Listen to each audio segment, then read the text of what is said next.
Recording in progress.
Edukacja, intelekt, wizjonerstwo, te słowa. These words, intellect, courage,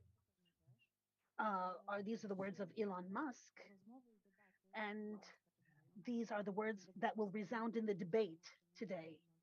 Today, it will be my pleasure to host the 32nd edition of Europe of the Carpathians Day 2. Europe of the Carpathians is entering a totally new level, digitization. We see strength and opportunity to expand cooperation, international cooperation into the digital world. And into the digital world, Kinga Pasternak, the spokesperson for GovTech, who is our partner and friend, will take you into this digital world. Thank you very much, Ms. Ruswana. Ladies and gentlemen, it is my honor to welcome you today to part two, and I would like to ask Mr. Marshal Marek Kuszczyński, the Marshal of the 8th session of the Sejm, Miss Minister Justyna Orłowska, Plenipotentiary for GovTech and Plenipotentiary of the Minister of Education for Digital Transformation, President Waldemar Birkusz from Przemysl. Ladies and gentlemen, within the framework of the Digital Europe of the Carpathians, we had a comics competition. We will be handing out the awards, but first I will ask Mr. Marshall to take the floor. Ladies and gentlemen, good morning. Today, when you entered, you received several little gadgets that the Chancellery of the Prime Ministers has given out, more specifically GovTech. So the national technology that is operating in the Chancellery of the Prime Minister. And I want to give you certain practical aspects of these gadgets. Europe of the Carpathians closed in a crystal with a digital hologram here. We can even keep it in front of our eyes, next to our ears, and it will show us where we were, what we were doing. And the second gadget is a compass. And at any time, being at the castle or somewhere else, we will know where north is, where south is. Behind us, we have the west, and in front of us is the east. And these gadgets, they are to encourage everyone, all of us, older, younger, Europeans, Poles, all of our neighbors, to engage, to build Europe of the Carpathians and to have fun. And this fun, we started this fun some time ago by announcing this competition, the Legends of the Carpaty. Today we will be handing out the awards to 3 winners. In fact, 5 winners, three places, first, second, third, and 2 honorable mentions. We had many submissions from all over Poland. This was a national competition for young Poles from secondary schools, 150. And today we are also hosting the laureates, and we congratulate your ideas, the story about the Sun River, about the legends from the Carpaty region. They stay in our memory, so they allow us to dream further and allow us to tell additional stories. Today, we will be handing out special checks to the laureates. May I say about, okay, so that would be all from me. Thank you. Miss Minister Justyna Orłowska, or I will ask you to give us some more details. Mr. Marshall already said a lot. So in fact, the persons that have come, those that have been won the awards and have been distinguished, the monetary awards have already been sent at the end of last year. I'm very happy that we're all able to meet today. And I think what Mr. Marshall said, interest was huge. We can say that we achieved the objectives. We wanted to promote Carpaty, and if we had people not just from this region, from all over Poland, I think we have been able to achieve this objective. Comics, I don't think there's really anything better. And then digital comic strips that you can watch any place and any time. Pod ramieniem na komiks papierowy. Regardless of if it's in paper format or on your mobile. And you can also remember times after the war, where in Western Europe, comic books were burned in public squares. In Canada, they were simply forbidden. So today we're in Poland, and even in our list of required reading, there are comic strips. So there's a lot of interesting ways to make people interested in culture and the richness of our country, and specifically here, the comic strip. So without further ado, we're very happy with your work. We're very proud because you are expanding your talents, and we want you to do this further. Poland needs promotion of culture for the world, for all of Europe. So once again, congratulations. Thank you very much, Madam Minister. Mr. President. Dziękuję. Pozostaje mi przyłączyć się. I need to add to these congratulations to all the laureates and all of the participants. And at the beginning, so I don't forget, we will be giving the laureates these paper bags, the same paper bags from the institution that I represent, and there's various contents inside. So the bag is the same, but the contents is different. I also prepared a little presentation for 1909 when the Society of Research was founded. w to, że wtedy nie było And the komputerów. thesis was that there were no computers back then. I don't know if you'll agree, To na tym and if that, I will just end. And I would like to wish you all well. Thank you very much, Mr. President. I will now ask our winners to the stage. Third place, 5,000 zloty goes to Marta Kos for Bogini Lasu, so the heroine or the goddess of the forest.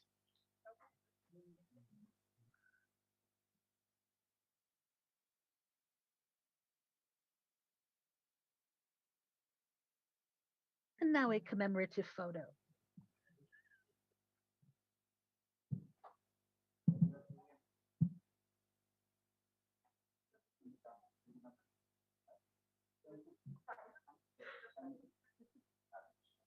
Tak, jeszcze tu ma.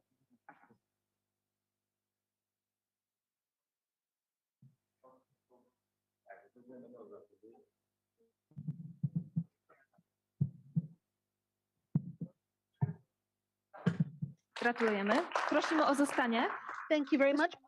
Please stay on the stage. Second place, 6,000 zloty prize, Nel Klowaska.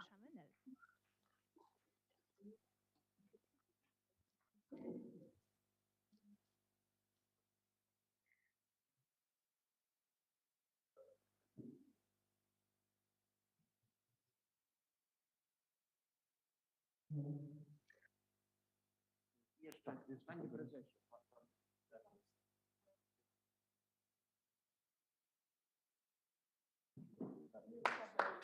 Gratulacje. Congratulations. First place, 7,000 zloty, Alicja Filiacz, the legend from the green countryside.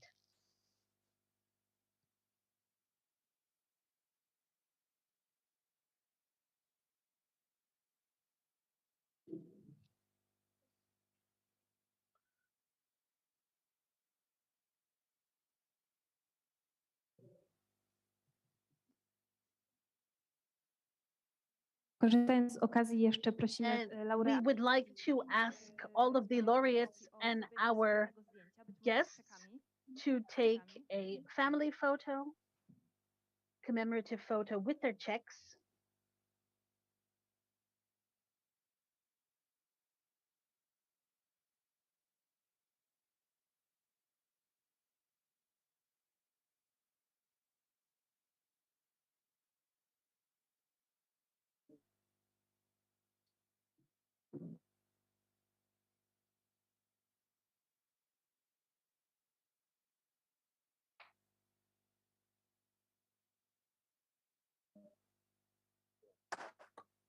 Gratulacje raz jeszcze. Proszę o zajęcie miejsc. Congratulations, kindly take your seats. Ladies and gentlemen, we will now move to part 2 of our event because this is not yet finished. And now I will ask Mr. Marshall to take the floor again. Proszę państwa. Ladies and gentlemen, I am taking out my compass again. Co to są za... You know about these gadgets, and I will take it out to announce that being so impressed with the effects of the competition, of the national competition for the Legends of Podkarpacie, the Chancellery of the Sejm and the Chancellery of the Prime Minister Govtek, the institute working with the Chancellery, it would be worth it that on the occasion of Europe of the Carpathians to announce the next edition of this competition, but present in all of the Carpathian states. So on the geographic area of the Carpathians, Czech Republic. The Carpathians are also in Austria geographically. Czech Republic, Slovakia, Poland, Ukraine, Romania, Hungary, and Serbia. We rarely remember that 30% of Serbia is Carpathia. And then we will also add Moldova, even though geographically it borders on the Karpaty, but culturally and historically, taking history into account, Moldova as part of this large region, it is also worthy to invite it. So we are announcing this competition to all of these states, to all of these young Europeans from the Carpathia region up to the age of 26. And I think we're doing this today. Madam Minister will give you more information. So there's not really much to say. Mr. Marshall, as he showed the compass, this can help us because these are our common areas from east to west, from north to south. And in fact, all of these countries are invited. And in terms of these details, we want to understand, we would like this to be submitted in the national language and in English. We will not be verifying the correctness of the language. And computer graphics, we are submitting individually to the competition, and we have time until April 8th. So we're already excited about the happiness and the fun we will have with looking at all of the works. And the awards, the prizes, will be digital. We have 9 laureates. That's the number representing the number of countries invited to participate.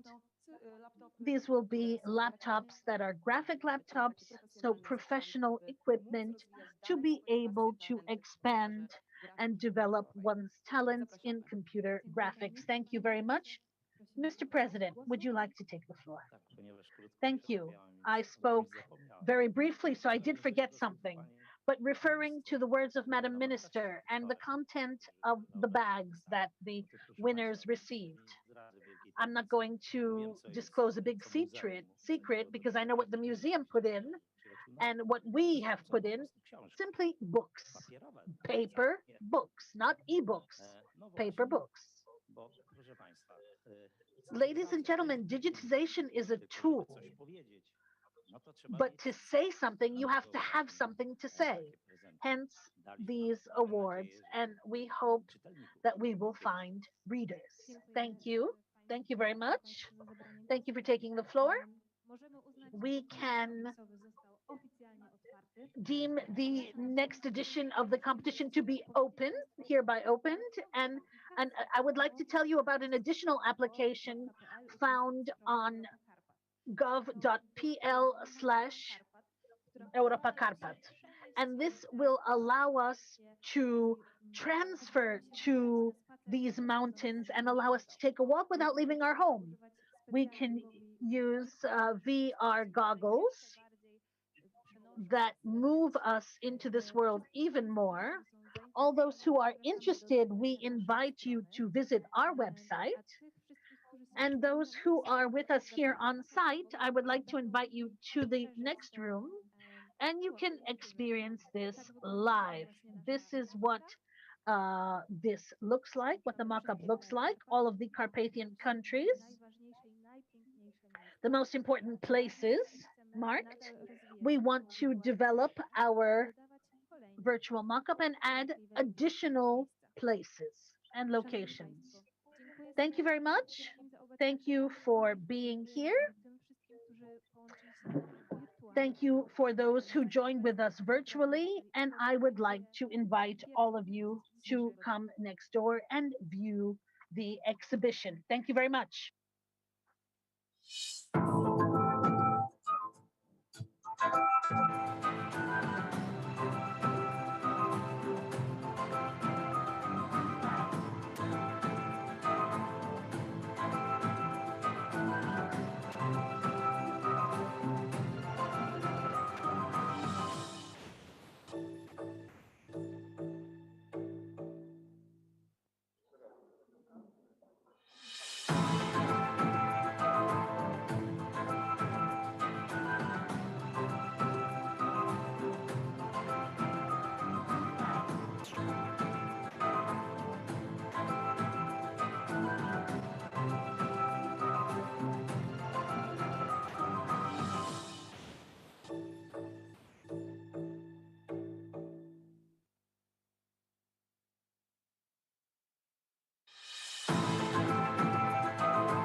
udziału.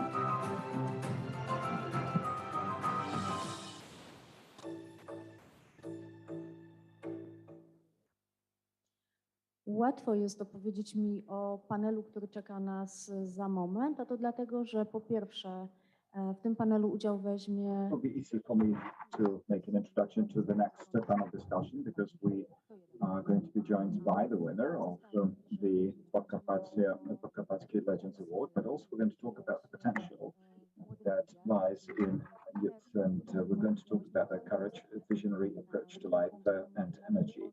We are going to talk about the great power of Central Eastern European youth. We're going to talk about their objectives, their goals, their challenges they're facing, what they have already achieved, because we should admit, and I guess that Mr. Director will also agree, that those are the people who have really great interest and great experience despite their young age. Ladies and gentlemen, one might ask,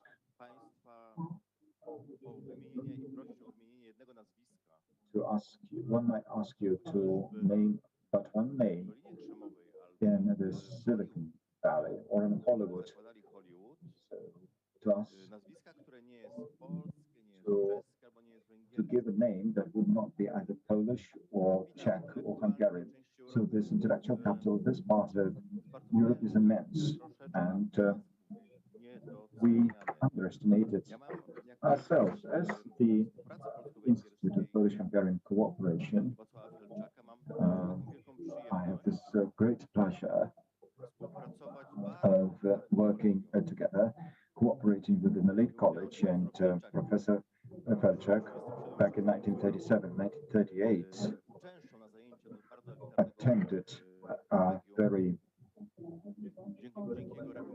not very much renowned college, and then in the end of the 1980s he appeared again in that college, but that time round he spoke to 100 outstanding Hungarians and 2 foreigners, and Robert Göncy is a person, one of the 3 persons that I met over the period of the previous 3 years. Unfortunately, he represents another college, but he is the person whom we are going to work with here in the Europe of the Carpathians meetings. And I think that for 20 odd years, we're going to work together anyway, somewhere around Central Eastern Europe. So, Robert, could you please introduce the panelists? And thank you very much for this possibility of organizing this panel discussion. And those are the people whom we're going to see a lot in these corridors and in these halls in the years to come. So, over to you.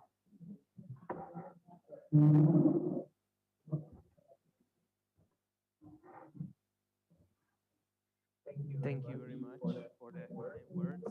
I would like to warmly welcome the audience here at the magnificent Krasiczyn Castle and back home at the computers too.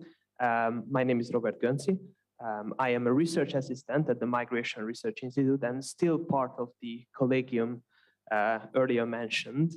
And now I would like to introduce my discussion partners today at the panel discussion, Young Champions, Creators of the Future of Central Europe, Innovation, Creativity and Inventions. All of them are Polish, so they have the opportunity to speak in Polish. However, the questions are going to be in English.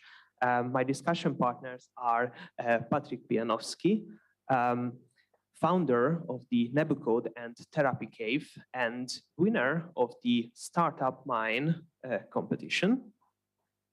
We have Michał Styczyński, who is a PhD student at the Faculty of Biology at the Warsaw University. We have, of course, Alicja Filiacz. I would like to congratulate you again for the winning part of the Podkarpackie Legends online comic book competition. Here we have Maksymilian Paczyński, winner of the International Intel Impact Creators Competition. And of course, we have Maciej Trojnar, the 3 times winner in the Geography Olympics and the leader of the Polish team at the National Geographic World Championship. Welcome you all. First, I am familiar with their stories. They are very inspiring, but I would like the audience to meet your stories, your personal background too. So first, I would like to have each and every one of you a question about your career, and maybe you can tell us your inspiration. What would you do now? What have you done yet? And what are your plans for the future? First, I would like to ask Patrick, since you are closest to me, if I understood your career correctly, it's all started with a 3D printer. And now you have 2 companies at the same time. What was your inspiration and how did you end up in a position like this? Dzień dobry, cześć. Przede wszystkim chciałem bardzo podziękować za zaproszenie. Cześć i... Thank you very much. Thanks for the invitation. That's a tough question for me because it was not that easy. It was not linear, as one might think. And everything was happening rather spontaneously. And I was not capable to influence it all. But it all started with software development. And it was just my hobby and interest, and my parents, IT specialists. So I was moving from competition to next competition. I was gaining knowledge in electronics development, electronic circuits, and then there was a need to use these chipsets to develop new solutions, IT solutions, and this is how I started working with 3D printers, and then I started developing 3D printers and constructing them. So a few years later, and I had actually to run away from school many times to work with the 3D printers. But then I had that need, that urge to share this knowledge with other people, just to show people how this world looks like, what is possible. So I started organizing conferences. At the first conference, I had one of the participants, and who was Jarosław Gowin, and that was very important. Then there was another tech conference, and it was quite a big event, and we had as many as 300 participants.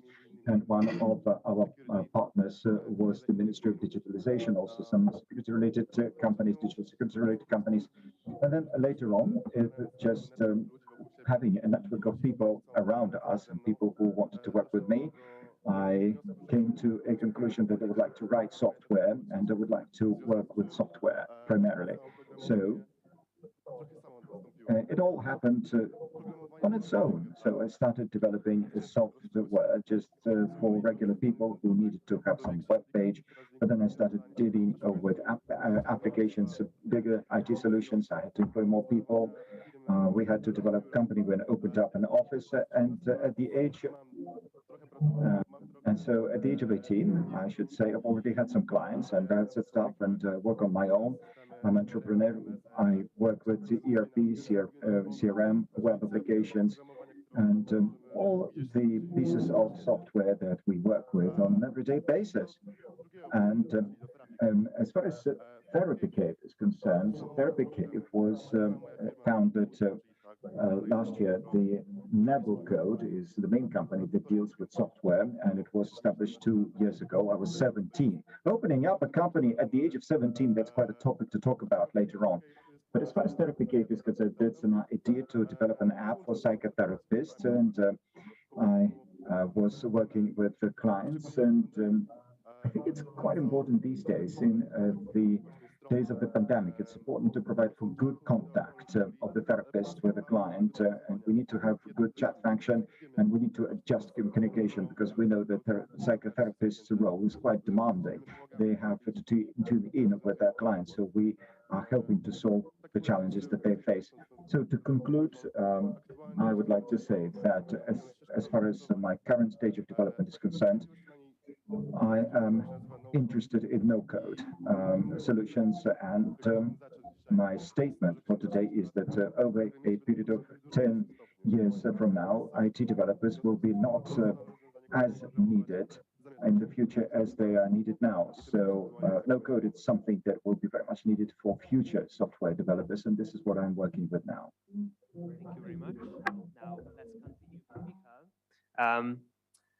Your main focus of interest is, of course, in biology, and a topic that is not classically a Central European one, because you found or invented something that might help the corals in the future. Can you please tell us a little about this?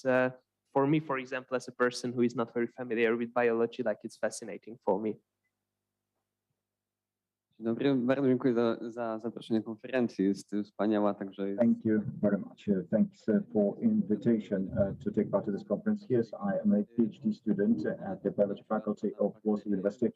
I'm working with bacteria with the secondary metabolites from the Arctic, quite specific. And I deal with the bacteria that may be used in a practical way in the environment in many different industries. So I have been studying biomelioration, but I was, we know that in the Antarctica, there is this problem that there is a major exposure to UV radiation, and the secondary metabolites produced by those bacteria are very much different from the metabolites of the bacteria that we have here in this part of the world. So the Antarctica is very much different. And as far as the metabolites, because of metabolites, those are compounds that are generated by the bacteria that necessary for them to live. And what Robert was saying, this is the melanin compounds. This is what we have in our skin. So I could isolate something like that from bacteria, and potentially this compound may protect the coral reefs around the world, because we may they currently be used as synthetic additives to occur. So this is the problems I'm dealing with. So I'm dealing with environmental issues, human issues. That is how to use bacteria in microbiology and biotechnology. Thank you.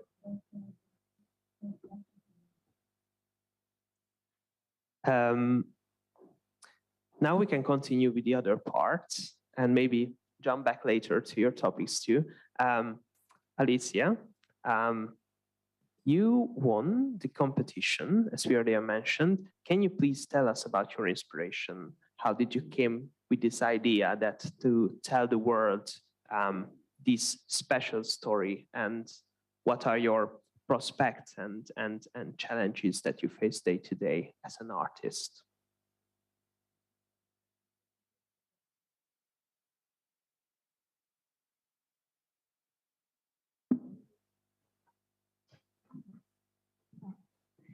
Thank you for the invitation to take part in this panel discussion, and thanks for recognizing my work. And I'm very happy that I could develop a project that you like. Inspiration, well, I was working with a legend, and I was looking for information in the books and in the internet. I've been reading many legends, the Podkarpacie legends, and I came across one legend that seemed to be most frequently quoted, and I thought, how about developing it into a somewhat different way? And so I thought that how about adding a little bit of Slavonic mythology into that legend, because this is something that I am interested in. And I thought that if I present it in a different way, in my own way, something interesting will come out, maybe something new will come out. And this is how my work was done. And I have always been interested in pictures and abstractions and drawings, and this type of competition was very much developmental for me. I'm currently preparing to start studies at the Academy of Fine Arts. I would like to study at this academy, but I would like to develop these skills in animation, illustrations, pictures. This is something that is of great interest for me, and this is how I would like to develop. I would like to develop new stories and to show the world the colorful, magical, beautiful stories. Thank you. Thank you very much. We have another inventor here between us. It's Maximilian. Thank you for joining us. If I understood correctly, you invented something that might change the future of accidents on the roads, because your project, FATIC, may be will end the accidents caused by driver's fatigue. Can you please tell us about this project and everything you have worked on, and what are your prospects for the future?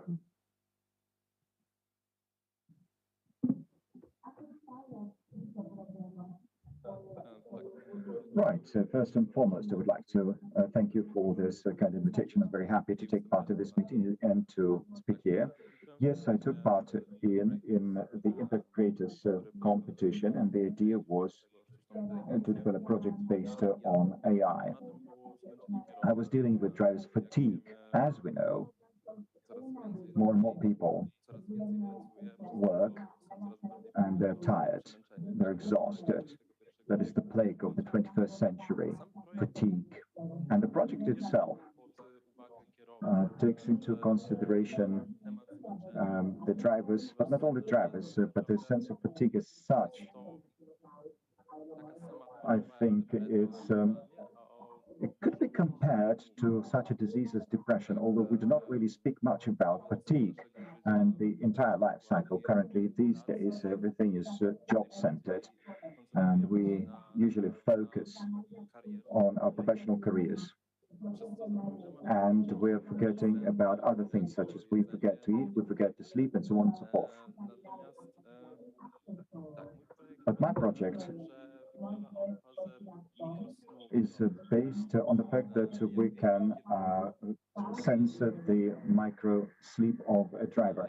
So we know we can spot the moment when a driver is falling asleep.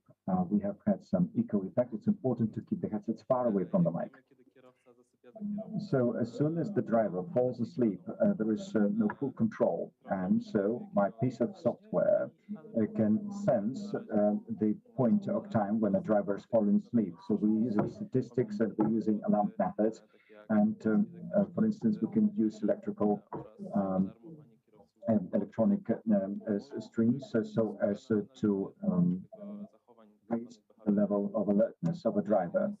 So it's about behavioral analysis. We have Oriol contours. They help us to describe the movements of a person. And so we can foresee the future behavior of a person based on the data of that person's past behavior. So we can foresee when the person does not feel well, when the person is just about to fall asleep, when the person should stop driving.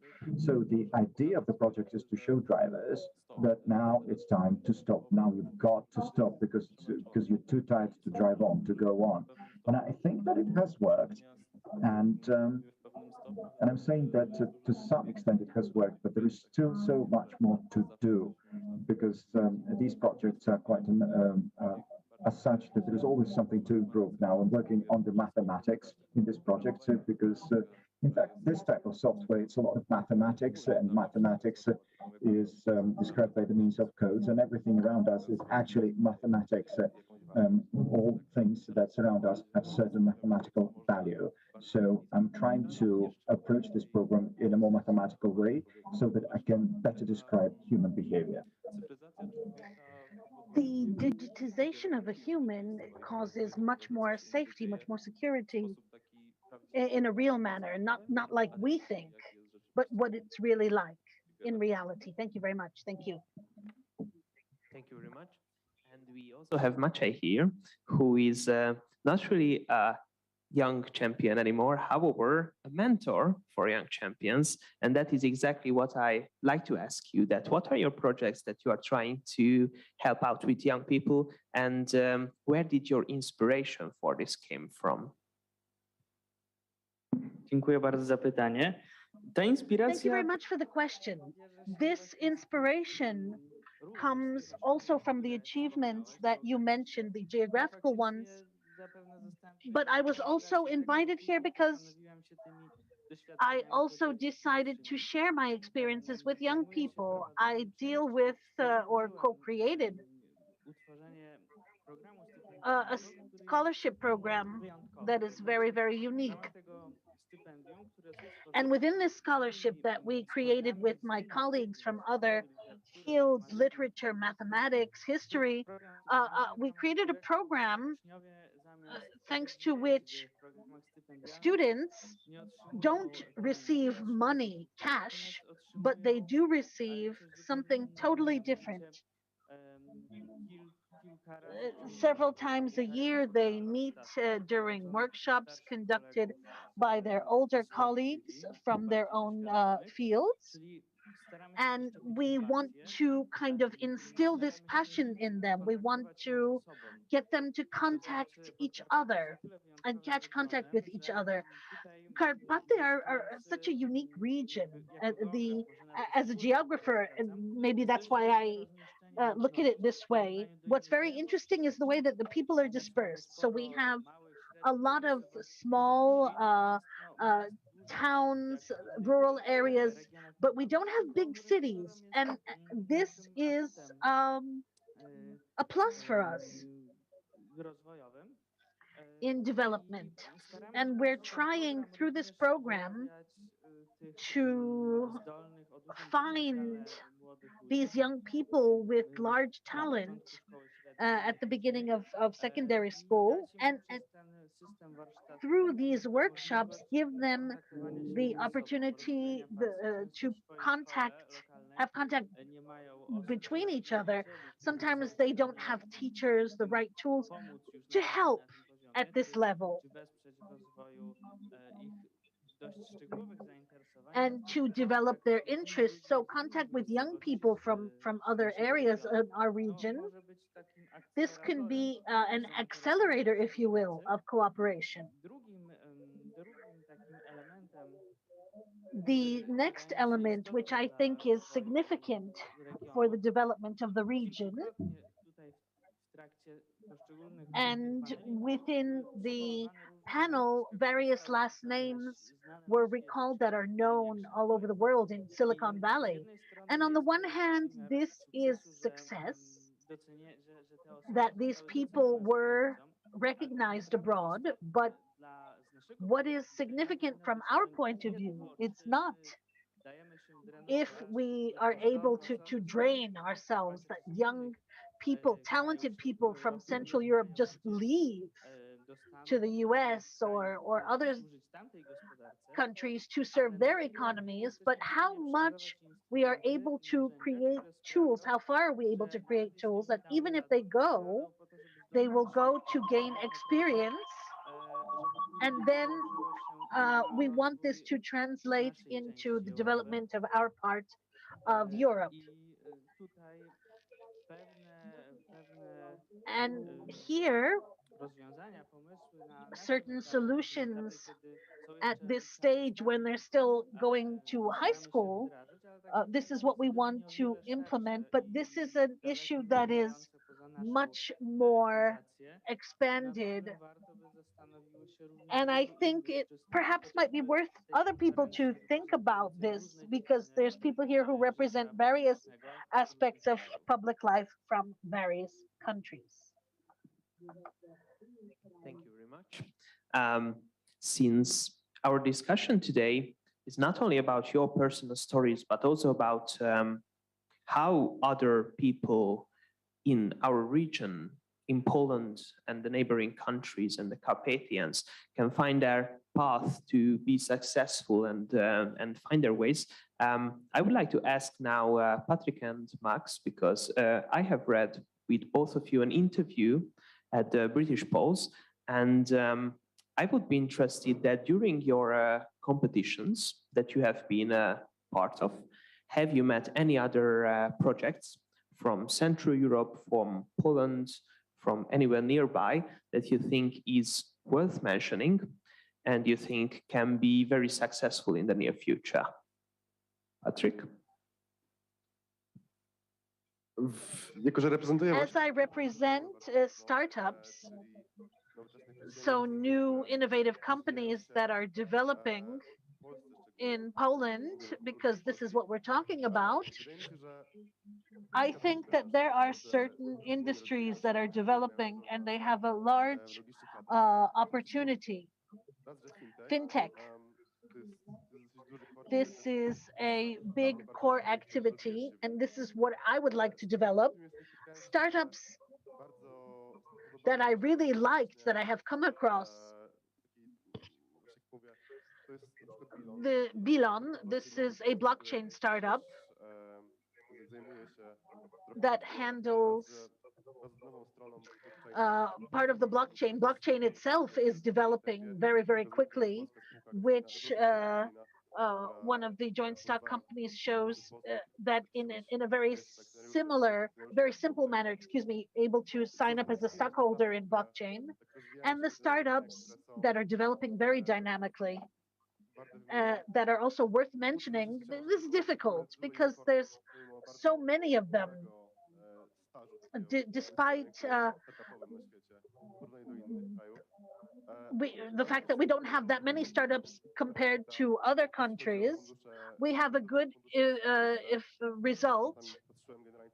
This is 42 euro per capita per person, a VC. Compared to Central Europe. Nie jestem do końca w stanie samego I am not able to give you any more mini startups, but I know that there is potential. And there is a lot of opportunity that there will be more and more of them coming. And the statistics show this as well.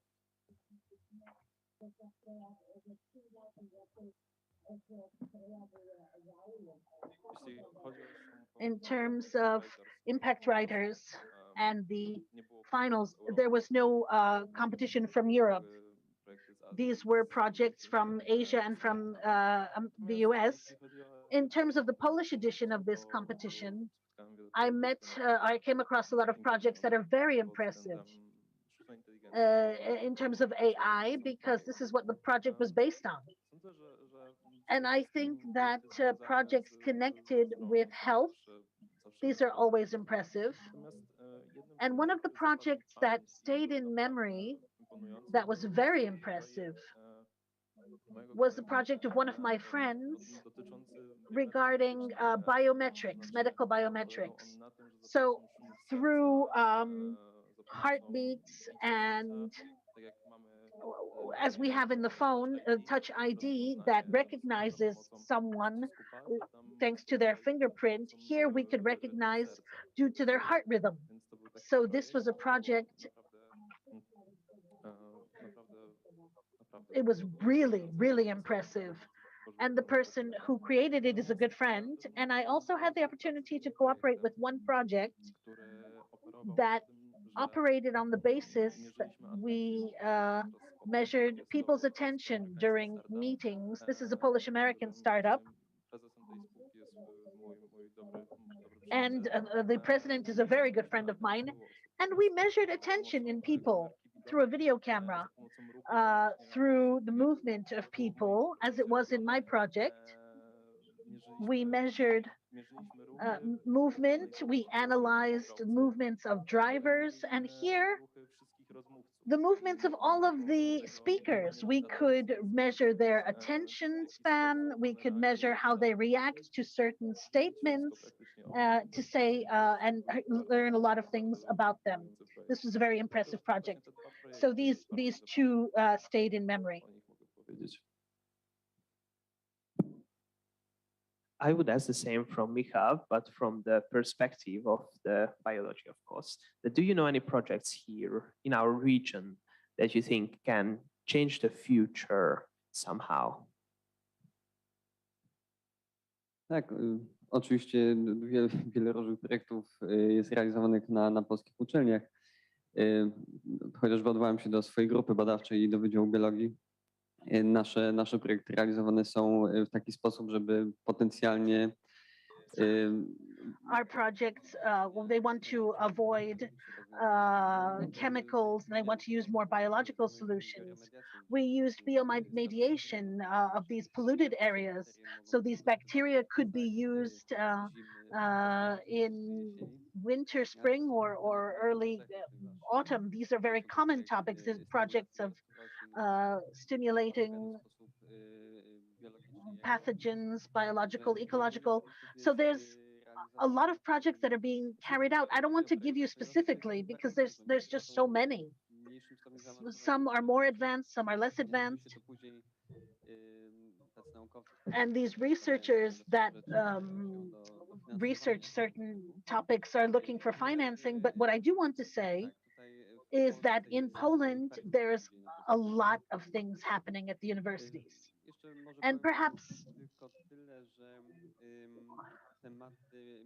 microbiology topics, they're very strongly developed. Here at our university, there's a lot of companies spin-off companies being created.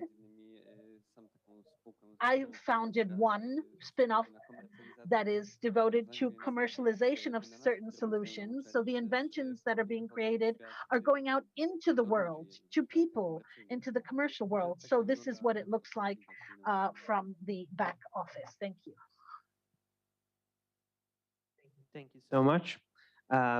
Going to different waters during the morning at the end of the comic book competition, I was thinking about the connection between our heritage, our cultural roots, and our stories.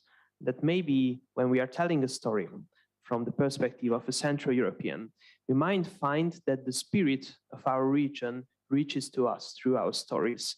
That's what I want to ask from Alicia, that do you have some favorite stories that you think can tell the spirit of Central Europe? And of course, connected to the previous question, that do you have some favorite artists from the region, whether if it's painting or novels or anything, that you think is pretty unique in the world?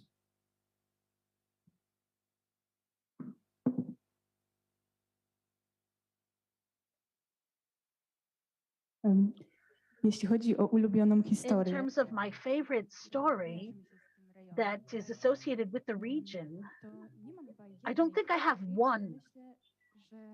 I think it's more of a character.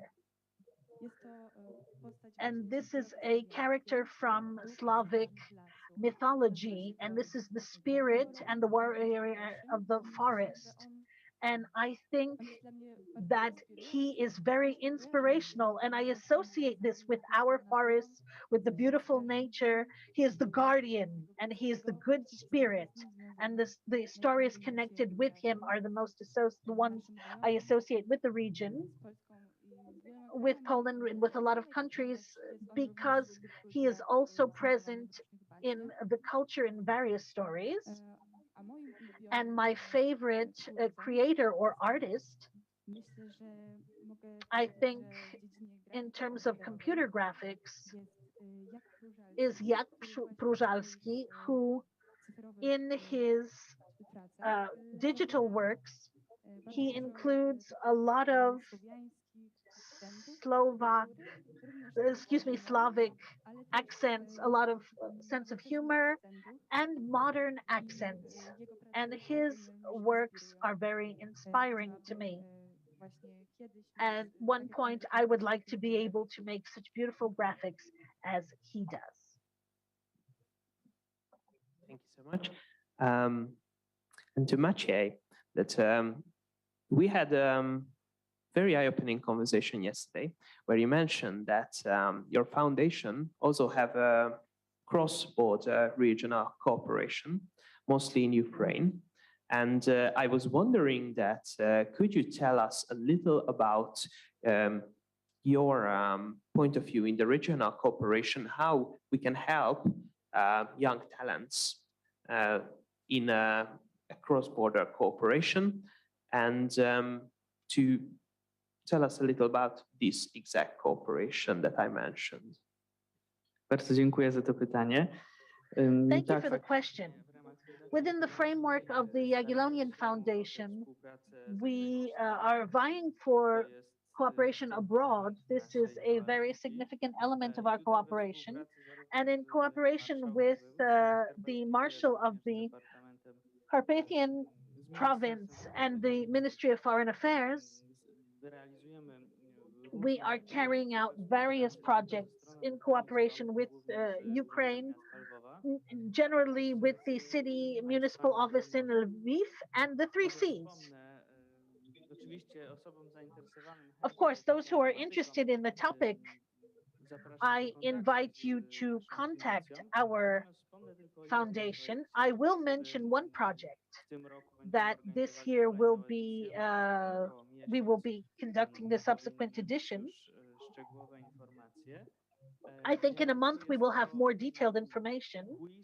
This is a competition that popularizes the 3Cs initiative. Not just initiative in itself, but it popularizes interest of the young people of these 12 countries in his heritage, in geography and in culture of this part of Europe.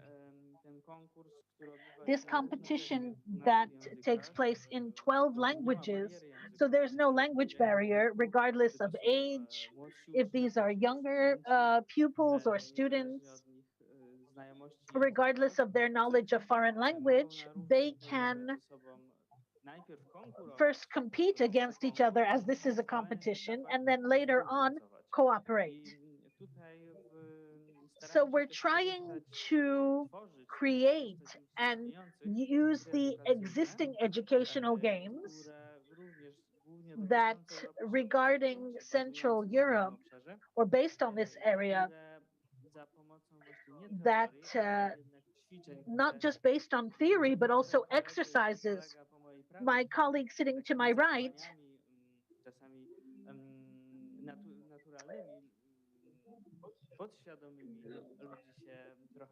who deals with these behaviors of people, sometimes subconscious ones. And these games, they educate in a different manner because they have this practical approach, not like these dry lectures. So these are tools and how to help talents in other countries. This is a difficult question because we can say that certain methods are universal and they'll work everywhere, and perhaps this is true, but each country has its own history, different educational system, and what will be the most effective tools, I think that this will be differentiated. I think it's difficult to give one specific universal tool that will work. I think these tools need to be adjusted to the local realities. That was quite an interesting point of view, since you are all from Poland, and there must be something in the air here in Poland because all the young talents here today are from this specific country.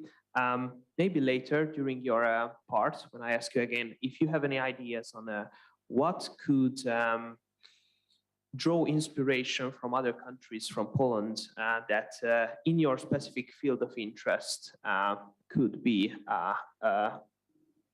very prosperous for them. And also I would like to ask you, and now we will go to round questions. So it will be the same question for all of you. And we have plenty of time, so take your time. What are the main prospects and challenges that people, young talents from your field of interest can face, and how can they beat those challenges? What do you think?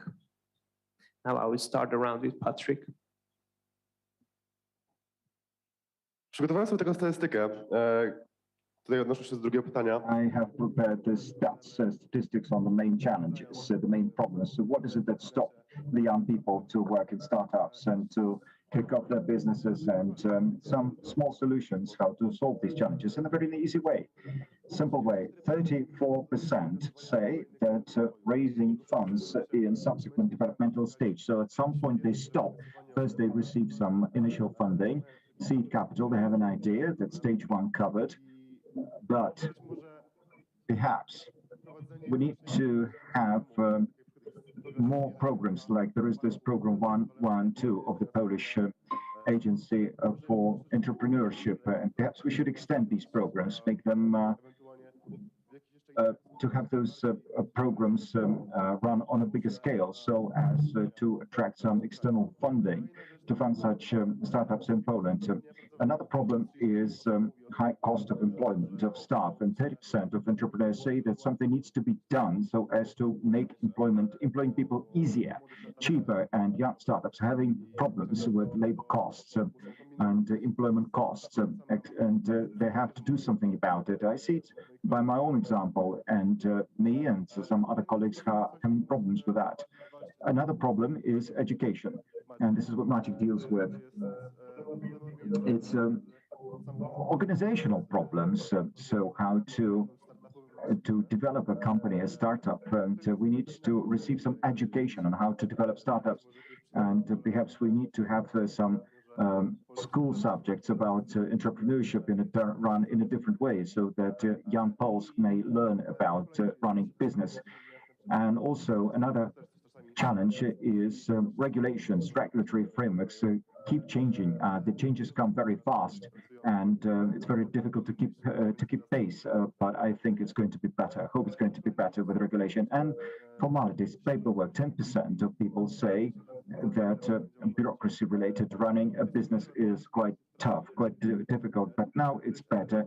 We have S24 system. That is a system that gives you a possibility to set up a limited liability company or joint stock company. So it's become easier. So there is this electronic system that makes these things easier. So it's already in Poland. It's already working.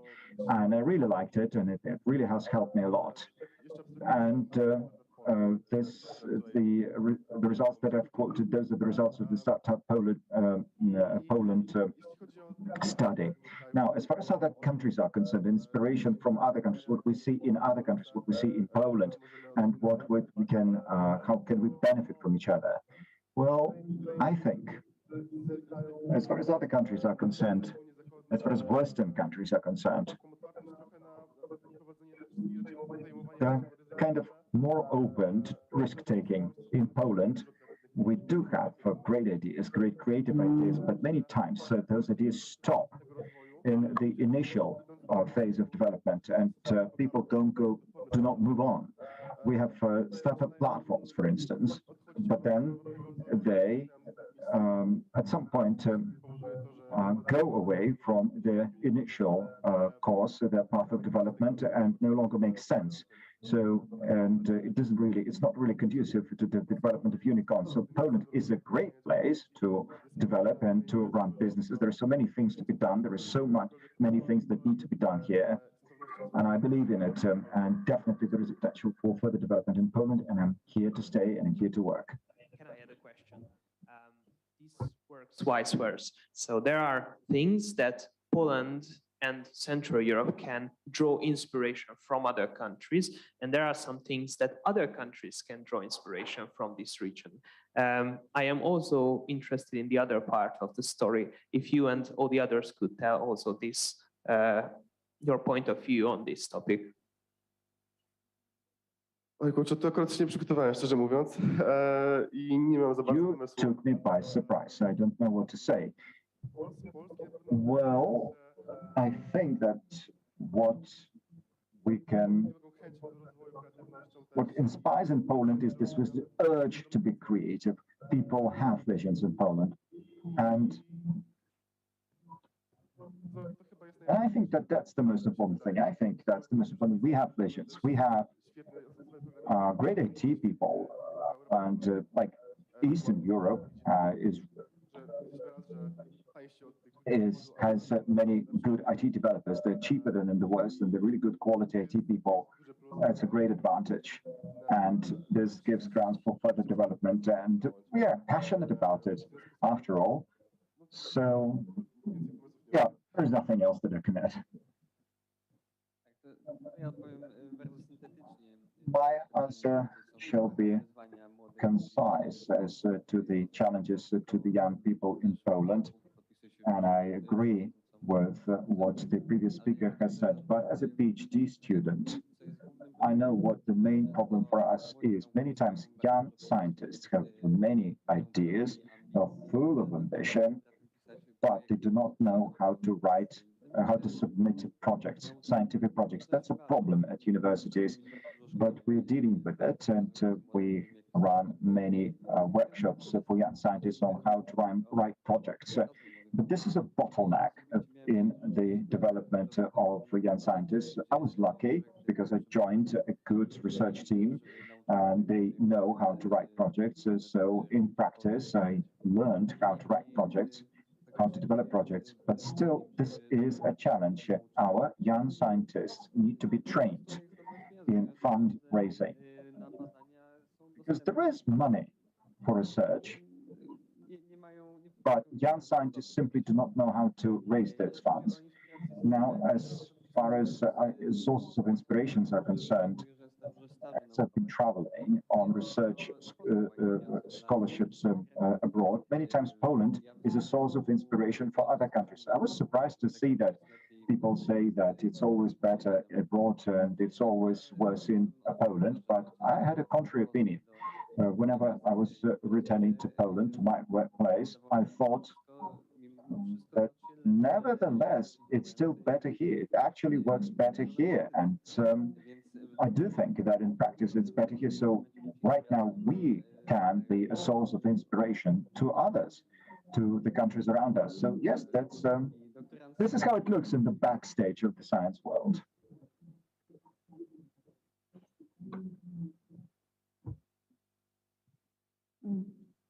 O problemach młodych ludzi mogę I can speak about the problems of young creators, of young artists. I think it may be with certain pressure or problem with perception. Young people are concerned that whatever they create shall not be received well by the others. This is a killer. This kills us. Because there is something I want to tell, and then it all disappears.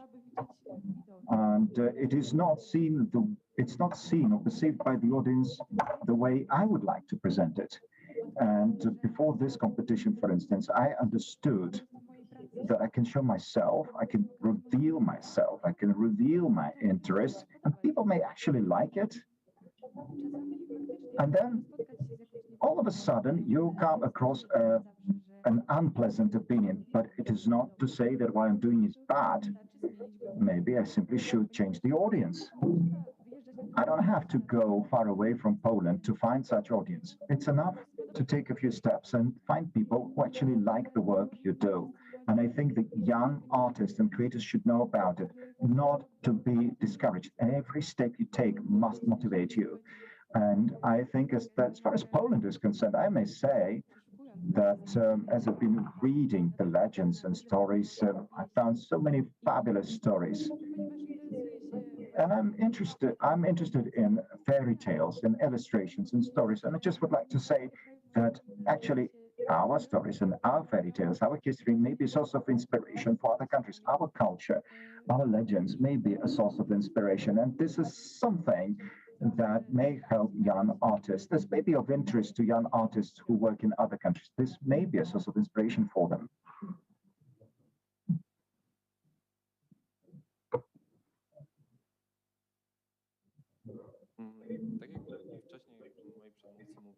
As the previous speakers have already mentioned that once you go abroad, then the doors are open, and this is where you can run projects and raise funds.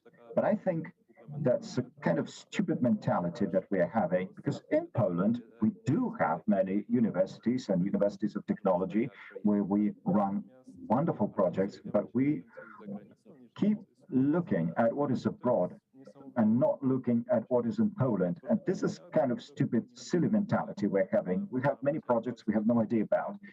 And I met Maciek, and he every day is revealing me new professors or young PhDs. And at the age of 18, whatnot, all of a sudden they discover, they invent drugs that help physicians to treat cancer. But we have this mentality that nothing is happening here, that all the inventions are abroad. Recently, I've met one professor from a University of Technology in Warsaw, and he himself was negating his own University of Technology where he has spent all of his professional life, which for me was nonsensical. Come on, you have been there all your life. You put your heart into that university, but you still negate the place. You kind of reject your own university. This is something that we need to change because we need to change this mentality. We have great people. We have many great brains and minds, and they are open. They're open both to the east and the west, north and south. But we must change this mentality. Yes, we can do things. And actually, this change is happening, I can say, because this is what I'm saying. We have the laboratories of future, and these laboratories of future are there to show the people, students and pupils that creativity matters. But in Polish schools, what we miss in Polish schools, just like as it was said by one of the participants, that Polish schools put all students into one box, into one shelf. But we need to open this up. And this is the most important change. We need to be creative. Let's bet on creativity, because once we create projects, we kind of depart from this system where all of us are programmed to develop this or that way. So we all study mathematics the same way. But once we start creating, you depart from the mainstream and you start developing in many different ways. And so let us focus on supporting creativity with children, because once in young age, those children understand that there are many different paths of development. And I think that the task of a school is not to train you in some field of knowledge. Come on, we have the internet, we have all open libraries, so all information is there available, but we need to show the many paths of development. It's a labyrinth, but choose your path. And because you're cognizant of these different paths, something that then you have a choice. And so if you have only two paths available in school, you choose either one way or the other way. But if you have 40 options, it's 40 options to choose from. And then every day you wake up, you're happy to wake up and to follow your own path. So creativity must be there. We cannot be all treated just the same way. Every one of us has his or her own path of development, and it's up to our creativity. So I think that this is the process that needs to be accelerated, and this is how we become a powerhouse. Thank you.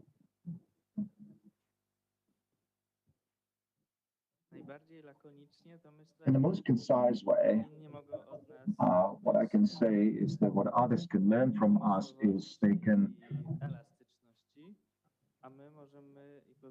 can inspire them with our creativity and flexibility, and we need to learn from the others such things, how to build structures, how to follow procedures, and how to work within certain structures. So it's both an asset and weakness as far as we are concerned. I mean, yes, you cannot combine the two. It's like combining water with fire. So being orderly and being creative at the same time, that's a tough nut to crack. These were very interesting points of view on this topic. And during while you were speaking, I started to wonder that, my main research topic is migration. And since year to year, this is less and less a problem in our region, that people moving abroad, moving out from this region, especially in the V4 countries. I was wondering that, do you personally think that you will be here in Poland in the future, you will be in the region in the future? And as you were talking, I felt like, yes, you do. So now I would be interested that, for example, if you imagine yourself in 5 years, then in 10 years, what are your prospects for that? What are your ideas? What would you like to do in the future? What will be your projects? And will you be here in the region with us? Or if not, why? That would be my question now. To jest bardzo fajne pytanie, szczerze mówiąc. W ostatnim czasie szczególnie... That's a really cool question, and I've been thinking about it more and more. And I see that, yes, I would like to pursue a couple of topics, but they're all interrelated. Undoubtedly, I want to run business in Poland, and it's going to be IT development. But I see that I know that in 10 or 15 years from now, IT developers will not be that needed here. I mean, the low level IT specialists will no longer be necessary because algorithm and AI with no-code tools will be developing pieces of software. We are going to be using functional blocks to create applications using AI. So IT specialists, low-ranking IT specialists will no longer be needed. And this is going to happen within a decade or 15 years. So the development of AI is going to lead to that. So whoever invests in AI and no code is going to be on the winning side. So within 5 years, I want to create tools, and this is what I'm actually doing with Start platforms and with some projects. So I'm already raising funds for this type of development.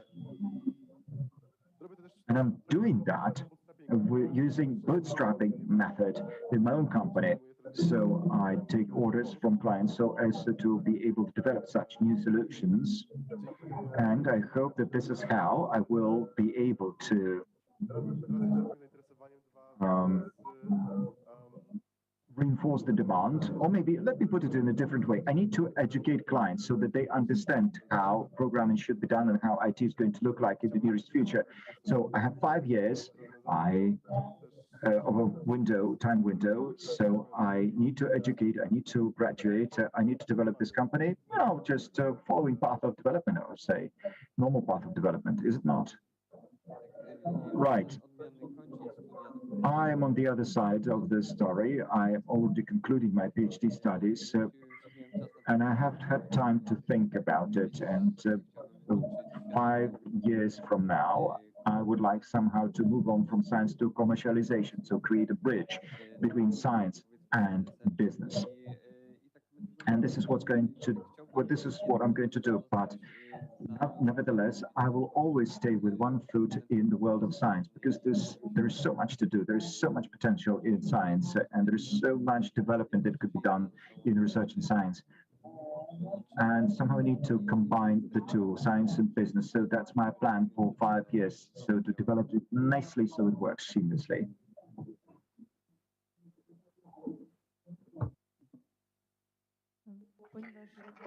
Since I'm just going to study at the Academy of Fine Arts, and I hope to learn about various fields of graphics, then I will be able to see what's closest to my heart, and then I will select my path to follow.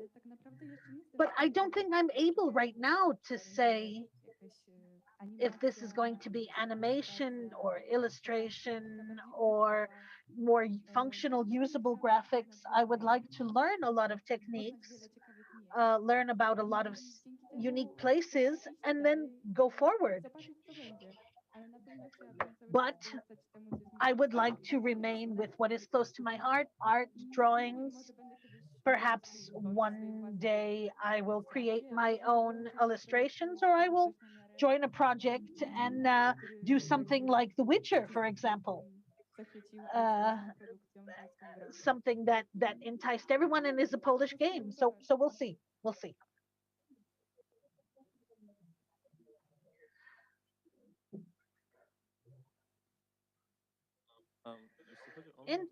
In terms of myself, I would like to put together social activism and technology because this is the best connection. That's when I feel most fulfilled. And I would like to go into data analysis because I think that this is something for the future. And bringing together economy analyses, you can go in many different directions. But in terms of activism lets me fulfill myself,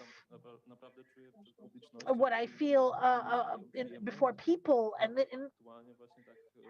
at present this is what I'm doing in the Council of Young People. So we're setting up this digitization committee. This is at the minister's office, and I want to fulfill myself to show young people, show children what all of this looks like and to show them more about digitization. I think this is a topic that a lot is being spoken of, but not enough still, because Industry 4.0, automation, there's not enough of talked about this in Poland, and I want to activate this more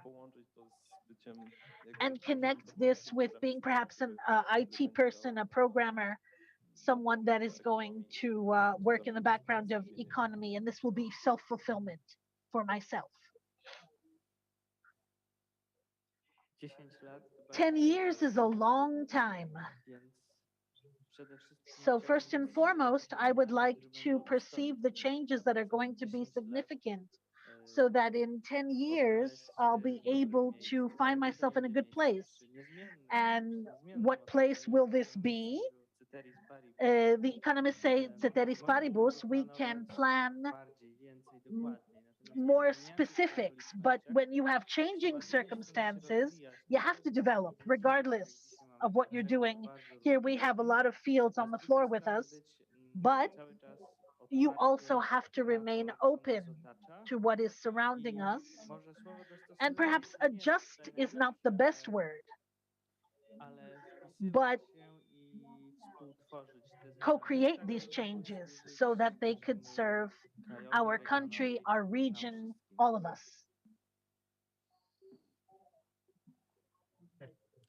Central Europe is a huge region. We usually don't think about this that way because our countries here are not the biggest. It's rather sometimes the smallest, for example, in the European Union or in Europe.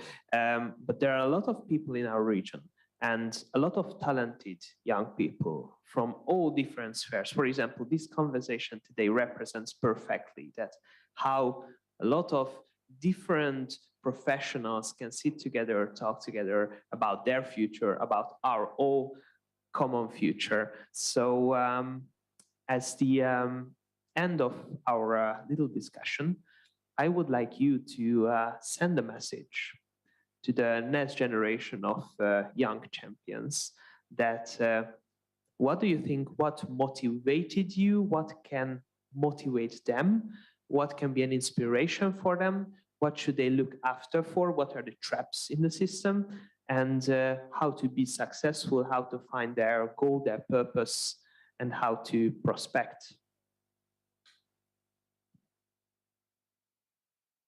In summary, I think don't be afraid to try. Regardless of who you are, how old you are, what's scary to me, only 4% of startup creators are people over the age of 50, 20% are women. I think that you can't be afraid to try, and we all have to try to create new things, take challenges, and try to do the impossible, even though we know from the beginning that's impossible. Sometimes you have to say no to certain things, sometimes you have to bet everything on one card. And this is important, to not be afraid to try. This is my message. I think it's the most important. Definitely, courage is the most important thing. And you should follow your path. We say research, but also be able to search for alternative paths. Don't follow the path that everyone goes. Learn something new, create a project. So this makes people come out of the crowd and cause them to be these real individuals and more visible.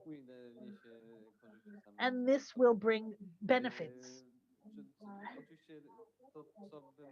What I would definitely deter young people from is to not follow stereotypes. The world isn't as bad as we think all around, as people say it is. So young people need to be aware of what they're doing and how they're living, and this is my message.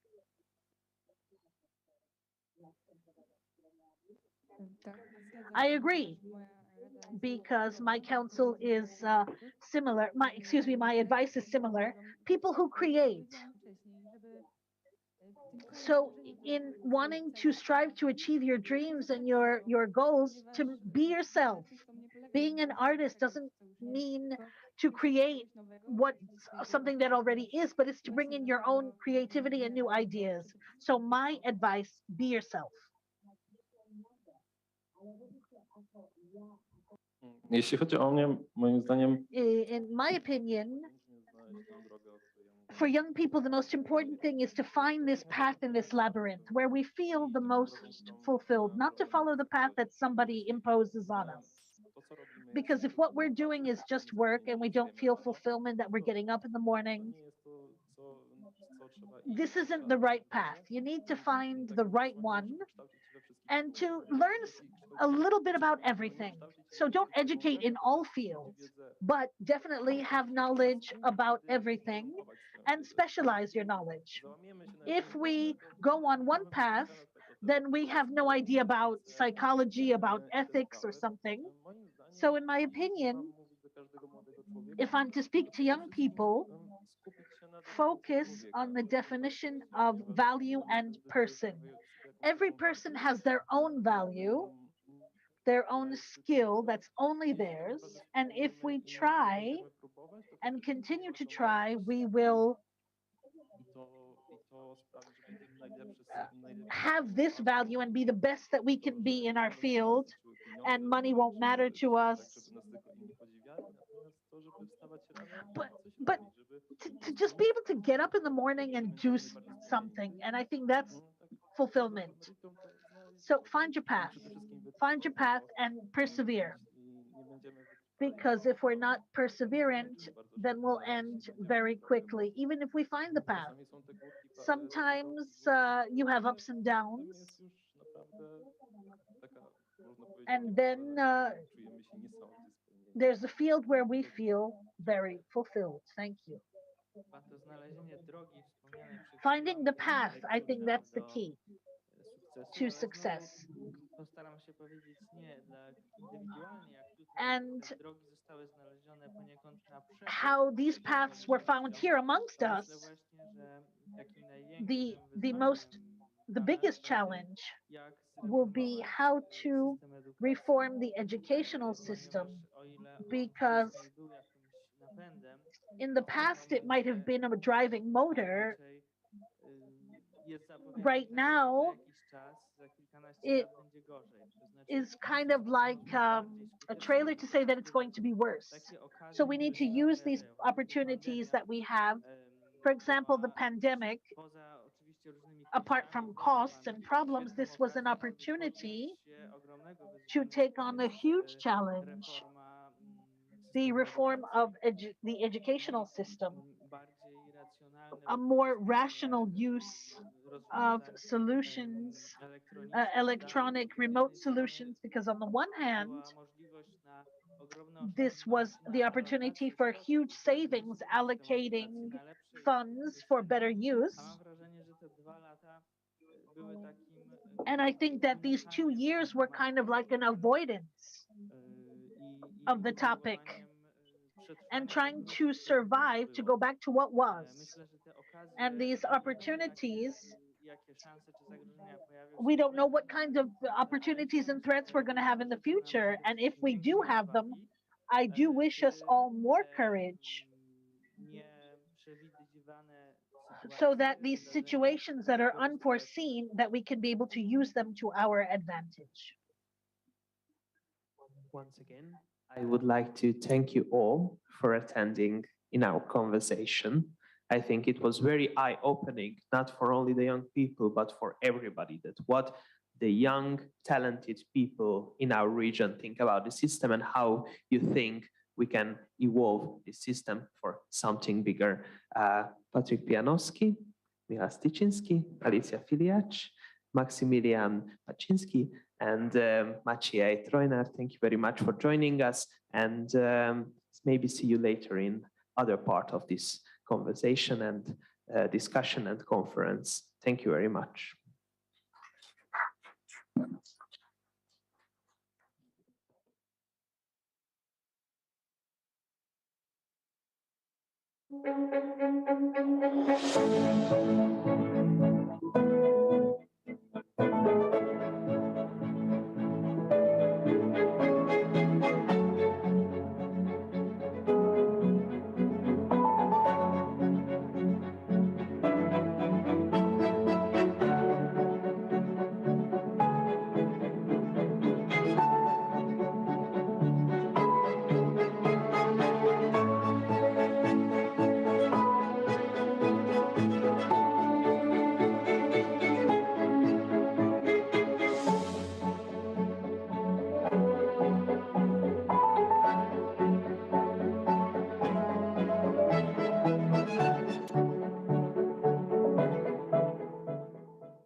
Życzę wszystkim Państwu inspirującego spotkania, do którego jeszcze nieraz będziecie się odwoływać i wracać miłymi wspomnieniami.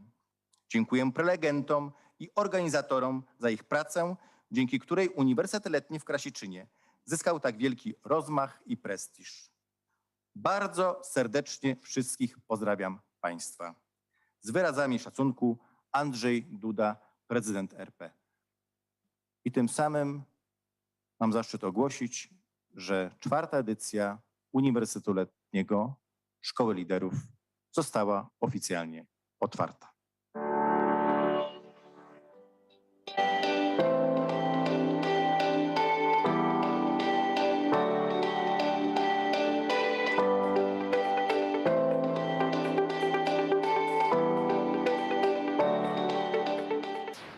To nieprawda, że aby być nowoczesnym, trzeba odrzucić moralność, zlikwidować pojęcia dobra i zła.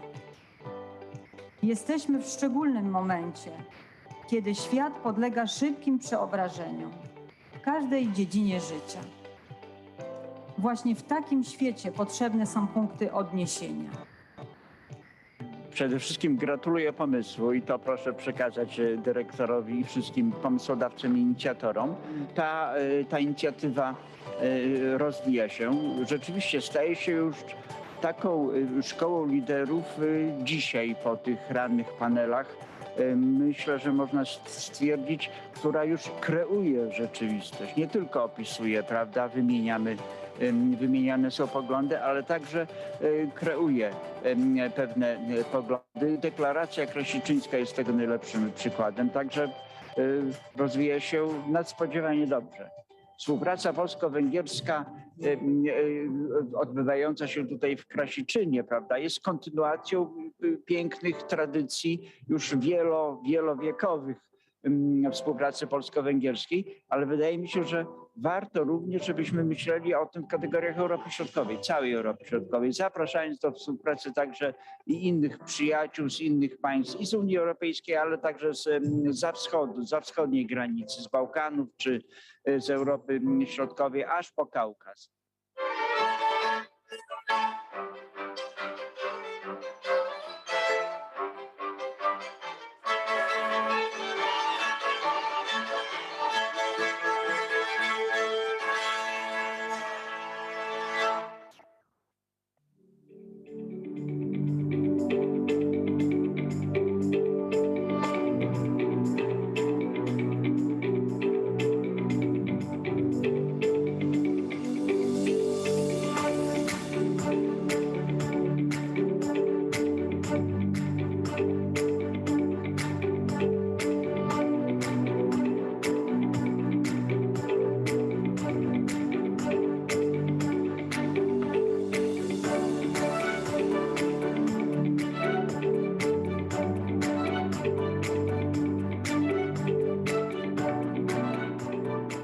Przede wszystkim cieszę się z faktu, że możemy tutaj w Krasiczynie gościć wszystkich tych, którym na sercu leżą sprawy polskie, którym leżą sprawy węgierskie, którym na sercu leży współpraca nie tylko w ramach Grupy Wyszehradzkiej, ale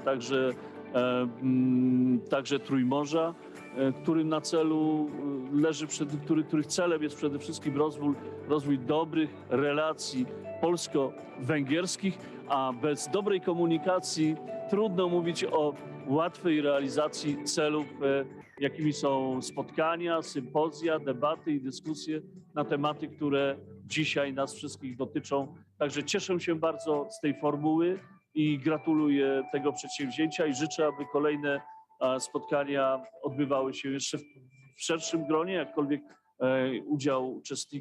ilość uczestników biorących udział w tych spotkaniach jest z mojej perspektywy imponująca. Życzę, aby ta idea się coraz żywiej rozwijała.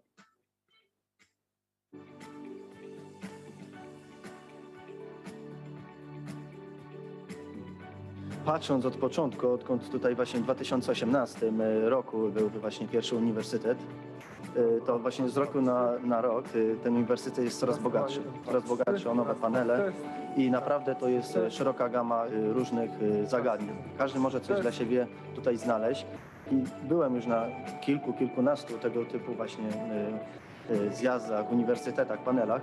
Mogę powiedzieć, że tutaj po prostu wiedzie w prył pod względem merytorycznym, pod względem ilości paneli. Tutaj uniwersytet właśnie letni w Krasiczynie. Wszystko bardzo fajnie zorganizowane i dopięte. No myślę, że to konsekwencja Uniwersytetu Letniego i to, że będzie ta rodzina, jak to powiedziałem w panelu, rodzina Krasiczyna się rozrastała właśnie z roku na rok przez to polecanie przez uczestników kolejnym osobom, żeby tu przyjechały. No to jest naprawdę bardzo fajna inicjatywa i mam nadzieję, że będzie się dynamicznie rozwijała.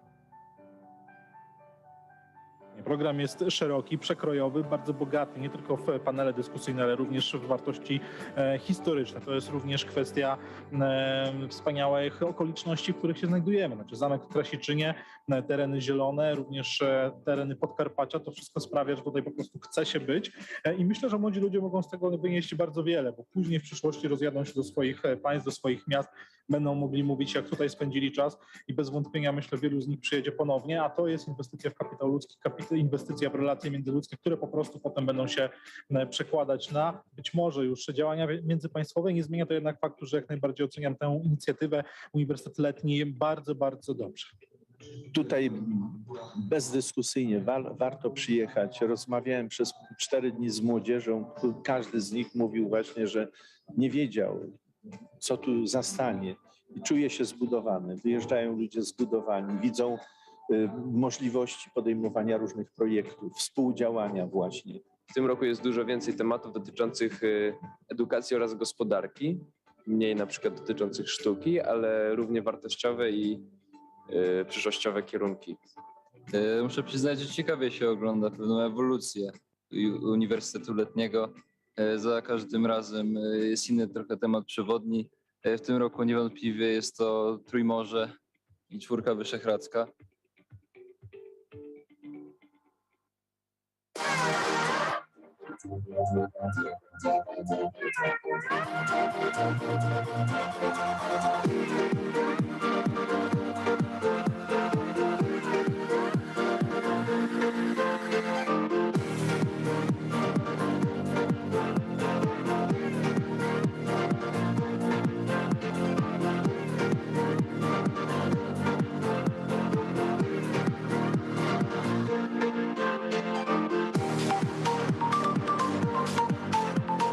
No wrażenia trudno, żeby nie były wspaniałe. Piękne miejsce, cudowny pałac w Krasiczynie. Bardzo dużo uczestników, no energię, czuć tutaj energię wśród tych młodych ludzi, którzy bardzo aktywnie uczestniczą w zajęciach.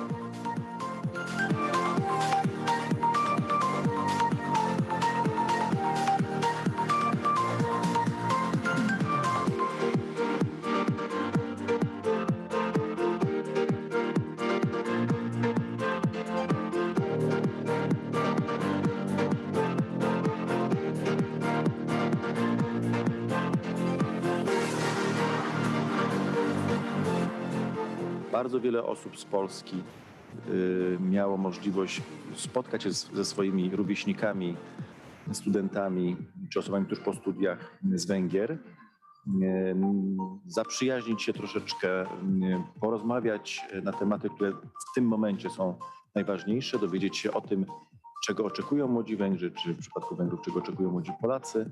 No i udało nam się też tutaj w naszej mikroskali, korzystając z tego, że bardzo wiele młodych, ale również światłych umysłów przyjechało właśnie tutaj do Krasiczyna, pałacu w Krasiczynie pod Przemyślem, przedyskutować pewne kwestie dotyczące tego, czym żyje Unia Europejska i Europa.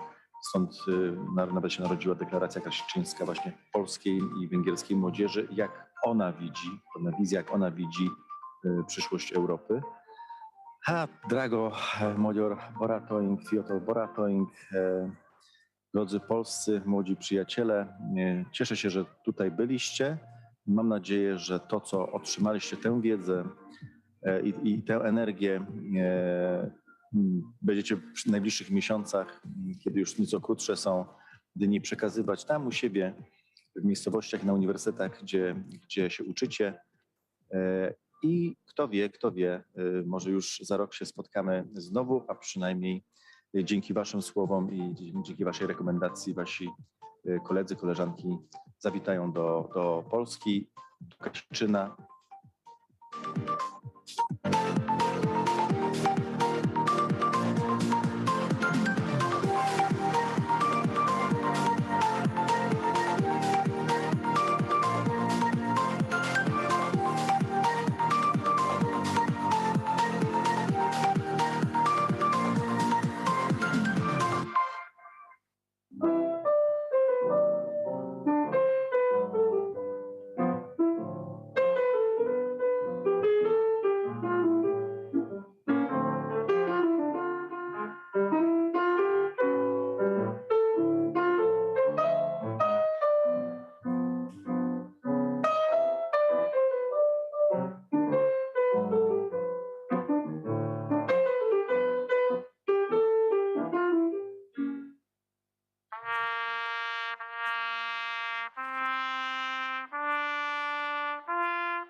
Już za chwilę kończy się nasz Uniwersytet Letni w Krasiczynie, gdzie młodzież z Polski i z Węgier spotykała się przez parę dni. Mam nadzieję, że te spotkania polsko-węgierskie są bardzo ważne nie tylko dla organizatorów, ale głównie dla uczestników, a niedługo, czyli za parę lat, będą owoce z tych spotkań. Zapraszam w przyszłym roku do spotkania w Krasiczynie. Do zobaczenia.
Głównym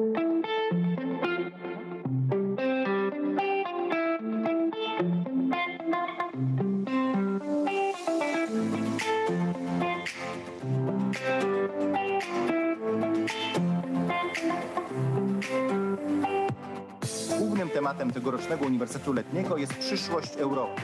Będziecie dyskutować o Europie waszych oczekiwań, marzeń i ambicji.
Szanowni Państwo, ja wspominałam Państwu, że dzisiejszy dzień zdominują nauka, edukacja, technologie.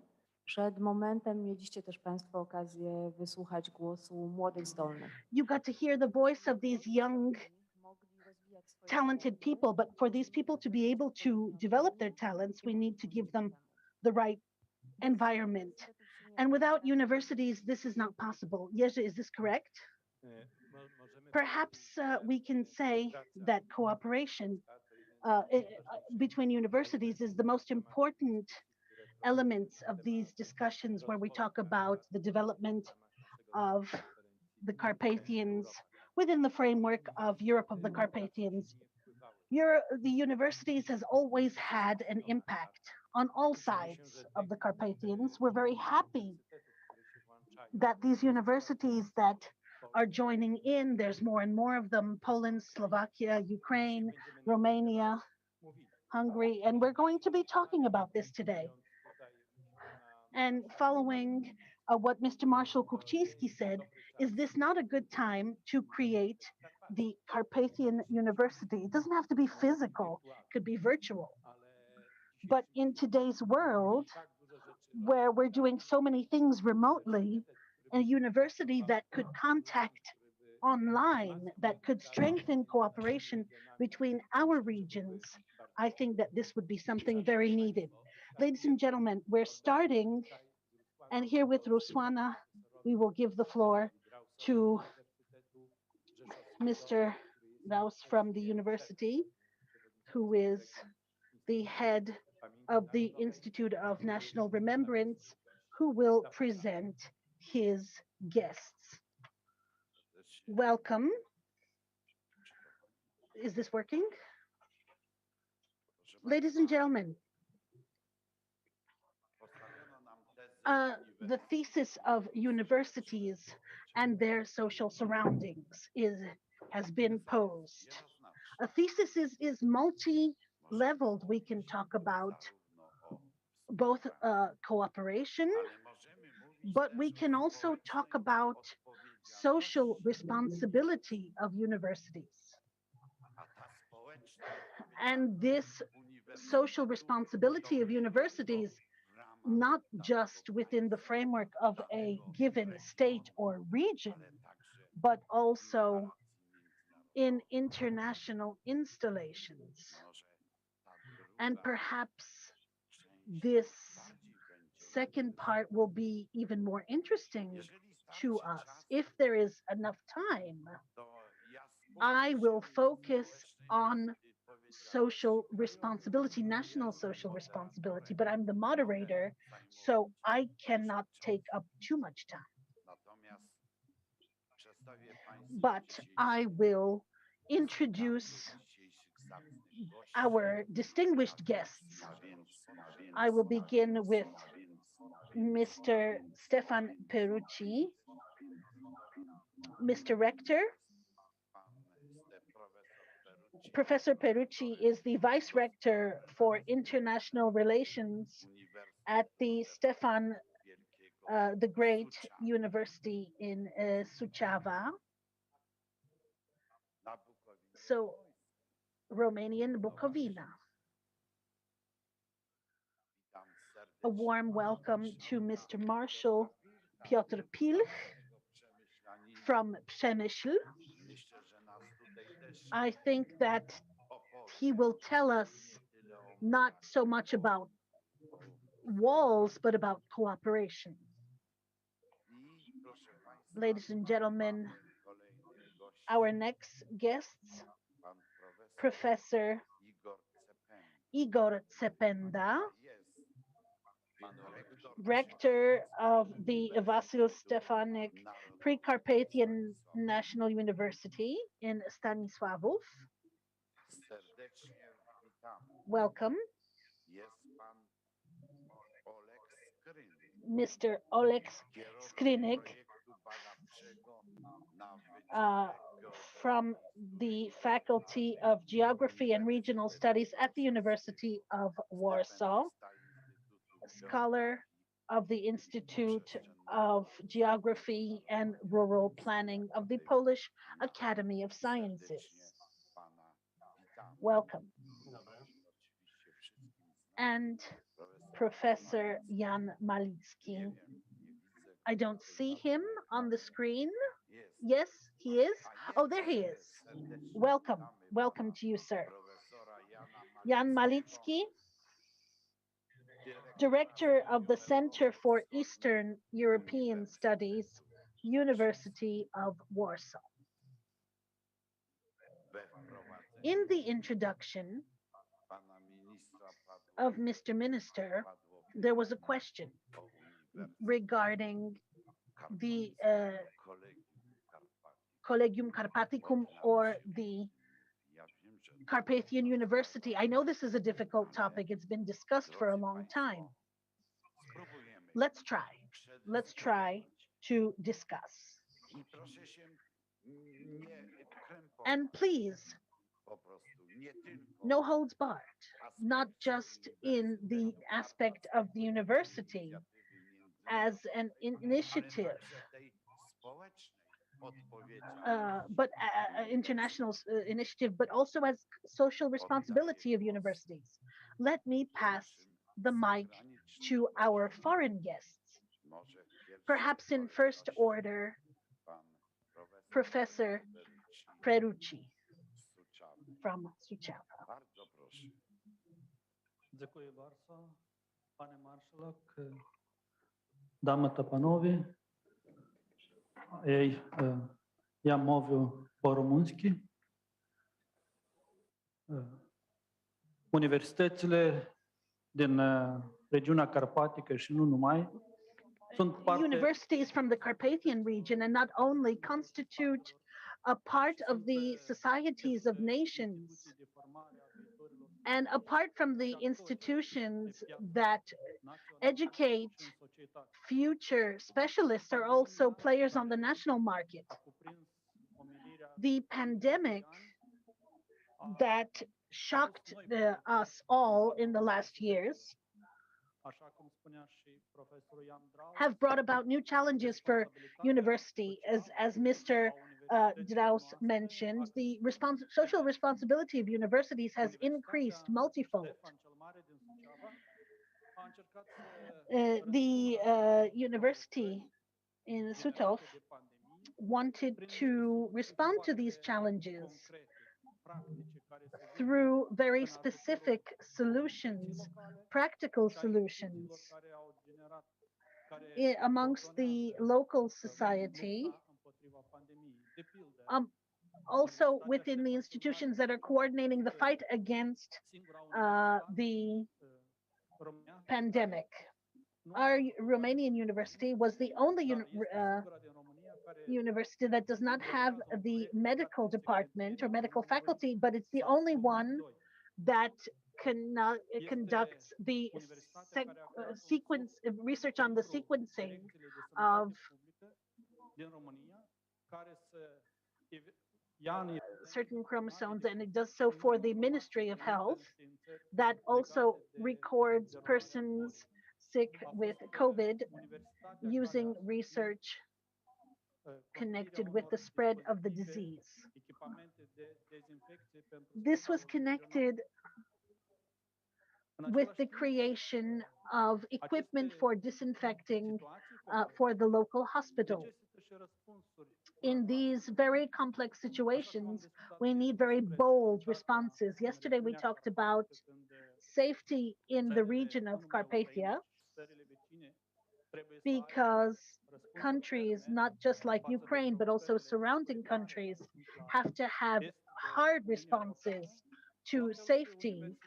To the east of the EU, the universities also, when they cooperate with each other, when they face certain challenges in terms of social aspects and health aspects, they have to have a bold and courageous response.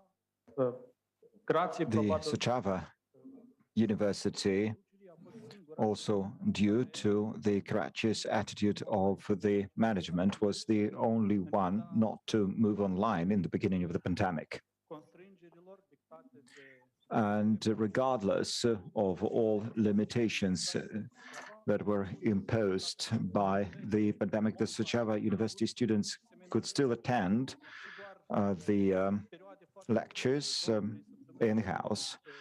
And there was a short period of 2 to 3 weeks when there was the peak of the pandemic with the second or the third wave. And this is when the students had to study online, but only lectures. So it was a rather courageous attitude. This is also, it shows also the courageous attitude of the future generations. And polling was done among the students, and the young people said that science online, studying online, is not as beneficial as on site. One cannot attain the same results, and it is not possible to acquire the same skills and knowledge as otherwise they can do once they attend classes in lecture halls and laboratories.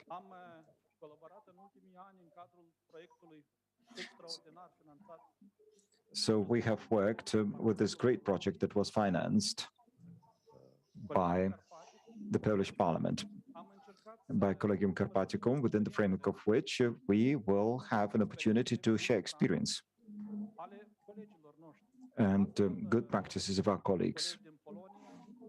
So colleagues from Poland, from Hungary, from Slovakia, from Ukraine have come to Suceava, and they were talking to young people and colleagues, our students, and they could discuss many different important topics.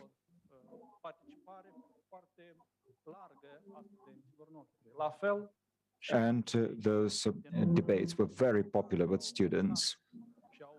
And also my colleagues from the university were attending all those meetings.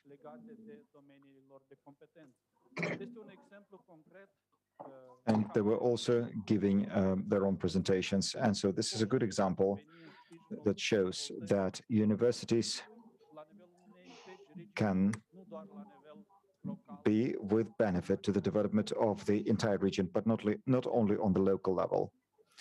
So the university, the Sejmu University, also works on the international level. We cooperate with our colleagues in Slovakia, Hungary, Ukraine, and we are trying to find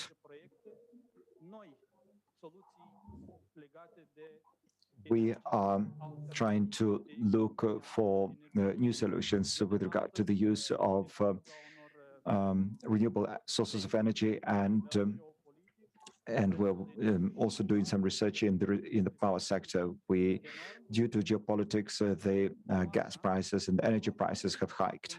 The level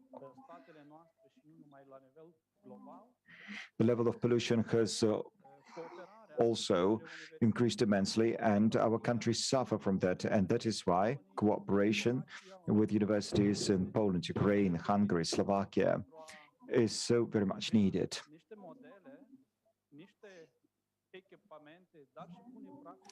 We need to develop new models, we need new equipment, we need good practices that may be used on the local communities level. And one of the projects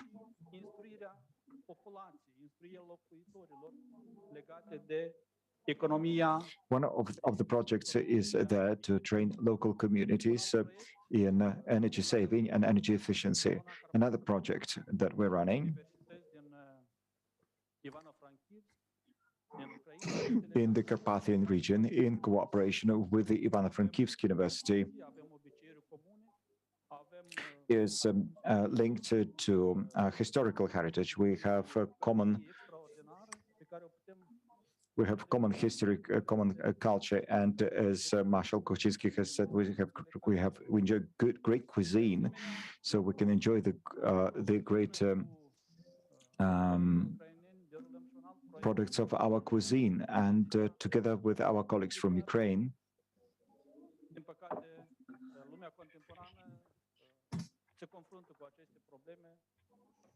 we're also dealing with such diseases, doing some research in such diseases as diabetes, because in fact a lot depends on the quality of food and nutrition, and that is why we're dealing with nutritional studies, and we're dealing with sports, movement, environment, and so on and so forth. So the experience of our university in cooperation with other universities in the region is quite rich, and we have noticed that in some cases there are different pieces of legislation both in EU member states and the non-EU member states, meaning Ukraine or in Moldova. And in fact, those two countries should work closer with the EU member states and in the region. And that is why parliamentary diplomacy and governments need to support the activities of the activities and endeavors done by Ukraine and Moldova, so as to help them to get closer to European standards. And this is how cooperation with universities will become better. Most probably in the future, we will establish new partnerships, but such partnerships will not happen if there is no trust between people. And trust is built on the basis of interpersonal relations, visits, meetings, and projects that are run together. And this beautiful initiative that is the establishment of the International Club of Europe of the Carpathians is a great idea. I think it will be a wonderful tool that shall stimulate further development of new projects, new partnerships. All the more so that we are in a new period of budgeting, and this should give us new possibilities of cooperation. So I am convinced that my colleagues from other universities are open to this type of cooperation.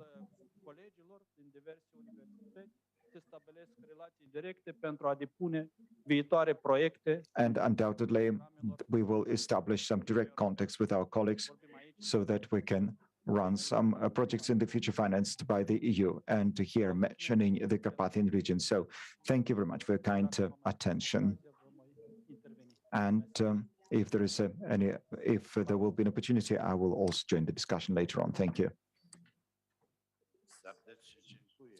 Thank you very much, Rector. Ladies and gentlemen, science knows no borders. We agree with that, and every university functions in a specific space. It's a city, it's a region, and any university has its own duties. And for instance, you were mentioning your operations during the pandemic, so the university undoubtedly serves the community. But is there any space for joint work if science knows no borders? This means that we can undertake common initiatives. We can organize conferences. We can do research. And we can publish the results of these research activities. But maybe there is a place for a Carpathian university. For instance, in the research area, maybe in some other areas.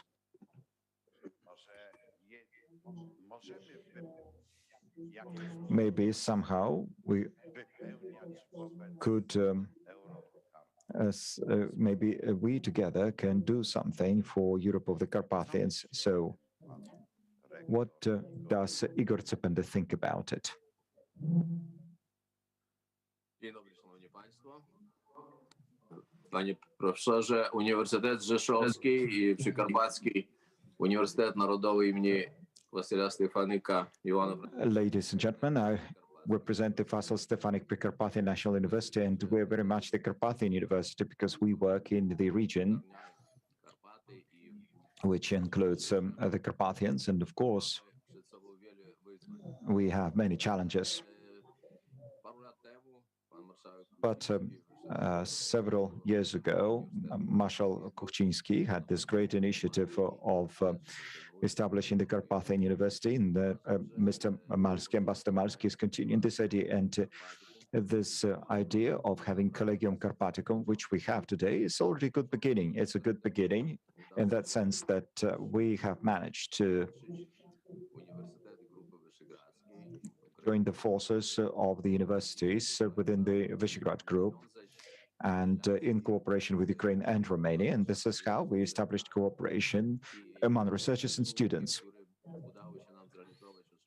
And some things we could do before the pandemic began, although the pandemic later on stopped us in the implementation of a number of projects. But actually, we are on a good way, on a good path. And speaking of social responsibility, we perhaps need to go back to the most important Polish-Ukrainian research project. And this year it will be concluded within the framework of the cross-border cooperation program Belarus, Ukraine, Poland. That is the adaptation of former observatory, the Popivan Mountain. And this facility now will work as the base for mountain rescue services. It used to belong, it was a part and parcel of the Warsaw University in the past, but this is a prologue to further activities that will be run as by the Carpathian University. And it's not saying, I'm not saying that the University of the Carpathians will be established as an entity. What I'm saying is that now our universities are mastering new areas, scientific research, educational areas in the Carpathian region.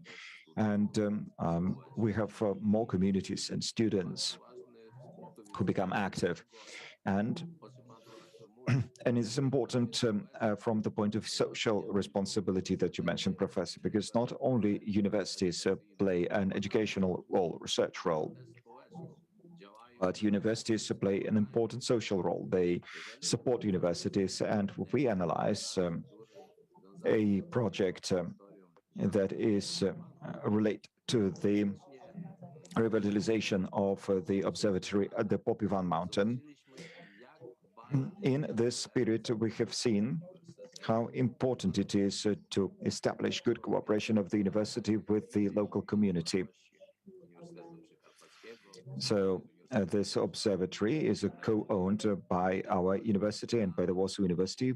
The two universities are running a project, but a couple of years ago, it was a communal property, so decisions had to be taken on the level of the county level and on the regional level, so that this facility would be transferred to the Precarpathian University property. And this is changing property status, real estate status.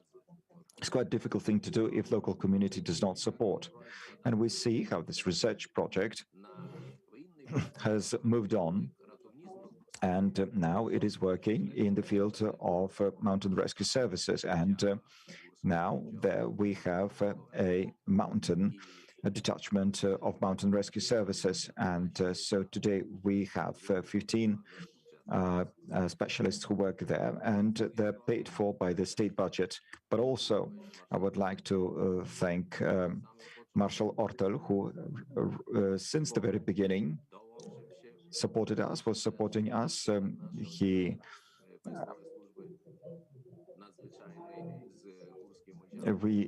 helped to establish cooperation between the mountain rescue services with the local emergency department, medical emergency department, and so we have great tandem. They run training activities, they run projects together, and this is how, in fact, we now have a number of very interesting initiatives. And this is how we have enhanced the level of safety in the mountains, in the mountain range. So it all means that if we together can, in cooperation with local authorities and in cooperation with universities, define a strategic goal, then success is plausible and is doable in a fairly short period of time.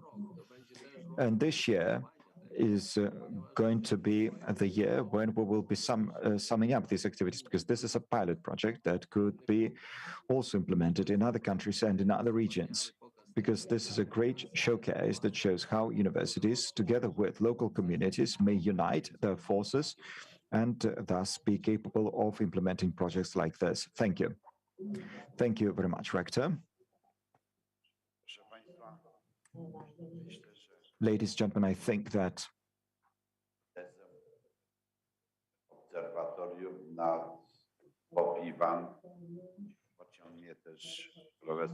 Professor Malitzky will probably speak more about the Popivan Observatory. If I may ask you, please. Yes, of course. I would like to thank you very much. I would like to thank you indeed in cooperation with Rector Zependa. Many times in Krasiczyn, at the Europe of the Carpathians, and before that in Krynica, we spoke about the observatory at Popivan. And Rector Zependa was right to mention that 2022 will be a key year, because due to the grant extended to us within the framework of the Belarus-Poland-Ukraine cross-border cooperation project, we're going to open the observatory. So we shall complete the renovation of this facility. The main building shall be completed but the astronomical observatory as such will not be functioning yet. But already, that's quite a shocking thing that the facility shall be reopened, because as we were starting our activities back in 2012, the first activities were undertaken in 2012, and then in 2012 and later on in the subsequent years, Malitzky and Zapenda were considered to be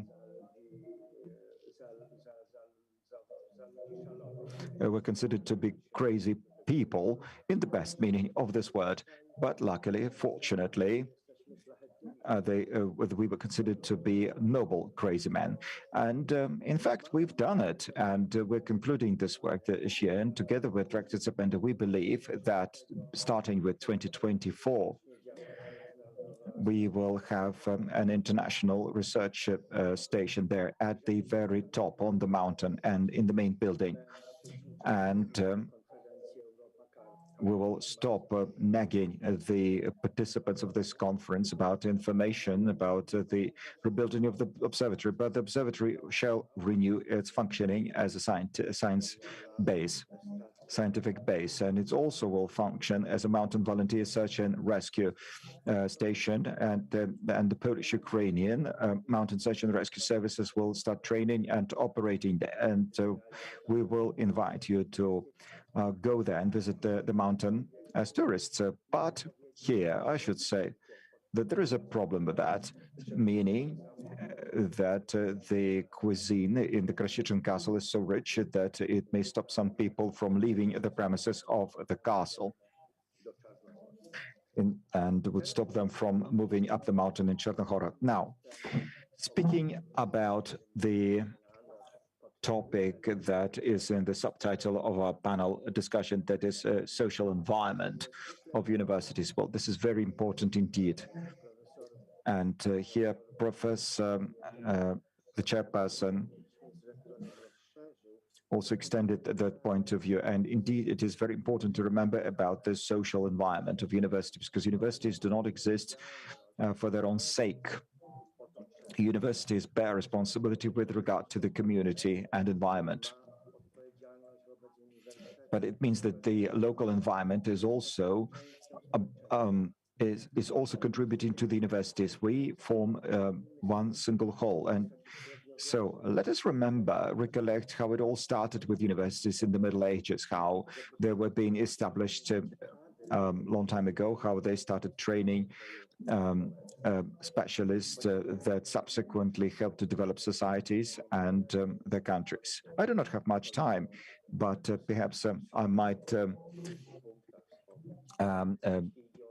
make a couple of points. If we talk about this social approach to the observatory, I think that despite the fact that the building of the observatory did take place in difficult budgetary conditions, and most recently in COVID times and political difficulties, because this was the fluctuation in Polish-Ukrainian relations, and Director Zapenda and myself, we can say that despite these uncertainties, we did not meet with any obstacles. And regardless of who was the leading party, ruling party in Poland, we met with understanding that this is important.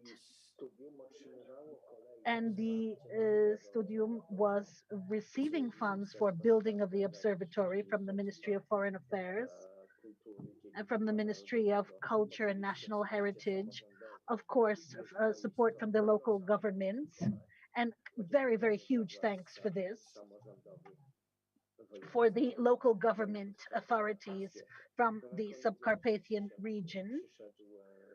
And then we had COVID, that of course was another obstacle. But we are hopeful that towards the end of the year, we will close the basic stage of renovations of the observatory. And now, if we're talking about university, Carpathian University, this is an idea that has been in existence for many years. Mr. Dean Barski, somewhere in Krynica, I don't know how many years ago, in relation with the cooperation of Europe of the Carpathians, undertaking the implementation of these great objectives. And in fact, as a romantic whose life forced me to big positivistic activities instead of a huge university, I decided to create Studium Carpathicum, something that's very wide, extensive, that could bring in all activities that could be carried out at many levels. And for several years, we have been trying to start up these activities, and we have. These included trips of academics to various universities, but how I set this up, the core of Collegium Carpathicum is the meeting between people, discussions, exchange of ideas, exchange of experience. Without people, this cannot be done. COVID was very, very detrimental to our actions, and the grant that we had from the Visegrad funds, we finished this online and we settled it because the provisions do not foresee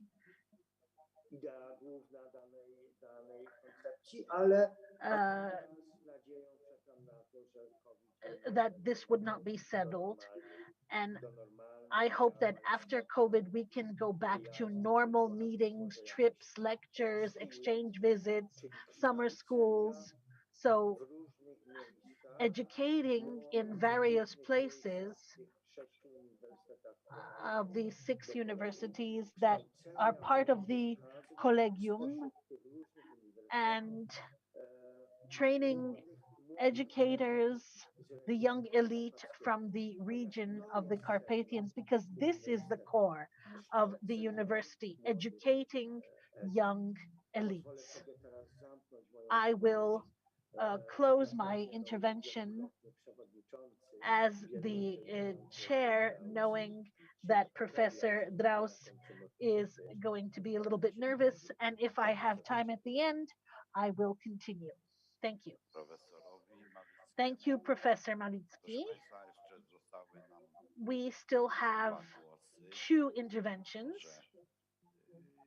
Oddam głos panu Olechowi Skrynikowi. Now I will pass the mic to Mr. Olech Skrynko. Dzień dobry. Ja udostępniam prezentację. I will here show my presentation.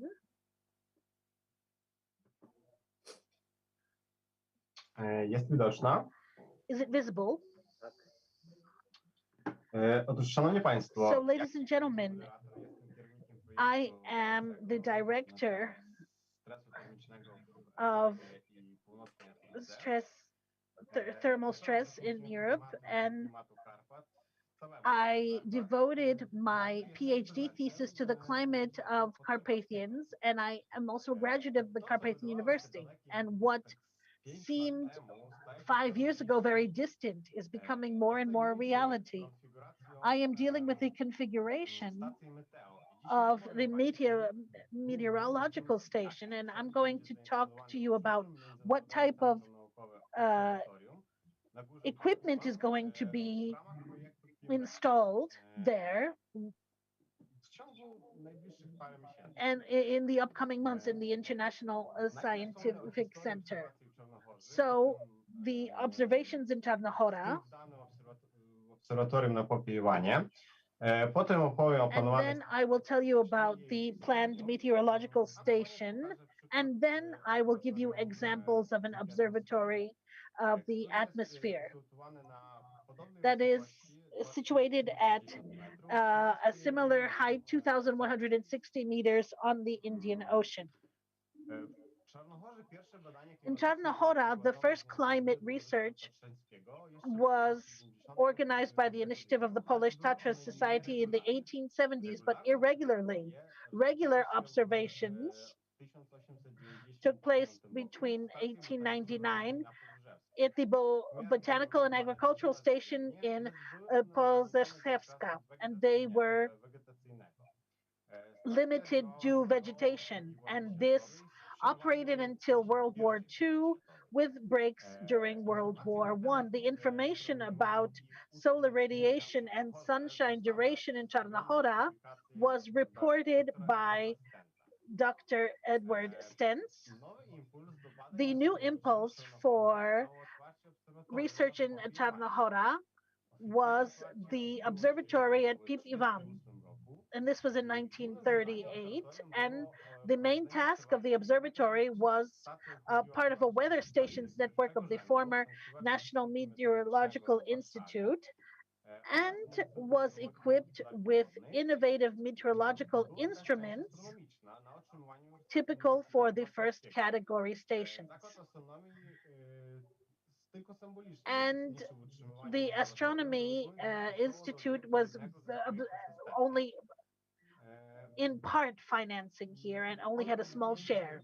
They were doing pictures, etc. In the meteorological part, 3 times a day, the pictures were supplemented every 3 hours for synoptic purposes. And what was then visible at the time, this was very, very modern, and then the World War II came around. As the previous speaker mentioned, Jeszcze o wynikach. Przepraszam. Wyniki spostrzeżeń meteorologicznych, to znaczy te the results of the climatological observation were maintained from October 1938 to July 1939. Czyli w sumie 10 miesięcy. So in fact, 10 months. We have data from right after the opening and before the war. In the last month, so the results for July 1939 were sent in August. So it took 5 days to get there, to get to Warsaw. Na sprawozdaniach jest też pieczątka. And there's also a stamp on the report. 2,022 meters high from the Popivan mountain. And now the Warsaw University and the Subcarpathian University are bringing back the activities of the observatory. And for the past years, 24/7, there is a station working there. We want to put a meteorological station, and how this is going to be configured. This is going to protect data in the cloud, and the data is supposed to be automatically recorded at the station itself. It's supposed to have a GPS, solar panels, and batteries. We also need generated power. The solar panels are going to be covered with snow, and secondly, when there is ice, we need heat. The station is supposed to be entered into the WMO network. And first we had a mast 2-3 meters, and it would be sufficient if there were no obstacles at the astronomical tower, as it is in the Śnieżka mountain, but there's no second tower there, and the mast itself is connected to the building right to the observatory. So there, of course, are lightning rods there as well. The manufacturers say that 2-3 meters tall masts is not enough. So here we will have a 10-meter mast. And the manufacturers say that this will be able to handle the encumbrance that is put on it. Z bazowych parametrów meteorologicznych stacja będzie mierzyć The weather station is going to measure air pressure, wind speed and direction, air temperature and humidity, precipitation, snow depth and soil temperature. Z aktenometrii oczywiście zainstalujemy przyrząd do And we will also have sunshine duration sensor, more advanced, a net radiometer, and a total UV radiometer, shortwave and long wave. Promieniowaniem długofalowym też. Z grubsza są to dwa paranometry. These are two types of pyranometer and pyrogeometers. They are connected to one device that is going to record the data. In Poland, only 70 stations measure sunshine duration center. Niestety w Ukrainie dane In meteo Ukraine, the meteorological data is not yet made public. Although this radiation is not measured in the west of Ukraine. This is not a problem to estimate the base on the basis of cloudiness or doing even more in-depth analyses. I used satellite programs that are even better than the meteorological stations because they give more data and they give a more spatial understanding. You can collect data free of charge with an area of about 5 kilometers within 15 minutes, going as back as the 1980s. But this kind of advanced research, satellite research, we need specific data. Także zainstalujemy UV radiometr. And we will also have a total UV radiometer to measure these UV rays for UVA, UVB, and C. There are dedicated radiometers. Całkowitego promieniowania UV. Stacja będzie także This weather station is also going to have an air quality transmitter for pollutant gases and particulate matter. It is going to measure the concentration of nitrogen dioxide, nitrogen monoxide, carbon monoxide, and ozone, sulfur dioxide, and hydrogen sulfide. Wcześniej było podpisano memorandum w sprawie A powołania. memorandum of understanding was signed between the Ecological Center in Carpathia on the basis of the observatory.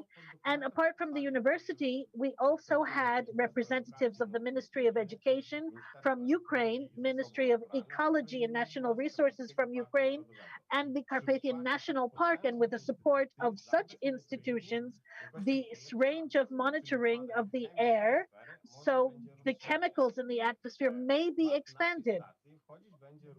In our station, we will have these suspended particulate matter, two types of breathed in PM10 particles that are these large particles, 10 micrometers, or smaller ones. Doctor, because this is a very interesting lecture, and I trust that you are a specialist, but we don't have enough time. I'm pretty much done. Thank you. Thank you, doctor. And now I will pass the mic to Mr. Marshall, the host of this location, Mr. Piotr Pilich. Thank you very much, Mr. Marshall. Professors, Ladies and gentlemen, this was a very interesting lecture because we learned a lot about where these funding that the local government here also acquired, where it's going. For projects, this is worth mentioning. They have been implemented from our initiative, and our main foreign partner was the Association for these Extraordinary Manners and the Ivano-Frankivsk University. And we submitted certain questions for the Polish aid assistance. We wanted to acquire a large amount, and 600,000 was given for investment purposes, and this is visible that this center was renovated in a very good manner. We could see how the works went. Professor Malitzky showed, we could see the progress of the works as well. And the remaining funds were allocated for training, for common training of our mountain guard safety services from Poland and Ukraine. These were very important trainings in the scope of mapping, providing first aid, anything that can take place in the mountains. This mutual training allowed for expanding one's knowledge on the Polish side as well as on the Ukrainian side.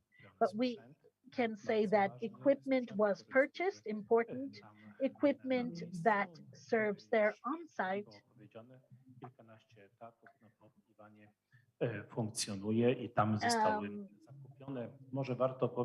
I think it's worth mentioning a snow scooter, equipment to measure snow, to predict or forecast avalanches,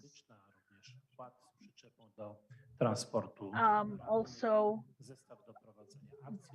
equipment to be able to transport injured persons, a generator, amongst others.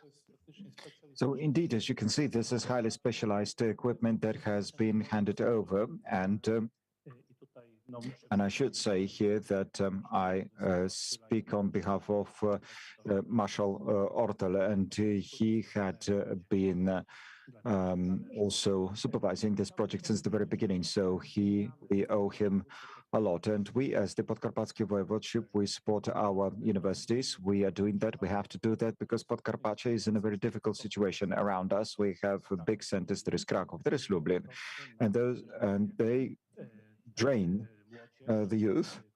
Many youth from here leave for Kraków and Lublin and to other cities, not to mention Warsaw and Wrocław, because those are the principal university centers. But we support our universities in many different ways, and this is worth mentioning, because we have a whole scholarship system, and right now this is 3,000 zlotys per student. So we're also promoting those students who are from this region and who wish to continue studies here at our university. So we have the Rzeszów University, and we were marking 20th anniversary of this university. Also, we have University of Technology in Rzeszów, and it is also developing very well. We're developing the medical faculty. This year, we saw the graduation of 198 first graduates, and the enrollment of new students is 200 for the next year, so academic year. So it's going on well, and we have been talking to the Prime Minister so as to establish even the university hospitals, so that university students can be well trained at the hospital university. So this is to support the youth, and this is the incentive that we can give as the regional authorities, but also we support our universities. This is big money from the regional operational program.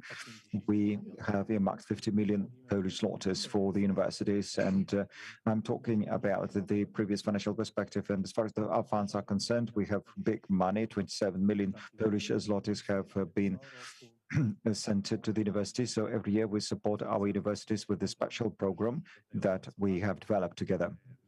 1,700,000 zlotys goes to both state and to private universities, because anyone can use this fund. And of course, the largest money goes to the big universities, to the University of Technology. And we have 5 big universities, professional universities here in this region, but we also have other private universities, and they may also apply for funding. And I would like to say one more thing, that we are trying, although we are not part, the universities belong to regional authorities, but we have many people who are in regional authorities, but at the same time, they are also professors at university. I myself teach at one of the universities, so we have to help universities, and many of us work there as well. Yes, thank you. Most of the time was devoted to this joint initiative, which is the Polish-Ukrainian initiative, that is the observatory at the Popivan mountain. But in this debate, I have mentioned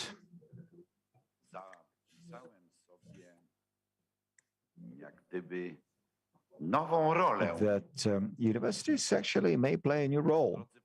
And ladies and gentlemen, a traditional role of universities is doing scientific research, doing science and educating young people. But now, at least in the light of the Polish Act on Universities, it is cooperation with the community. And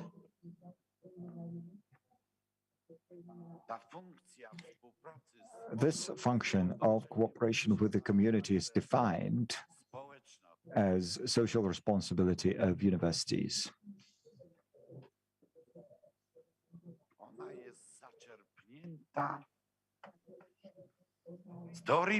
And it has been taken from the theory of business. And when I hear that universities are currently signing declarations on social responsibility of universities, then in fact the origin of this declaration is taken straight from the corporate social responsibility theory. So I make a conclusion that we're developing a corporate university system. So that's one thing. But unfortunately, modern universities have lost their character of the shrine of knowledge. A modern university is developing its social authority in a different way, or social capital of universities is being developed in a new way. And if a traditional university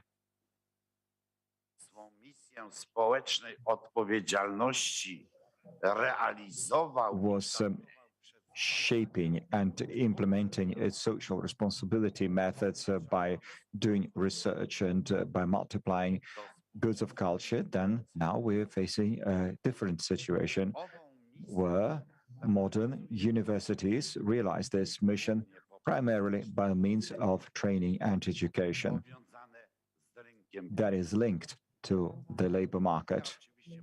And of course, I can lecture on that because I disagree with this attitude.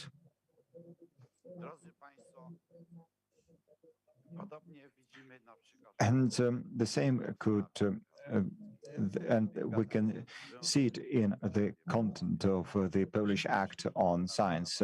And as far as the Polish context, in the Polish context, before the war, there was a similar act, and it was several pages long. And that law was established in the framework of working, of operating, of the operation of universities. But today's law is 250 articles long.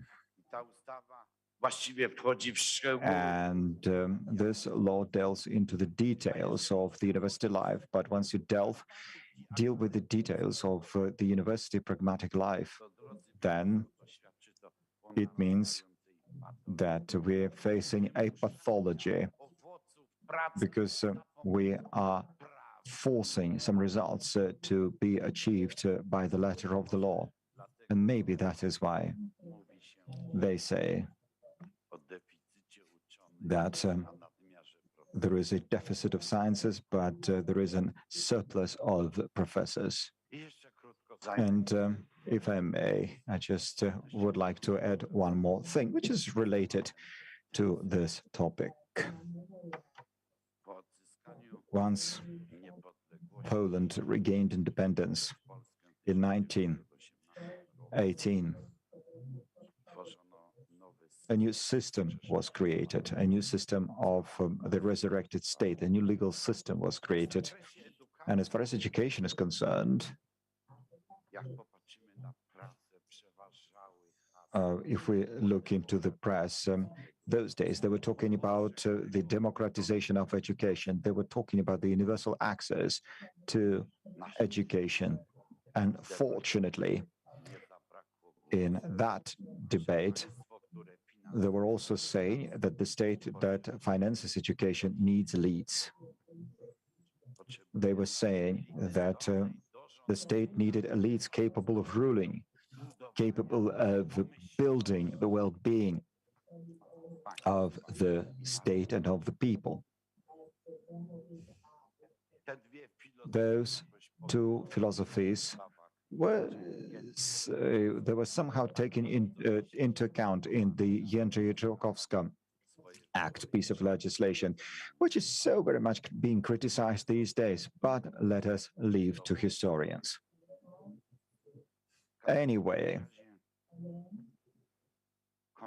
to conclude my string of arguments, I would like to quote Marshal Józef Piłsudski, who said those words at the Warsaw University in 1921. And Marshal Piłsudski said, of course, I'm going to make some shortcuts, but he spoke of a double task of universities, that universities are providing the state and the people with professionals. And he said that universities were providing for anti-utilitarian science, as pure science that generates higher values of human spirit. And then Marshal Piłsudski added on, but without higher values of the human spirit, one cannot perform the first task, that is educating professionals. And maybe in those words uttered by the Marshal Piłsudski, we should also include social responsibility of universities. Ancient philosophers of Stoicism used to say, who does not write has nothing to say.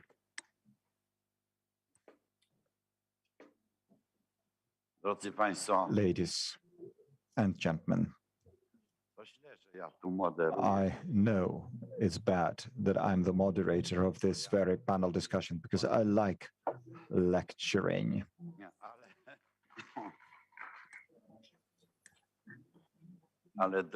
But, ladies and gentlemen, scientific research. Professor Malitzky added that sentence there. He said that the mission of the university is to educate, but that is a derivative mission. Research, research, and research. That is important as well. And now a question to all of you.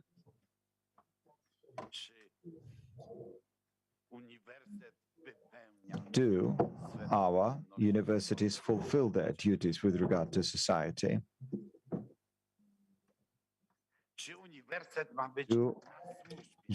Are the universities there to serve society? Is university perhaps something higher than that, more unique than that? Maybe society should be serving universities and not the other way around. Let us think about it. After all, university is there to multiply our civilization, to make it bigger. And the first sentence that I uttered here was that science knows no borders. Science indeed knows no borders. And as a rector in Suceava does some research on COVID, and such research results are being published, and then scientists from all countries have access to this knowledge. And therefore, I'm looking here at Marshal Kuchcinski, and I'm thinking, do we have a common initiative for our Carpathian universities? Pop Ivan is a great initiative, but it is an initiative of merely 2 states, 2 regions. But I'm thinking our common initiative. I'm thinking about our big common initiative on the level of the thought. For instance, what are the origins of the notion of Central Europe? Where does it come from? Central Europe has its own historiography, and this is a well-justified historiography. Or how about the Visegrad Group? What are the origins of the Visegrad Group? Let's have a look at into the essays, and there we can find information about the social and cultural phenomenon. And maybe the time has come to deepen our thinking about Europe of the Carpathians. Maybe we should start thinking in broader terms.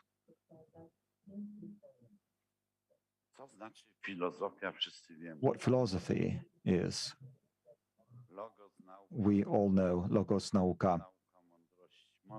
That is the science of wisdom. And philosophy has always been there as a basis for the progress of development. So let us think.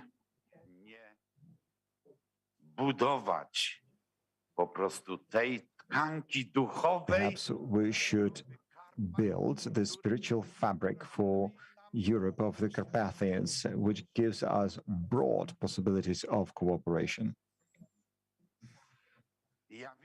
And I see this field of cooperation. And maybe I will even put it in writing.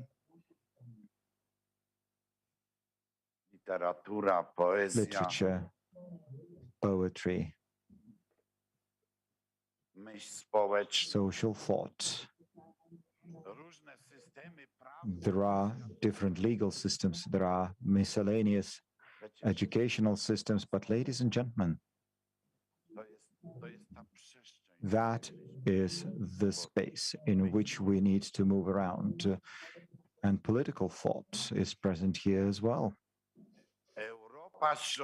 Central Eastern Europe, ladies and gentlemen. By the way, one of the French philosophers was writing about this mentality of Central Eastern Europe. I do not remember her name, sadly, but she was writing about the mentality of the peoples populating Central and Eastern Europe. She's got a book about that. So, ladies and gentlemen, I think that the more things that unite us than we think. But I have to conclude now. Professor Szymanowski is not here, but he wrote a book about Central Europe.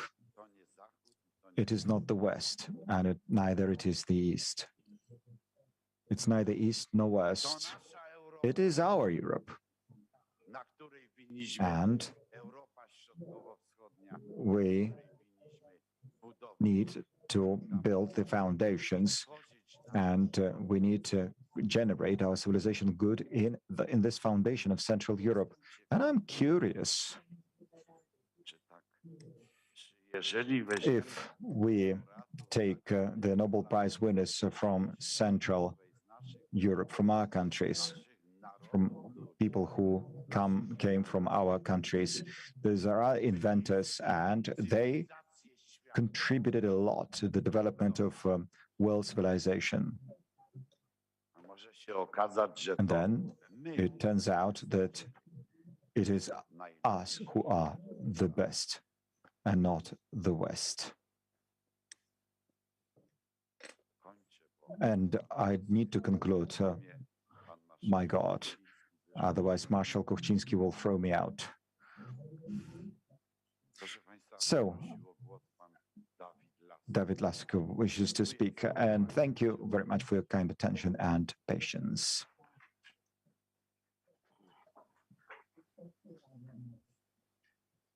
Bardzo dziękuję. Thank you.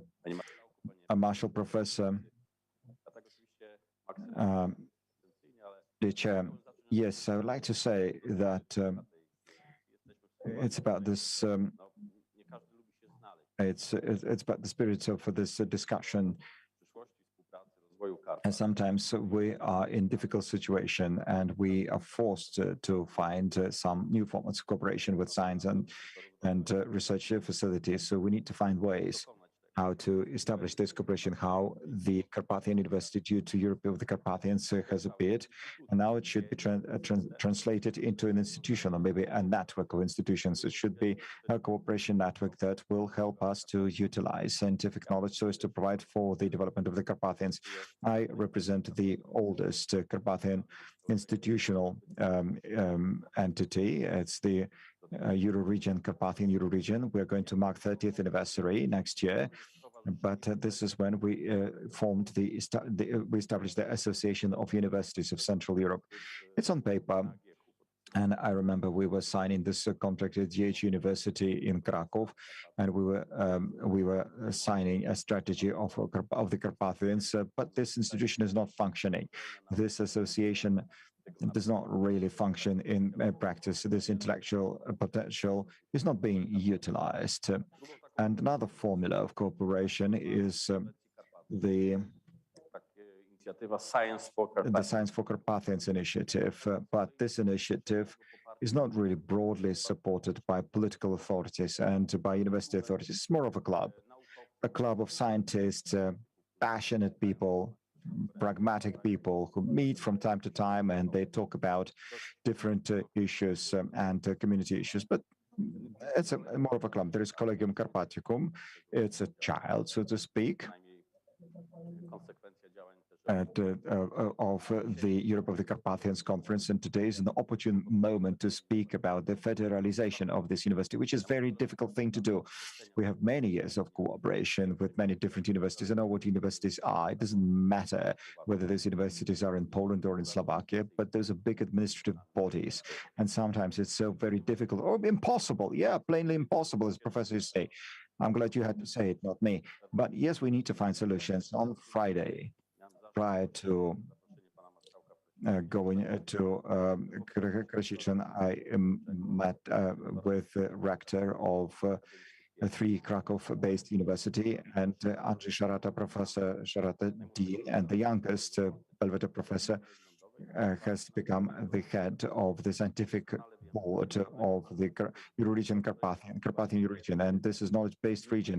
There is no other way. We need to mobilize all those who are ready to devote their time and talents and help us to develop the image, the vision for the development of the Carpathians, because there are many traps and there are many deficiencies that we need to address. I'm very happy because the Carpathian region is always at your service, as always. We have to pull our sleeves up that for the next 10 years to build the structures. We don't believe that we can do this without universities. We have certain contacts. We have those from Ukraine, Slovakia, Romania. Central Europe is a huge topic today. The discussions about Poland, Czech Republic, Slovakia, Hungary. This is between the seas, between the East and West. We're not either the East nor the West. So we need to search for solutions using political support, thanks to Mr. Marshall, and our personal contacts. We all have our role to play. Professor talked about these new roles, and today we're doing this. The parliaments are doing this. This is the time that we need to bring about new roles for the next decade. The Carpathian Encyclopedia. We're not going to do Berkeley, where we have a parking lot for Nobel Prize winners, but we need to verify what we need to show. So as I have mentioned with my institution that is building with these foundations, and now this is speeding up, I will be at the disposal of Mr. Marshall, and I would like to end on a more academic note. And this is the motto of my university, plus ratio quam vis, more with knowledge than with strength and power. Thank you. Thank you very much. Ladies and gentlemen, we need to end, so now we'll start the lecture. Therefore, I would like to thank you to all the panelists, Professor Igor Cependa, Professor Stefan Perucci. It's a Romance language, right? Thank you very much, Professor Malitzky, Dr. Oleg Skrink. Thank you for your interesting lecture. I'm not a doctor yet.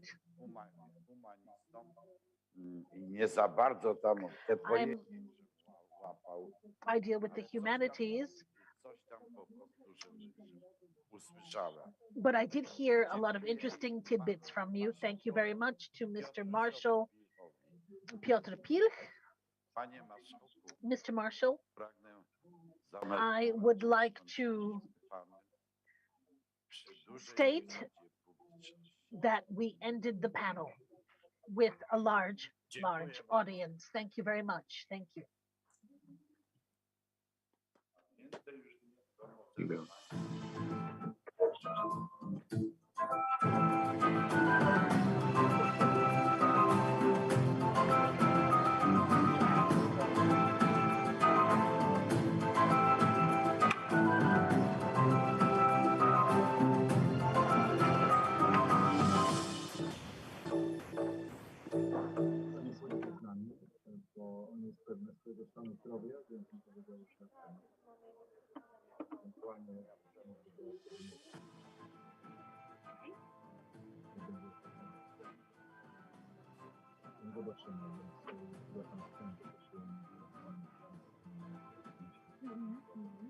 Jeszcze byśmy uzgodnili wiadomo, jak my liczymy, bo wiesz, wczoraj mieliśmy No wczoraj 3 bloki.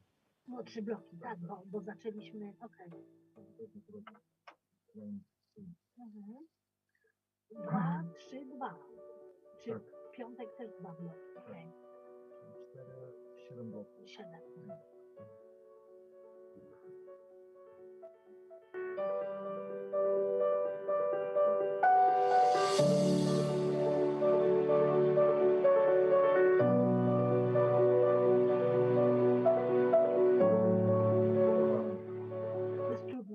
już jest ciężko. Teraz będą jacyś bankowcy, przedstawiciele Banku Gospodarstwa Krajowego. No ale to a ten Ukrainiec, którego tłumaczyłaś, to jest. On tak niewyraźnie mówił i no. Tego nie widziałaś, ale ja byłem wtedy na sali. Widziałem reakcję w sali. Tam wszyscy się uśmiechali po polsku. A ja tak posłuchałem się, zacząłem okej. Chuju. I'm so glad I'm not in the book. It's not me. Ten facet ma konkretną wiedzę i tak dalej, a potem z kolei ten mój się rozwodzi. Ale nie w nieodpowiedni sposób ją przekazuje. Nie można taką wiedzę specjalistyczną osobom, które nie mają pojęcia, w taki sposób przekazywać, bo nikt z tego nie skorzysta. To ja będę położyć troszkę.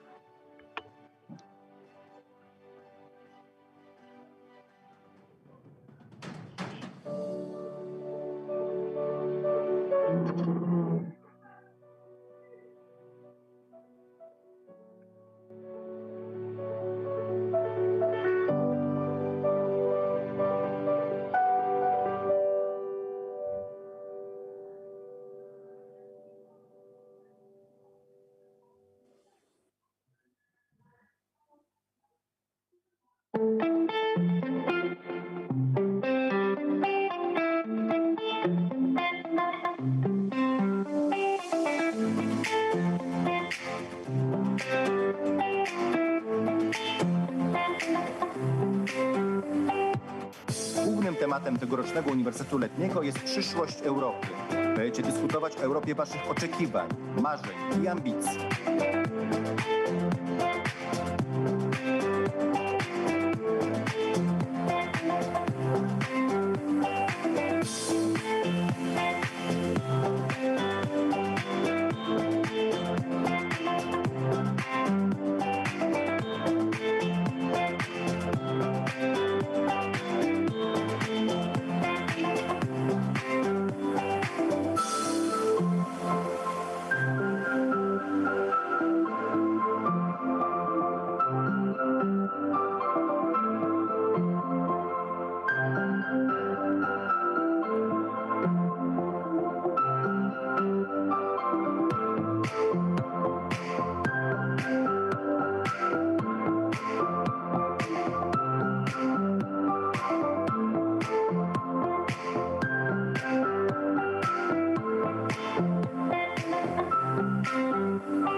Głównym tematem tegorocznego Uniwersytetu Letniego jest przyszłość Europy. Będziecie dyskutować o Europie waszych oczekiwań, marzeń i ambicji.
Nie, nie ma problemu, dostaniemy dwa.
Jeszcze nie zdążyłem.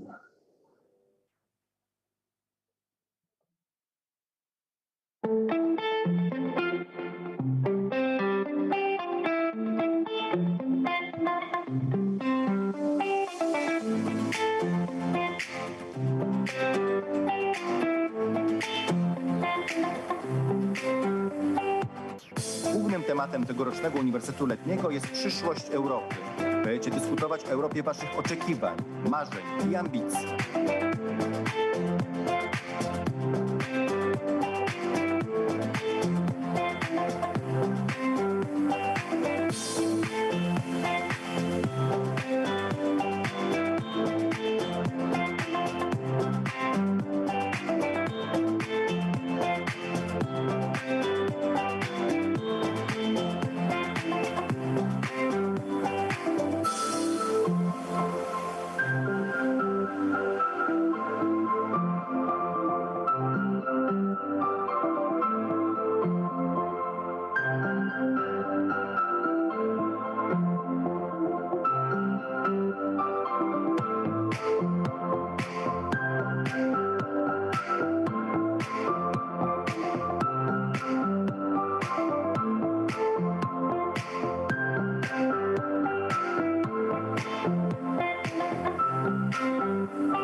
Głównym tematem tegorocznego Uniwersytetu Letniego jest przyszłość Europy. Będziecie dyskutować o Europie waszych oczekiwań, marzeń i ambicji.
Morze możliwości.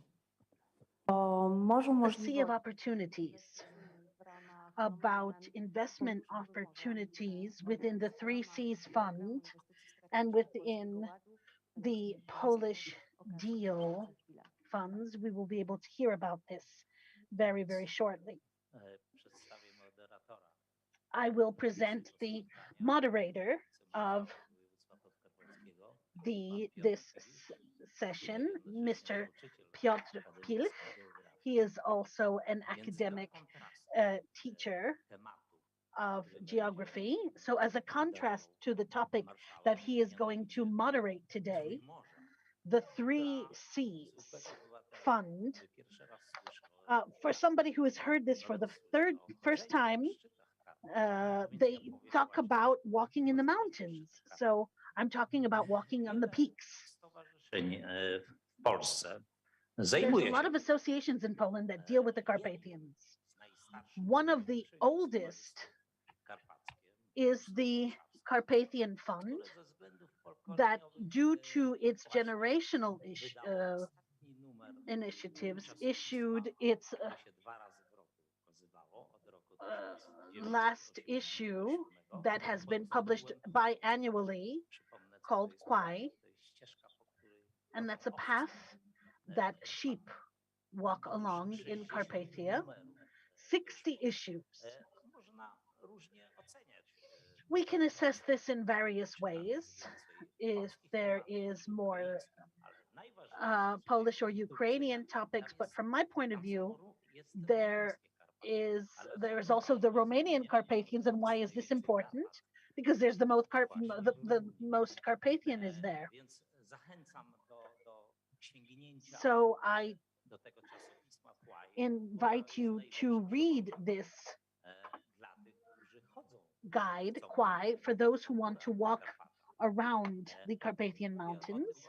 And I'm talking about this in contrast or in context to today's topic, where we're talking about the 3 C's, Europe of the Carpathians, the 4 C's, even sometimes.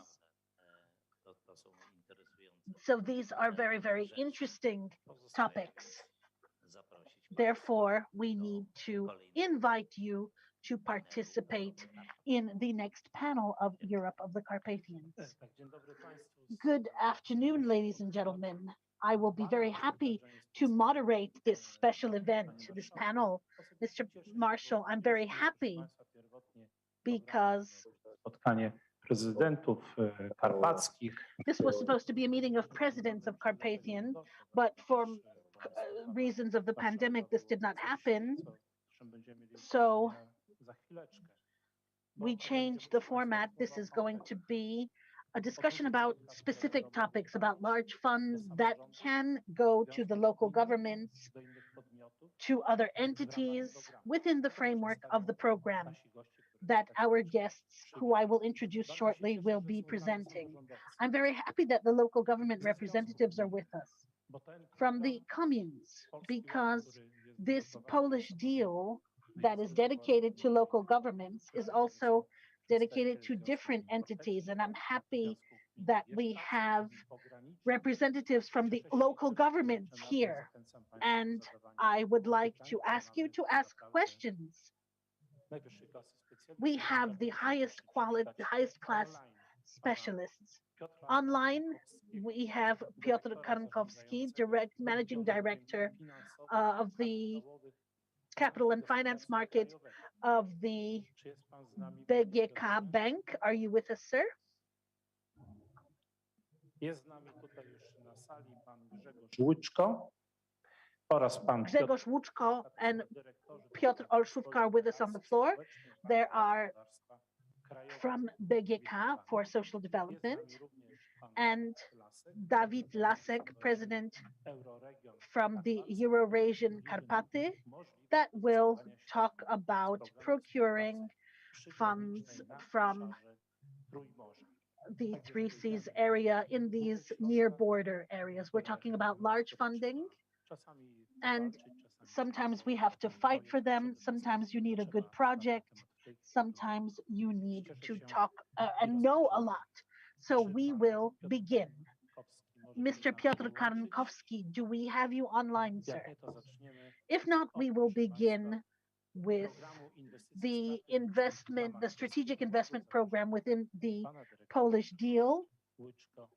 Director Łyczko and Piotr Olszówka. Mr. Marshall, ladies and gentlemen, thank you for inviting me.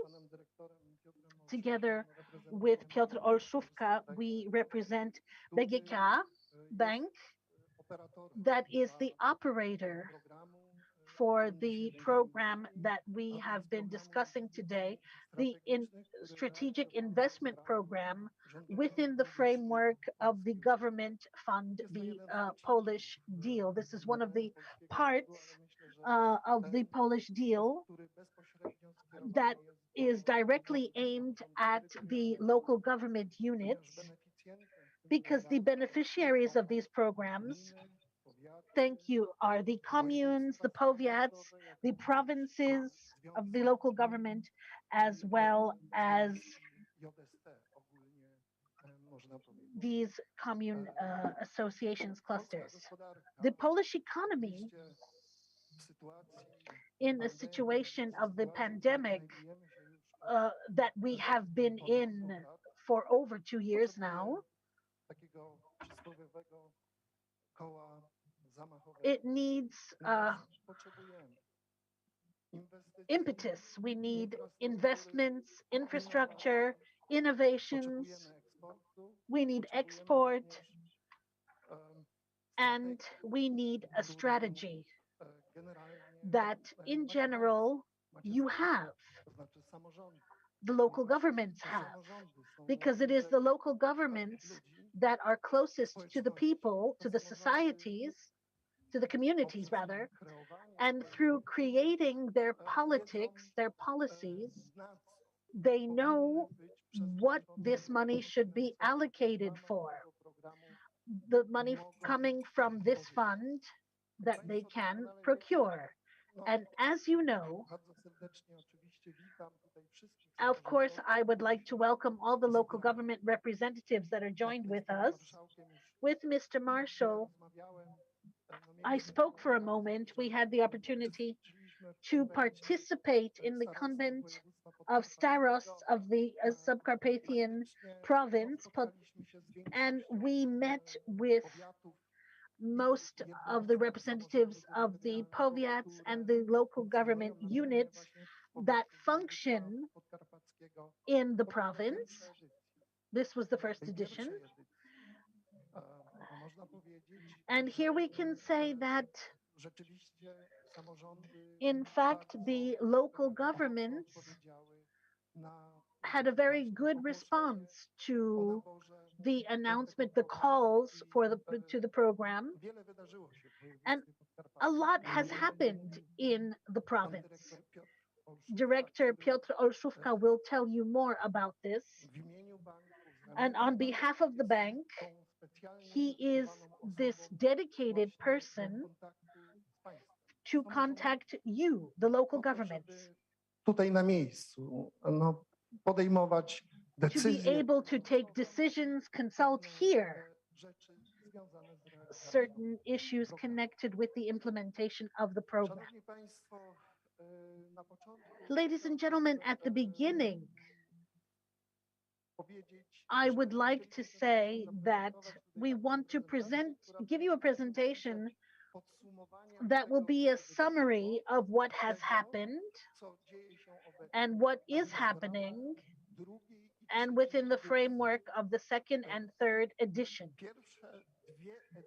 The first 2 editions of the program, these are pilot editions, and we, as the operator of the program, so to a certain extent, we need to learn about these simple things connected with problems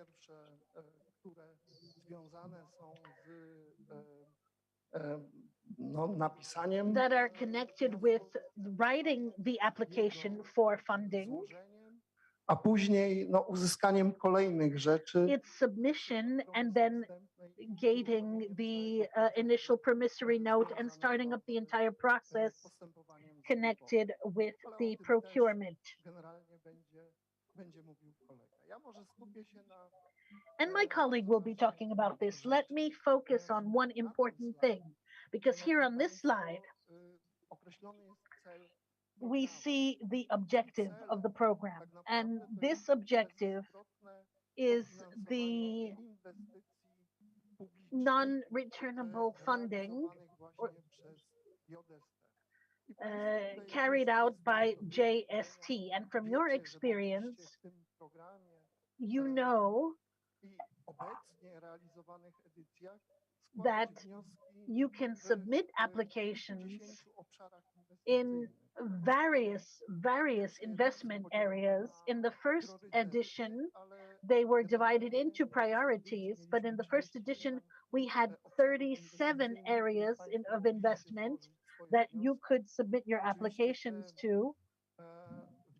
Of course, these applications were connected with the fact that this percentage of financing was varied from 5 to 20%, but the funds that you acquire or in relation to a positive result of the application for financing, this is non-returnable financing. So it does not have to be given back. Non-repayable support. And in the course of our presentation, we'll be talking about this, but this is to kind of activate investment activity of the local government units to develop this local entrepreneurship. And I'm sure that all of these investments do have an impact on improving quality of life, creating new jobs. And what is essential here? Sustainable development. And what we want these investments to become this impetus to act so that the kind of activate the economy in this post-pandemic situation, and also kind of spark investments, activate investments that are carried out by the local governments.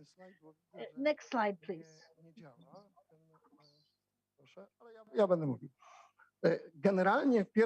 So generally speaking, in the first edition, they have submitted almost 9,000 applications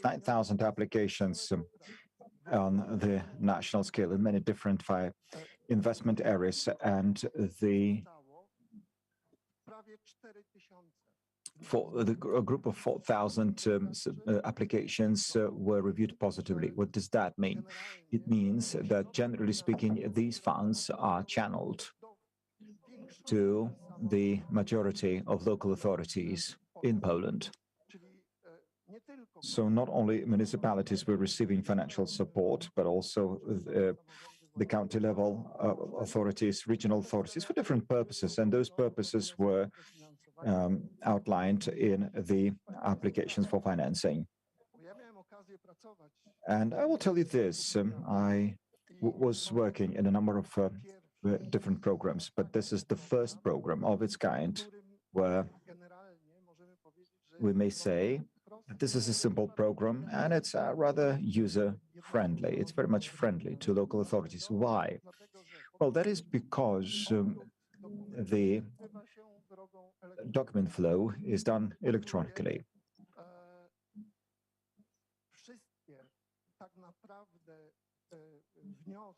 Then the next point is that all applications that you submit, all such submissions are done with the use of two platforms. The first is the EPUAP platform, and the other one is the Polish order app. And this is Polish Deal app. This is where you can receive all information, send all information. And so, in fact, those two platforms provide for flow. Przesyłane są do banku po to, aby uwiarygodnić państwa inwestycje. So you do not need to send dozens of documents to the banks to justify your investment, to verify your investment. So basically, you make a statement using electronic document flow, and you can actually present a number of statements electronically. So right now we are in the third edition, and the condition is that you need to have a document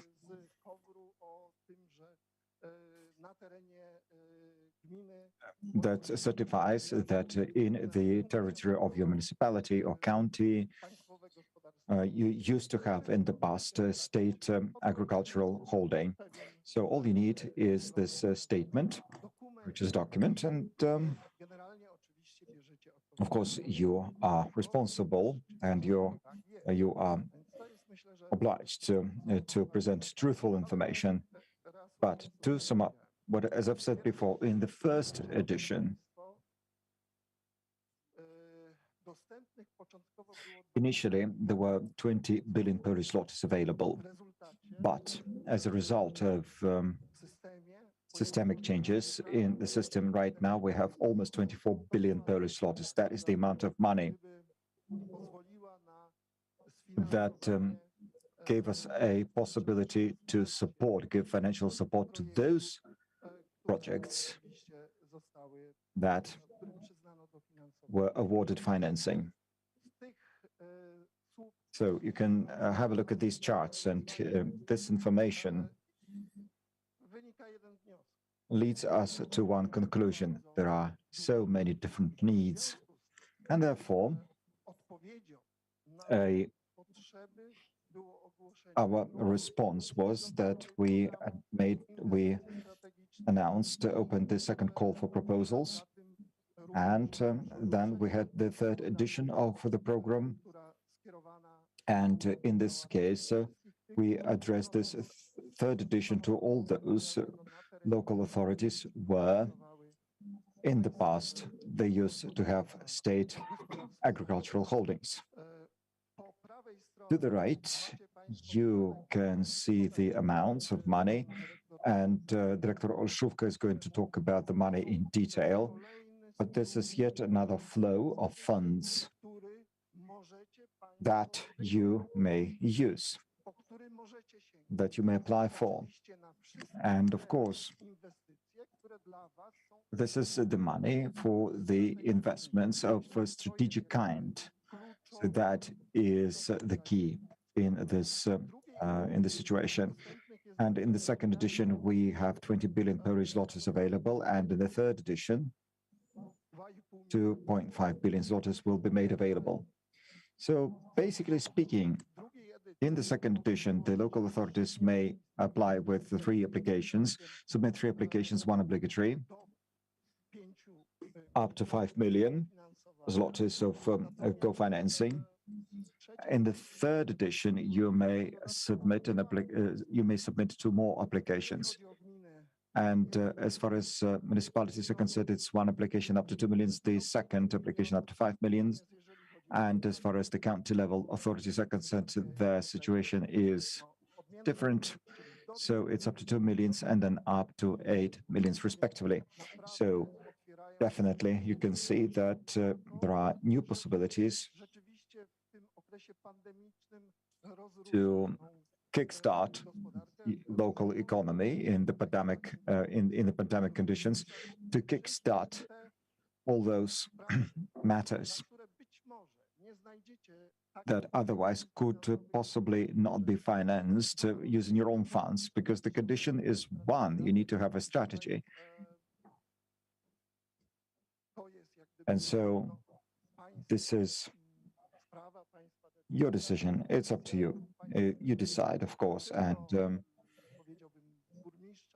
and it's not only the mayor or starosta who decide, but it's also up to the decisions taken by the boards of county-level authorities or decisions that are taken by city councils. So this is the instrument that is there to support decisions taken by local authorities so as to provide for social and economic development of small local motherlands. And now one more point. I do apologize for speaking at length, but one more important point. In the summary, I would like to say that of the applications that we have analyzed all the submitted applications, and these submissions show us a couple of points. First, we can clearly see that usually the needs refer to the development of road infrastructure. So we still that the largest number of applications submitted refer to road infrastructure. Apart from that, another group of needs, those are investments in sewage. So this is yet another area where we see most of the demand by local governments. And the third place, the third largest need, is related to social matters such as education, sports and tourism and culture.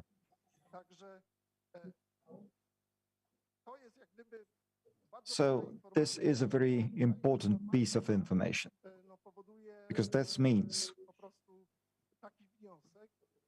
that it is important to continue this program with subsequent editions. And yes, this is a program that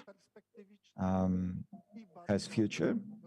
It's very much, this program has very good perspectives, and we owe gratitude to the government for having developed this program. And I hope that as far as regulatory aspects are concerned, this program is there to develop and is there to run. Okay, this is it. Thank you very much. And it's over to my colleague. Yes, thank you very much, Director, for this information. And all local government people know that all the money that went to local government, local authorities, that we have not had that much money before. And so far, local governments have not had an opportunity to use this type of funding to support their budgets. Right. And now it is over to Director Olszówka. He is the Director for Social Relations at BGK, but he is also a area manager for this region. Well, it's our common responsibility because this is a huge program. It's 24 billion Polish zlotys. Let us remember that this the time horizon is 2 years. This money is there to the overall budget for local government authorities is 120 billion altogether. And I'm taking care of this program on behalf of BGK Bank, and I have met many of you as we're meeting with local authorities, representatives of local authorities. So that's my job. So that's to introduce myself. So thank you very much, Grzegorz. Thank you, Grzegorz, for this nice introduction, and also for addressing your attention to the most important aspects. And let me show you the next slide, and it shows the progress of situation. So right now we have the funding at the level of almost 25 billion. Sewage is 4.8 billion, so it's just simple mathematics. It's Sunday, but here, what is this? That's 20% as far as these investments are concerned. And why I'm saying that, because I'll show you more on the next slide. I'll show you the situation about the Podkarpackie voivodeship, because this is where the area I'm responsible for. So, of course, it is important that all the money that we receive from the Chancellor or the Prime Minister finds its way to the implementation of strategic investments to be implemented in the Podkarpackie voivodeship. So the situation is as follows. By the way, the slide has changed for some reason. So here we have 558 million Polish zlotys with a funding pool exceeding 1.7 billion. And here in Podkarpacie, the situation is the following: is sewage and water mains is 30% of all funding, which means that here these needs are huge. But it also means that there is a certain threat. Because when I ask people if this program is a good one, then local people say, no, it's not a good program. It's a very good program, they say, but there are certain risks related to it, because most of the money goes just to sewage and water mains. So I appeal to all of the local government people, once you call for tenders, please do it in such a way so that the operators can be found, and in fact that they fit in the budgets that you have been envisaging in your promissory notes, preliminary promissory notes. And the Podkarpackie voivodeship is a unique one. We can compare it here against the others. So this is the money per capita. This is more than 125 zlotys per capita in the Podkarpackie voivodeship in the first pilot edition of the program. So this is how much money shall be spent per capita. And the time is rushing me up, and you know this information. So let me just do the summary, what's going to happen within the second edition. The second edition has the budget to be concluded by the 15th of February, and there are 3 applications. The smallest obligatory application means that if local governments would like to use a funding pool of up to 30 and 65 million zlotys, they have to apply with an application of not more than 5 million, but then there are other applications that could be subsequently applied for. And then as far as municipalities are concerned, here we see a program that is related to those municipalities who used to have a state-owned collective farms in the past, and here financing here we see that the non-repayable funding could reach the level of maximum 98% of the investment value. So basically, co-financing ratio here is 98%. So if you do have such municipalities who used to have state-owned collective farms in the past, you can use this funding source. But although the total amount here is 2.5 billion, which is 10 times less than the main program, but still that's a lot of money.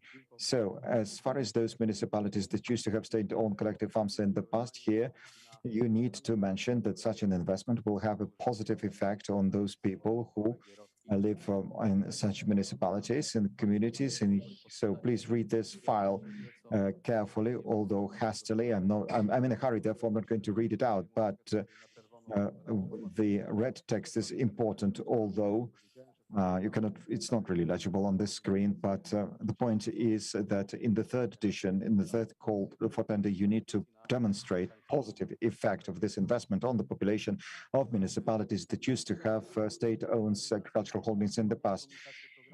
And here we can see an application that helps you to submit your obligations. And one of the elements of this program was digitalization, and digitalization in broad sense, but also a small, lower scale digitalization on the bank level. So most of the documents are statements and applications and submissions, and most of the flow is done with the use of our app.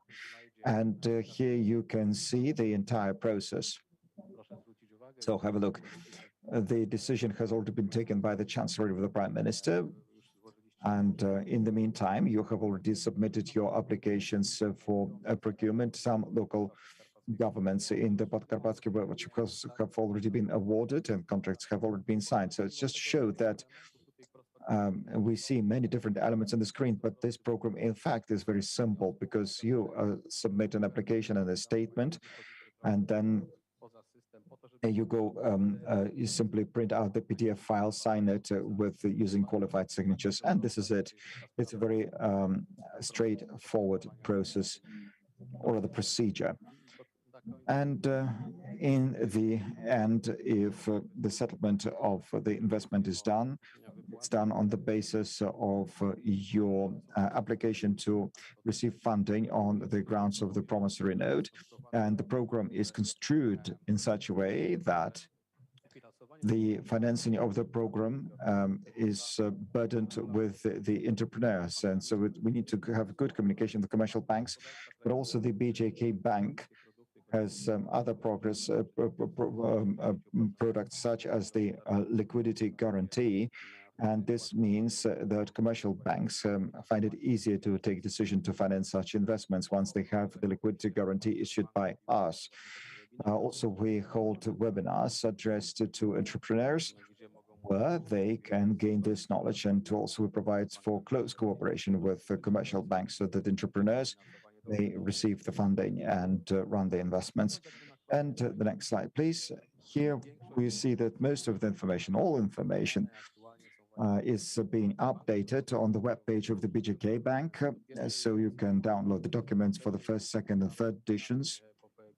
Let me remind you, the third edition is about municipalities with the state-owned agricultural holdings in the past. So that's a webpage. Start with this webpage, and once you apply for funding, please use the application. Although I can always help you at any point of time, please address me by phone, by email. There is a dedicated email address, polskieword@bjk, and this is where you can send your queries, and I will be sending answers. But also, as far as BGK is concerned, it's very important to make sure that all information is updated, and it's just the landing page of the app. And most of the communication is done this particular way. So you simply have to tick the boxes. And if there is a statement, for instance, from the former state-owned agricultural holding, you just tick the box saying that such a company used to exist. And that's it, I guess. I was rather speeding with my presentation, but I simply wanted to show you this program from the technical point of view. And perhaps you are not really the target audience for this type of information, but undoubtedly you will be speaking to your own staff, to your own employees, and they need this type of information, and this is where they can find information. And the significance of this program is confirmed by the fact that regional manager is directly involved in this program. And as far as the BGK Bank is concerned, they, until 2020, were used to invest 18 billion zlotys into local authorities, but with the Polish New Deal, this investment level is already 25 billion, but the entire program is in fact much higher than that, because the entire program is going to be 122 billion Polish zlotys over a span of several years. So we do grow as a bank, we do increase our, develop our cooperation with our local governments. And I also like to thank you for your hospitality. Whenever I travel around in municipalities, I am very well received. And I don't know whether there's going to be any questions, but should there be any questions, I'm more than happy to give you answers. Yes, thank you very much, Director. Yes, indeed, I do encourage you to ask questions. In this edition, 24 billion zloty, 1.7 billion came to our province, and the municipalities did in fact take advantage. We do have managing director of from one of the departments of the bank, Mr. Piotr Karnikowski. The 3Cs Initiative Fund. Thank you very much for the invitation. As Mr. Marshall introduced me, BGK Bank is responsible for all of the activities connected with the financing of the bank, of government programs, that the bank is responsible for the issuance of bonds and capital investments. And in this case, this is one of the activities of BGK Bank that we conduct on an international scale. We could perhaps even say, why is BGK, why should it conduct such international activities? Very often we are asked this question, and this is a simple response. Poland in this region, in our region, the 3Cs, these 12 countries, between the 3Cs, the Baltic, Adriatic, and Black, this is one of the most dynamically developing countries. It's the leader of development. Hence, we are asked, why are you not staying within the country and you need to develop? Because international cooperation, linking together exchange of technologies, cooperation, trade, we have neighbors, we have to cooperate. After the fall of communism, we wanted to join the structures of the West, And we have a little bit forgotten that we have neighbors and we have to talk to them. I'm going to give you a presentation how we as the bank, what kind of potential we have. May I ask for the slide? Cele tej inicjatywy. Inicjatywa Trójmorza. The aims and initiatives. This is an initiative that came from a political initiative at Poland's presidency and Croatia's in 2015 as a program of developing a regional cooperation between countries that work in this region, and it takes place in three layers: presidential, region, and local.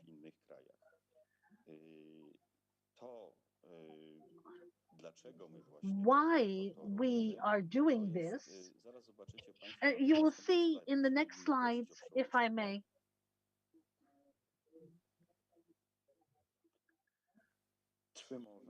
The three C's, 12 countries that are in the region. There's one objective: developing cooperation, discussions, creating investment potential. Here you can see on the right-hand side, we have had 6 summits at the three C's initiative level. The presidential one, the one in Sofia, was significant for this initiative because it showed what we as BGK and the Three Seas Fund are able to offer to the region. And here you can see what the potential looks like in our region.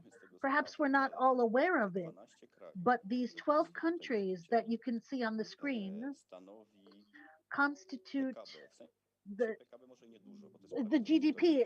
It's not a lot, 14% of EU, but if we look at such things as population, it's 25% of the population of this region, and area 30% of the EU. And the GDP, we have a much stronger one than Western Europe. And what is our greatest challenge is the need for widely understood infrastructure investments. You see this amount, this is huge, 600 billion euro. And we requested a report, the 600 billion euro, in 3 aspects: energy, transport, and digitalization. This is what this region that you see on the screen in blue, this is what it has to equalize to be able to join the ranks of Western Europe. So this is just to equalize. Here you can see something that we as bankers love, these charts. And on this chart, we can see we are in the orange color. These emerging markets, the most risky ones, are on the left. That's where you have the greatest GDP, but there's the least stability, and this is what financial markets don't like.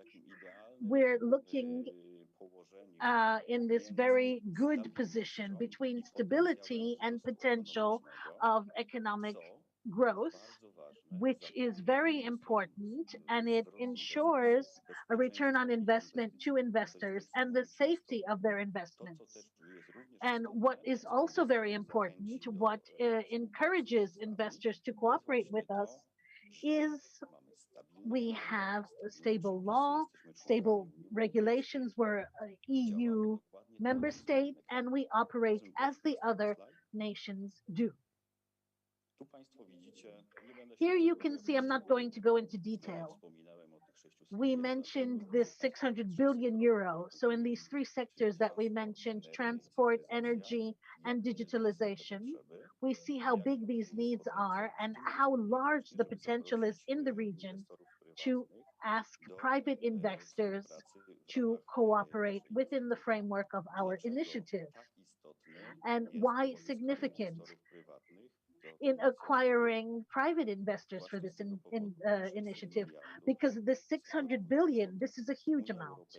The EU has allocated for equalizing these discrepancies more than what we have at our disposal. We're trying to get into this Western model where private investors constitute 90% of investors that do invest, so that the return in infrastructure of the long-term investments is much larger than financial short-term, like bonds or stocks that are very variable and don't bring in a 0-100%. We'll see, but these returns are very attractive to investors, hence the large interest. That's why we want them to join.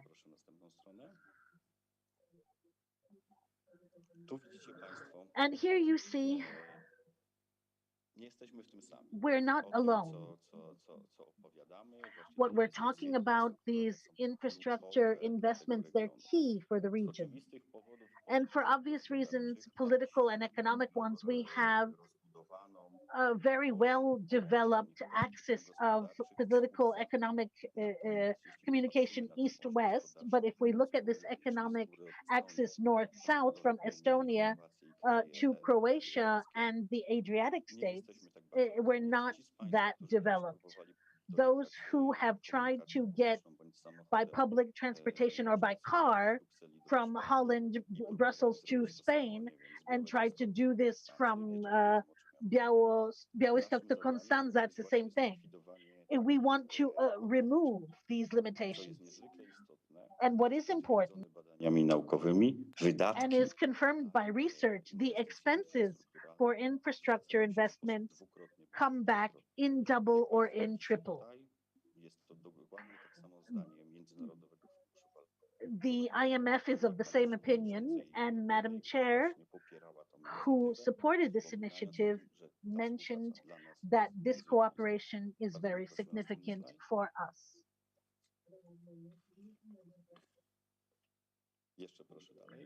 One more.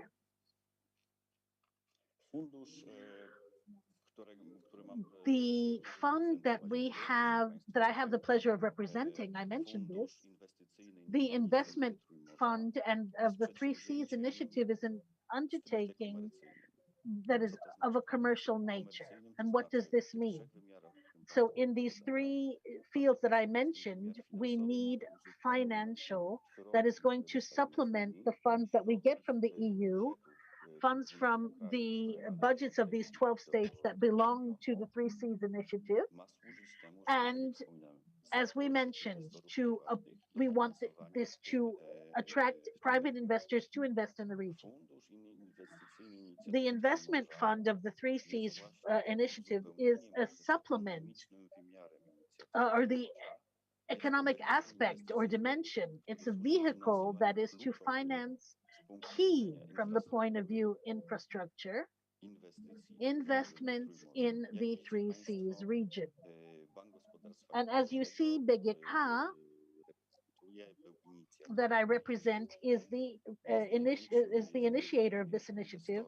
It's one of the largest investors in this organization, and it is represented, as you see, as by Ms.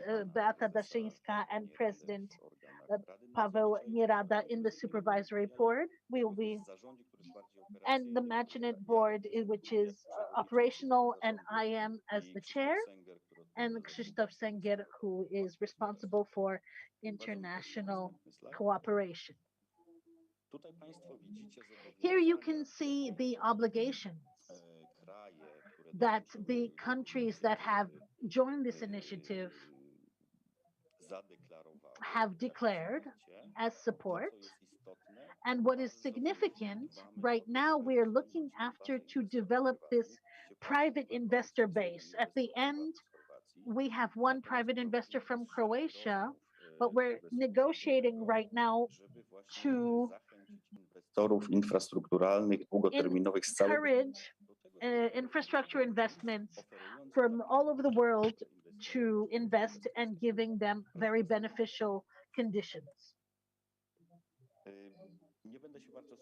I'm not going to go into detail here because this is a history of the initiations to the starting up of these funds, but I can say that this is the world championship in creating investment funds.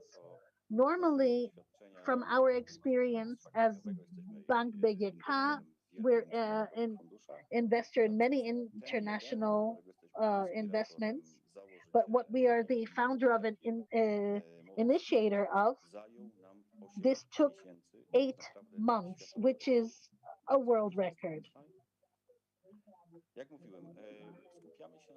We're focusing on these 3 areas: energy, transport, and digitalization. And we want to start cooperation, speed up development in this region, improve communication, that is very, very important on this axis, on the north-south axis. Innovative infrastructure is what the world is focusing on, and you can observe this, especially the situation connected with the COVID-19 virus has shown when these chains of communication broke, how significant it is that we know that what we needed to reach was closer to us. So it's all the more obvious that we need to do what we have assumed in the programs. And what the program focuses on, greenfields. We don't want to focus on what's in existence, but we want to focus on something from the foundation, from the base. And here we have investments called shovel ready. We have an idea, we have permits, we need funding, so here we engage. There's only 2 conditions that need to be fulfilled for the 3 C's fund. The initiative, the project that we're financing, it has to regard at least 2 of the countries, perhaps even more, and it has to be commercial. It means it has to have a relevant ROI. And what we offer as a fund, here you can see, this is long-term strategic investor for investments that last from 15 to 20 years, the main aim of which is not but what we want is the development of the region. Return is, of course, significant as well. We guarantee 15 to 20%, 12 to 15% ROI, which right now in certain areas it's about 0 in Western Europe. In Poland, bonds 2 to 4%. This is a very, very attractive offer, and it definitely serves attracting investors to us.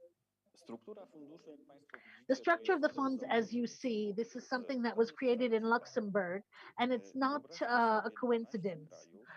Think about 12 countries that participate, 12 different languages, 12 legal systems. To bring all of these together in one so that they can feel safe, we needed to find a platform that could secure their security. And it was deemed the form of this fund in Europe were Luxembourg funds. We did it in the same way.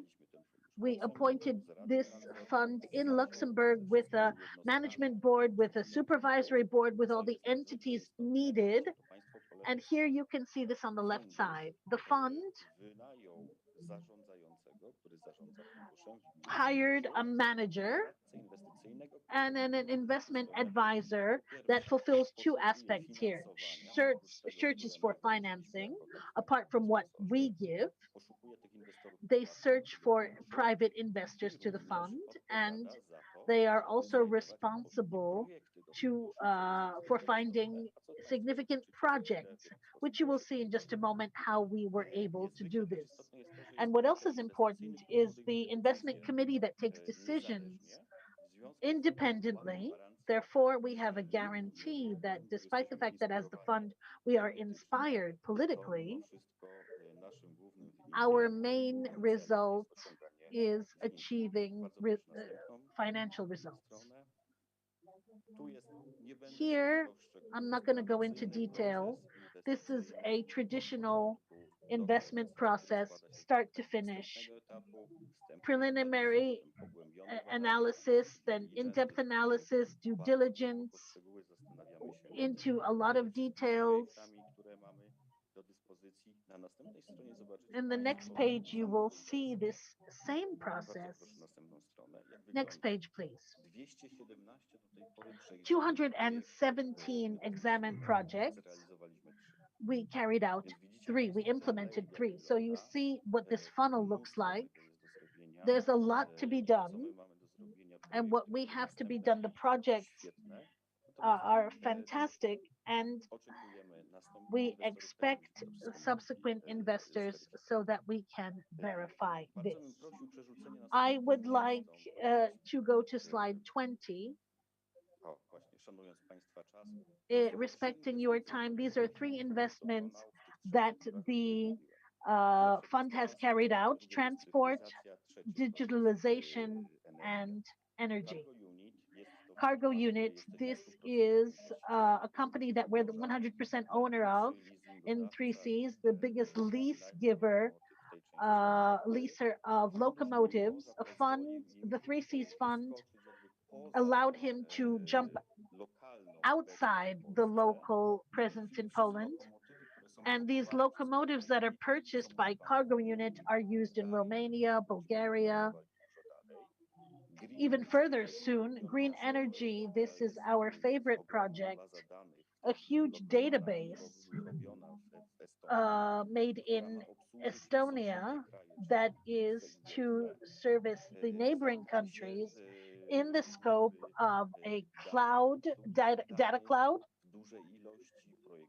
Ekologiczny, z którego jesteśmy niezwykle This is a very good project. We're very proud of it. We're talking about ecology and new challenges. This is our last investment, Enery. So a company operating in the entire region, photovoltaic panels. And here we are able to take up a lot of space with these panels. This works in Austria, Czech Republic, amongst others. And the potential, the investment potential is in all of the countries of the 3Cs. And we are also creating renewable energy sources that are expected and demanded from our development. Thank you very much for your kind attention. And thank you for the invitation to take part in this conference. Thank you. Also important and new information, as we see almost 1 billion euros has already been earmarked, allocated, and the entire fund is 5 billion euro. We see that 500 million is Polish money, and other countries would join. Okay, thank you very much. And now it's over to Dawid Lasek, who is the Deputy CEO of the Association Euroregion, Carpathian Euroregion, and we will talk about cross-border cooperation within the 3Cs area. Thank you very much. Marshal, Chair. After the presentation made by BGK, I consider them to be my kind of biblical patron. They're like a Goliath. But I would like to avail of this opportunity and to show you the significance of some phenomena that are happening in the 3Cs area. And sometimes they fall below the radar, economic radar of different investments. And I'm going to, and undoubtedly within 10 or 20 years, we will see whether the 3Cs initiative is going to succeed indeed. And we're going to talk about cross-border cooperation programs from the Balkans up north until the Baltic Sea. This is the Interact programs, but they're quite specific. They have their own rules, and they have certain territorial limitations, and we do not have one single financial instrument that would provide for softer organizational and human resource cooperation in the entire area. But that is to determine the development of the sense of mutual responsibility for the development of this area, because this is a specific and important area as we see it. But it's also very much diverse, and we need to take that into consideration. So Interreg, and we as the Carpathian Euro-region, we are operator of this program. It's also about the borderland.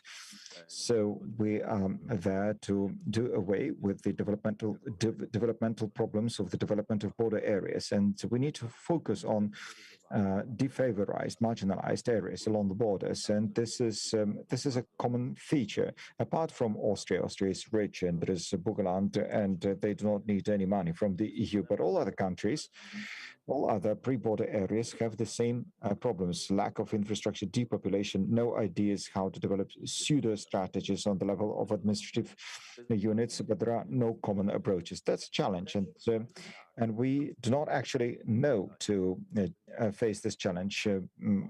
This may be quite interesting for the BJK Bank and for the fund. So this is where we're going. We're developing partnership, and as far as the 3Cs area is concerned, we have dozens of Euro regions, and they need to be revitalized. They need oxygen. They need to be reanimated, and this is what we want to do. So we're preparing some solutions, universal solutions, among others. One such solution would be cross-border functional areas supported by the European Commission, and this is the temptation that the 3Cs initiative, and by the way, I'm a practitioner, I work on the local level, and I work in the area from Kirk Island up to Livonia. But I know the expectations are there. The initiative is there. It's not very well known, but it's attractive for those who know it. There is still enthusiasm, and I think that this enthusiasm should be maintained within the framework of formats of cooperation. So what is the simplest topic to address and doesn't call for big major investments? That's tourism, and the touristic assets here are immense, very much. Many times transaction costs are quite high, but many times tourist products are not on the market yet. And they're not being marketed. And I'm not talking about premium markets as Western Europe or offshore markets like China or the US. We're talking about internal demand. We need to create internal demand. So we need to build tourism bridges. But this is painstaking, difficult work to do, but it is necessary. It needs to be done. So this shows that if we manage wisely with the money, and the money is available on the money, now, there are private investors. For instance, we have investment teaser that is focused on the development of tourism in the 3Cs area. So I do not think there will be any problems with finding investors. But we need to utilize a comprehensive approach, because we need a political impulse, and a political impulse is important. But it is important specifically now, so that politicians, bankers, operators know that whatever is available, whatever is at hand must be used, which is difficult but doable. So once again, I would present this postulate, and on behalf of our members and local governments, to think of also about new forms of cooperation, because the world is changing, right? And today we are having new forms. Now, you see that there is a new pressure for coming up with a new world deal, and either we're passive or we are active on the regional or local level. And there are thousands of institutions that we're working with. There are interesting formats of cooperation. For instance, the Political Carpathian Convention, and Euro-region is the coordinator of sustainable tourism. And so we need to coordinate all these activities. So if the BJK Bank has these aspirations, has the power, has the money, and is interested in this type of partnership in any form and shape, then undoubtedly this is going to be quite a value added. So I'd like to say it out loud and to remember that. So thank you very much for And thank you for your kind announcements. And here there are many colleagues from local governments and Euro-region within several months is open up a new call for proposals. I'm not going to give you the money thresholds. They're quite small compared to what we have just had, but the money is there. This money is Rzeszów. This money is in our association in the Polish part of the Carpathian region. We have the money for tourism, and that's important. We have held negotiations with the European Commission with Slovakian partners, so you can apply for macro projects up to 80,000 euros. And this is the real money that will help us to develop the brand, the Carpathian brand. This will be the most important territorial, touristic, and economic brand. So Carpathians lie in the heart of this Three Seas operation. So even if you look at the map of the Three Seas, the Carpathians are in the core. And I'm saying this in the presence of Mr. Marshall and Madam MP, so that we use, that we know that the conversion of the Poland-Belarus-Ukraine fund was converted into Ukraine-Poland fund, but it kind of turned upside down a couple of assumptions. But still, the work is going on. So thank you very much for a possibility to speak. And I am leaving you with this request and reflection to think about, because today we need to unite these initiatives and look for this juncture between what is being done on the national level, regional level, and macro-political level. We cannot afford omitting most important initiatives. We need to be cognizant of those. Thank you very much, sir. Undoubtedly, all the money that is channeled to local governments is useful, and undoubtedly the heads of local communities would corroborate. They're interested not only in millions, but also in smaller money. And thank you very much for your kind activities. And as the president of the Euro-region has mentioned, the Euro-region has been out there for 30 years now. So 30 years is a lot. There have been many projects realized, a lot of funding is available, the possibilities are out there. We're happy to see that, and this is the money that is spent in the pre-border areas by our local governments, and that's also important. And of course, it's not the BGK Bank, it's not the billions, but again, we are happy to see all this money at work. Okay, now let's start the discussion again. I'm very happy that Madam MP is with us, Marshall is here with us. We have local government people, we have people from different associations and unions of municipalities. They're also interested, as unions, they're interested in submitting the applications. They are also sending applications as a group of municipalities. So here we see Bieszczady, some of them, Ernest Nowak from Zakosz. Over to you, sir.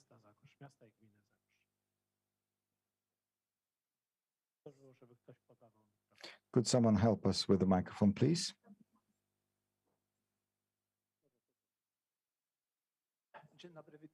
Hello, I would like to share my experience with the program. We have seen the first tenders done.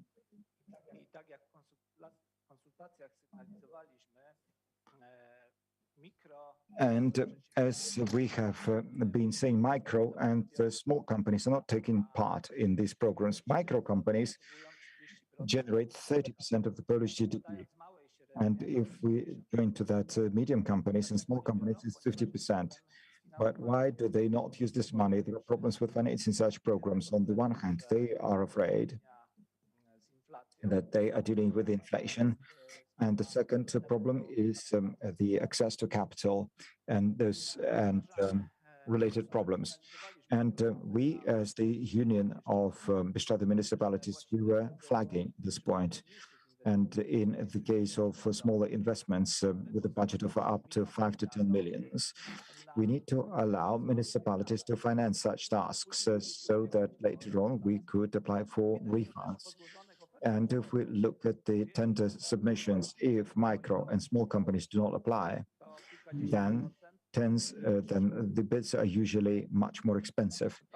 So the gentlemen were saying that it's very important to provide for further development of micro and small companies, and they work on in the setting of municipalities and counties. And in fact, this would cost almost nothing, but would definitely increase the effectiveness of the program.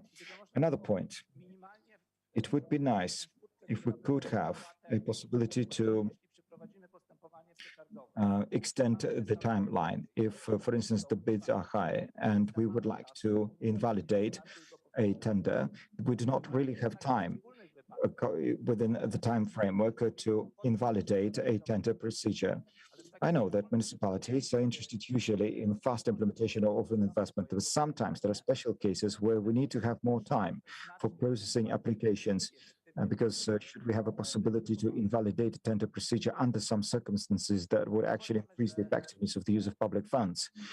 And not all municipalities, not all counties will have the money in their budgets for the implementation of this program, but undoubtedly this would increase cost effectiveness of the program. This is it. Thank you very much. Thank you, sir. I have just received information that we do not really have much time, but now Mr. Jan Poczek, the Starosta of Przemyśl. Thank you. Thank you, Marshal, Madam MP. Ladies and gentlemen, I would like to talk about the beginning of this discussion, panel discussion, namely, every municipality where we used to have a state-owned agricultural holding in the past, we can apply with 3 applications in the second and third edition. So the question is whether, as we apply with 5 submissions, is there a possibility to indicate one as a key strategic investment, so that one investment that is this local entity is most keen on? Because we applied with 3 submissions and we received the money for an investment that was less important for Powiat. And the most important investment, and by the way, we are here, we are in Przemyśl Powiat. For us, it's important to build a bridge over the Sun River. And we need to have a better bridge with access to the motorway and to the economic zone. So it is of key significance for us. So we do hope that perhaps in the second edition, we will have some funding for the bridge. But the point is it possible to somehow indicate that, for instance, this particular investment of all the investments that we have applied for, is the most important one? And then probably, of course, we should apply with as many proposals as possible, but it'd be nice to indicate which of them is most important one. Okay, thank you very much. Thank you. Any more questions? No, I do not see. Then, okay, now over to you. Sir, Director, could you please reply? Thank you for your questions and thank you for your comments. As far as the strategic investments program is concerned, so let me begin with the question asked by the Void. So the first 2 editions, as I said right in the beginning, the first 2 editions were of pilot nature. So we are an operator of this program. So we collect information from local governments and we receive comments. So comments present their comments and the problems and difficulties they're facing during the entire procurement process. Because generally speaking, prior to the preliminary promissory note, this process is rather simple. But then, once the preliminary promissory note is issued, difficulties begin. That means that you have 6 months to initiate a procurement procedure. That is the time within which you do not yet to have to award a contract to a company, but the results of tenders should be announced, made public. And sometimes it happens in different parts of Poland. Those procurement procedures in compliance with the public procurement law need to be repeated. Due to many reasons, for instance, no bid is applied, or it may happen that the numbers that have been proposed are too high, excessively high. So this is where the process begins. That is the process of selecting an operator, contractors. So Mr. Wood flagged those issues, and we know about it. It's not a one-off situation. We know it's more a regular case, and indeed, it varies. It depends on the region, and there are local governments that are coping well with these problems. They're already at the stage of signing contracts.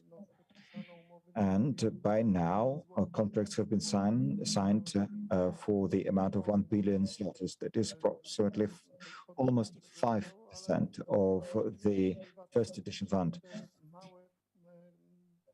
But small companies are not capable of making the day for a number of reasons. Usually, those are the small companies that will eventually invest, but they need to do it either using their own funding, or they will have some additional funding provided by external commercial banks, which may be a problem as well. So we're analyzing it, and the first edition has already been concluded. So in this particular case, as far as program documentation is concerned, not much has changed, but I still think that within the framework of regular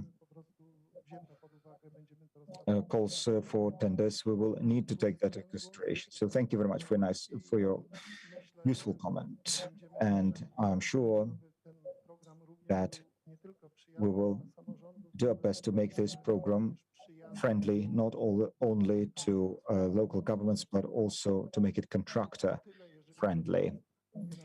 So this is all that I can say to the information provided by Wojt, and perhaps Director Olszówka will give an answer to the second question. Yes, coming back to the first question, even in your question, in your statement, you already said, you asked the question, why did the legislator approach this issue in this particular way? And it's important that municipalities need to have an opportunity to use finances, but also companies are looking for best sources of funding of their activities, and quite naturally, some investments would fall below the radar. So everyone should have equal chances. But during this program, we may see that and actually, that's my request to the members of the parliament to take that into consideration, because we're the bank. We're merely an operator of the system. All we do, we run, we are implementing the resolution and the law, and it is which regulates the Polish Fund for Strategic Investments. Now, Starosta. I think that only now in the description you can flag which ones are of strategic significance. The descriptions are rather general, but this is where you can write that it's the most important one for the region. But so far, we do not have any box which you can tick as the most strategic initiative. So perhaps local governments, as you apply at the time of application, you can actually indicate how important the project is for you, and so that this note is taken into consideration by the Chancellor of the Prime Minister. That's all. Starosta, if I may add, I understand that you're talking about the investments that are of key significance for a number of local governments. And today we do have a field for this, because the beneficiaries that this is addressed to can act within the framework of, for example, municipal and county level. So this is an open issue. But as my colleague said, there's no special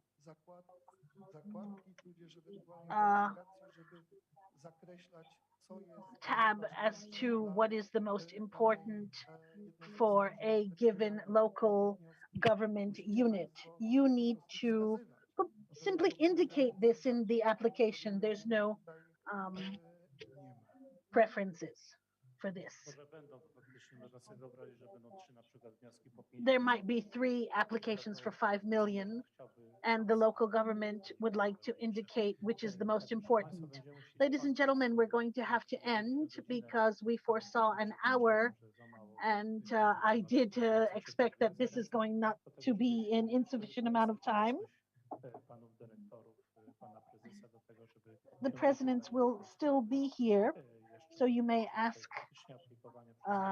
during the coffee, for example, because this is significant. Thank you very much for your interesting interventions. Thank you, Director Karnkowski, President Lasek, and I encourage all of you to apply, procure, acquire funds that will support our local territory. Thank you very much. Thank you.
Hello, hello. Okay.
marszałek pana przedstawi, bo ja jego jakby wpiszę na scenę,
Szanowni Państwo, ja bardzo serdecznie Państwa zapraszam na miejsca. Ruszamy z kolejną częścią wydarzenia.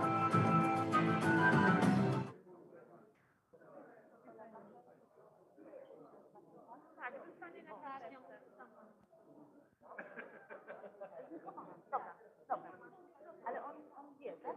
Nie będzie zaskoczony, bo właśnie nie wiedział, co to jest. To jest pan tutaj z nami, pan Daniel. Tak, pan komendant. Kilka słów powiem o powiązaniu Europy zimową-karpacką piątką.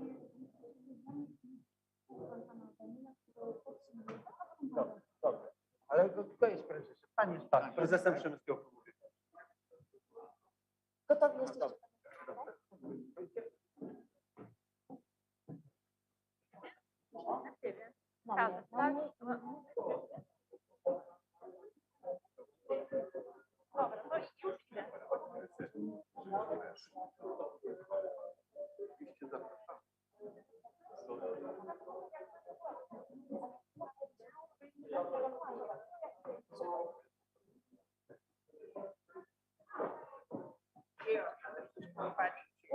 Nie, Przemyski Klub Biegacza.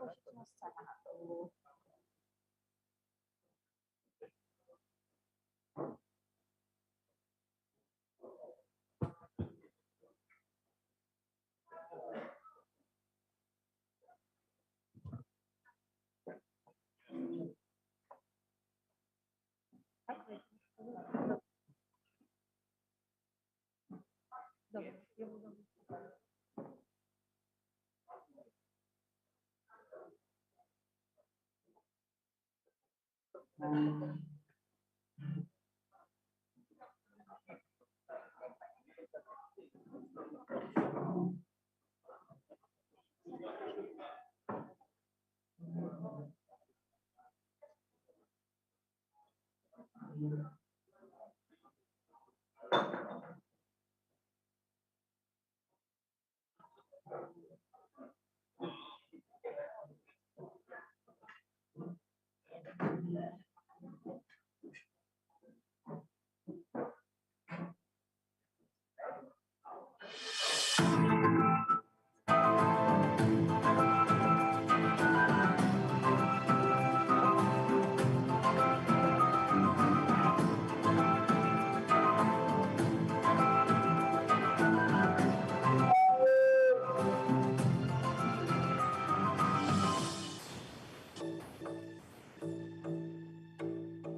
Rywalizacja, ta zdrowa, sportowa prowadzić może do pięknych chwil, do This sports emotions can bring about positive emotions, even though we are not at the Olympics in Beijing.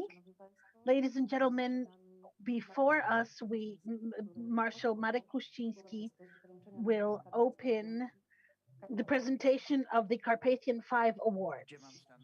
Where should I stand? Proszę Państwa, Konferencja dobiega końca. Ostatnim jej Ladies akcentem and gentlemen, the conference is coming to a close in Krasiczyn. The last accent is the announcement of this year's edition of the runs organized by the Przemyśl Runners Club, the chair of which is Daniel Dryniak, who I would like to invite to the stage.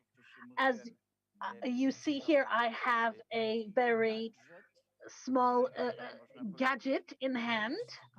This is a compass. A compass is showing us that the runners are approaching. Thank you very much, ladies and gentlemen. On behalf of the Przemyśl Runners Club, all of the runners from the region, from Poland, that came here. We had about 300 runners in the fifth edition of the winter run. We have been together for the fifth time with Europe of the Carpathians. Mr. Marshall has the silhouette of an athlete. This is not just the winter 5, but we want to say that we are constantly supported, and we would like and wish Europe of the Carpathians to develop like our runners club, to go forward, to develop for the V4, and the 3 Cs initiative can continue to develop here in the region and in all of the other regions. Thank you very much for your support, Mr. Marshall. And we will move to the awards. Part have already been awarded. Right now, the last category here in the Krasiczyn Castle. Thank you for your support once again, and regards to all the participants. Europe of the Carpathians, thank you again. See you next year.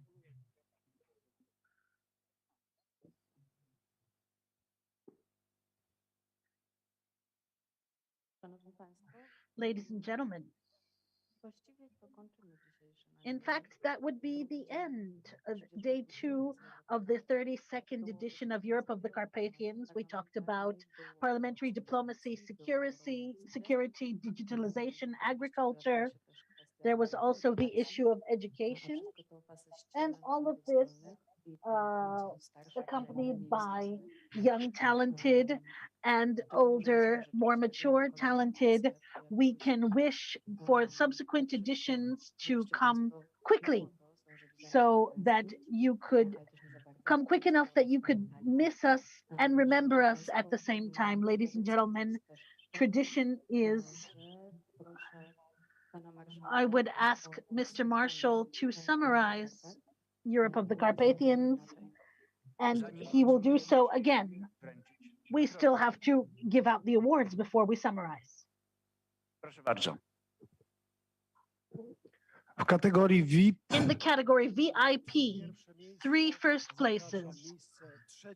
Third place in the Winter Carpathian 5, Mr. Robert Homa.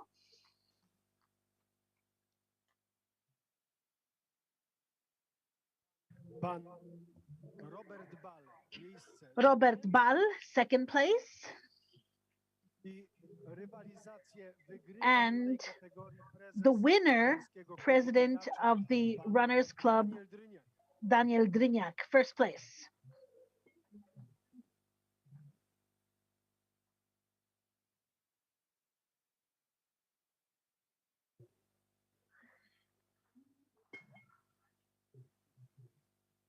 Proszę Państwa, gratuluję. Ladies and gentlemen, congratulations. Congratulations to the winners. And the winners in the Winter 5, in the Przemyśl Runners Club. All of these gentlemen are very much involved in various initiatives with Europe of the Carpathians. If you remember, last year we had short films We had Baca from Rushinowa Polana, where he was sending warmest regards to the rest of Europe of the Carpathians. We have the GOPR and our colleague runners from the Przemysl Runners Club. We're together, ladies and gentlemen, and this shows this diversity from hard politics, security, economics to other issues that are close to our hearts. Sustainable development, good life, sports, tourism, quality of life, art, culture. Yesterday we had we participated in the awards for animators of culture here from Carpathia region. Proszę Państwa, Gentlemen, thank you. And now a brief summary. 2 days plus the first one can be summarized as follows. Very important panels, meetings, special events, a large number of proposals, specific proposals. And the most important, I will remind you of them. We adopted an institution that will coordinate the activities, international activities of all of Central Europe. We adopted and founded the International Club Europe of the Carpathians, the intention of which will be to create branches, delegate branch offices, places, local clubs częściach Europy Karpat, in various parts of Europe of the Carpathians, where people will want to do so. They can have the starosts, mayors can organize them. They can be organized with NGOs, universities, or other institutions, private persons, in fact, that have such capabilities. For example, in Budapest for several years, we have the club Roger Scruton, who was here in Przemysl and in Krasiczyn many, many years ago when we lived in a totally different political system. And this club is run by the owner of a restaurant cafe. And these are meetings where they hold discussions, people who want to just have a good cup of coffee or a nice cognac or wine in a very cozy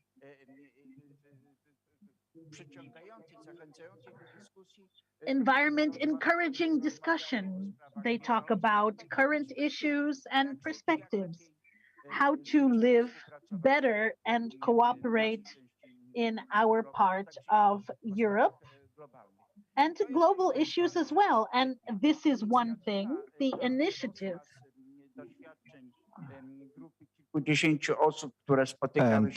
And we know that for dozens of years we have been meeting as a group of people within Europe of the Carpathians, and there are already some specific proposals.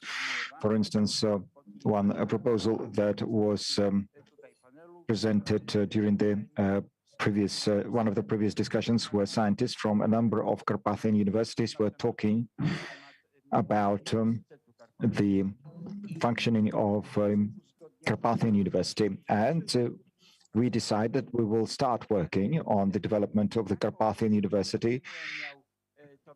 It remains to be seen what will be the form of that university. So first, the stakeholders will have to agree as to how to make it function. But the Collegium Carpaticum that has been functioning so far, that is exactly the collegium that joins the efforts of 6 universities from a number of countries. So perhaps this collegium will be further developed, and it may function not only in the territory of the Carpathians. David Lasek was saying that already last year, no, 2 years ago, it was in 2020, when he said that cooperation between universities should actually be in the area of 3 Cs or even 4 Cs. We spoke about the 3 or even 4 Cs. So these clubs may be developed in this area. And the colleagues and we had a Swedish delegation yesterday and the day before yesterday,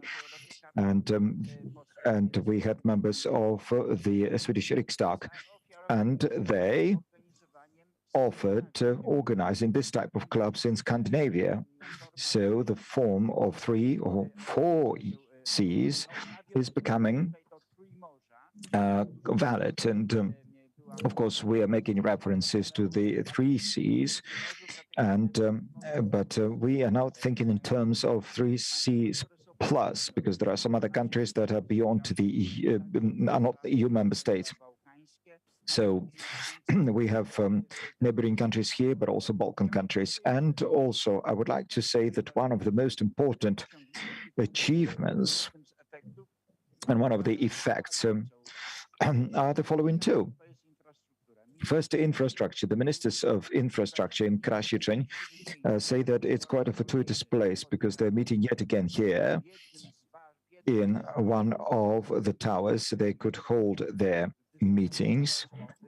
They could talk, and sometimes those are night-long meetings. But after the this year's talks, there are specific results. So beginning with the 10th of February this year, Ukraine will launch the connections that we were talking about yesterday, and there was also international surprise to see those links being suspended some time ago, but now but they've been relaunched. And also, as far as Przemysl land is concerned, we actually are doing some research from Sambor as far as Tarnów, because that was the 17th century historical Przemysl land from Sambor to Tarnów. And the Minister of Infrastructure of Ukraine made an announcement that they were going to rebuild a railway line, that is line 102, which there was the train Sun, and then before that there was Bator trade. So it was going through Malchowice to Chyrów, and then to Kraszczenko, and then to Zagórze. So that's an important thing, not only of the symbolism of this railway connection, but also because of the transport links and the direction of travel. So the border must be tight. The border must stop the flow of undesirable people and goods, but the border at the same time must be arranged in such a way and should have enough border crossing points so as to provide for positive flow of desirable people and goods. And here in Europe of the Carpathians, the main statistical office was presenting us information in the past. For instance, information in 2019, the pandemic then changed the statistics, but still it's quite important. So in 2019, the cross-border points on the Polish-Ukrainian border, and we have 12 railway crossing points. We have 12 crossing points for 500 kilometers, and 22 million people traveled across the border. And as they entered the territory of Poland, they left the money here, they spent the money in retail trade, more or less 7.5 billion Polish zlotys. Just think how many jobs were created, and this is within the territory, within the area of 50 kilometers from the border. So this is more or less from the border down to Przeworsk. Most of that spending was done in the Podkarpackie voivodeship. So Lubaczów, Bieszczady, Przeworsk, Przemysl are using this money. So there are hundreds and thousands of jobs due to Ukrainians traveling here. And this is not the money that goes to the big company, it's just retail. People are buying things. So the more border crossing points we have, if we have twice as many, then undoubtedly there will be much more money that would be spent here. And our companies, our citizens would have more opportunities to earn money. And those who travel here and go back to Ukraine, they go back happy. And they may also spread a more positive image of Poland than in a situation when they have to spend hours and hours in queuing up on the border, because that's a problem. And another point, another issue that needs mentioning is deepening digital Europe of the Carpathians. And I would like to address your attention to that, and also local authorities, because that's the future for us. We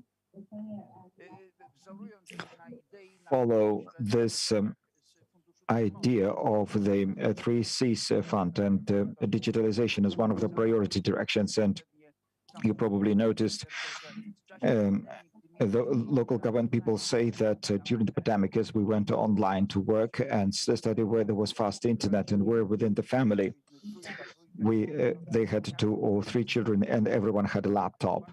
It was obviously, fairly easy to provide for online education. But in those areas where we do not have fast internet, then this is where barriers appear. If there is only 1 laptop per family and 3 or 4 children in the family, this is where the problems began. But we know that also in Poland, in Slovakia, it's worse than that. It's actually much better in the Baltic states, so there is better access to fast internet. But here it is still a major challenge, and this is what we need to think about. But also we need to improve transportation links and transport links, and the Chancellery of the Prime Minister if we look at the GovTech webpage, they were presenting different solutions for the digital Europe of the Carpathians. And also, we know that they are running a number of competitions, but also arts competitions. And this is all here to increase the scope of activities. So we're saying that we say that here we're already dealing with a stellar gateway. We're using holograms. So we're using we're looking VR to look at the Carpathian Mountains. So we are already using modern technology here to a much larger extent. And most probably in September, once we meet again in Karpacz, we will launch the Stellar Gate. Those will be huge screens, more than 3-meter tall screens, and we will use them to communicate with other people, regardless whether this is going to be in Kasprowy Wierch or in Popivan or in Scandinavia or in Budapest or in Lithuania or in Karpacz. We are going to set up such stellar gateways. So it's not going to be the square screens as we see here. It's going to be something different, and the entire groups of people will have an opportunity to talk to each other. And in this case, we will be using a new technology. And due to cooperation with the Chancellery of the Prime Minister, we are also launching new proposals for young Europeans and young citizens of Europe of the Carpathians. And also, we are launching new possibilities for Poles, Slovaks, Czechs, Romanians, Hungarians, and more and more people will be invited to take part in arts competitions.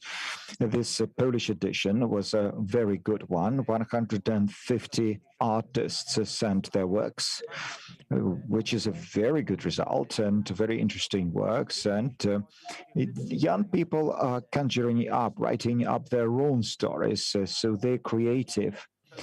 And creativity matters, and that is why we suggested and we announced today an international competition, and 9 countries will take part in it. That is from Austria through Moldova, but also in Serbia and in Poland. So we invite you to cooperate with us within the framework of this competition in 9 countries, and we hope that this is how young Poles and their friends from other countries shall engage and will work creatively. And today, we saw really good results during this morning's discussion. So thank you very much for this meeting. Thank you for Europe of the Carpathians. Thank you for your ideas. Stay with us and see you next time. And the next meeting will be already in Carpathians. So by this, I conclude this conference in Krasiczyn. Many thanks. Greetings to everyone. I may say that if you agree, on behalf of the participants, Europe of the Carpathians is greeting the world. Bye-bye.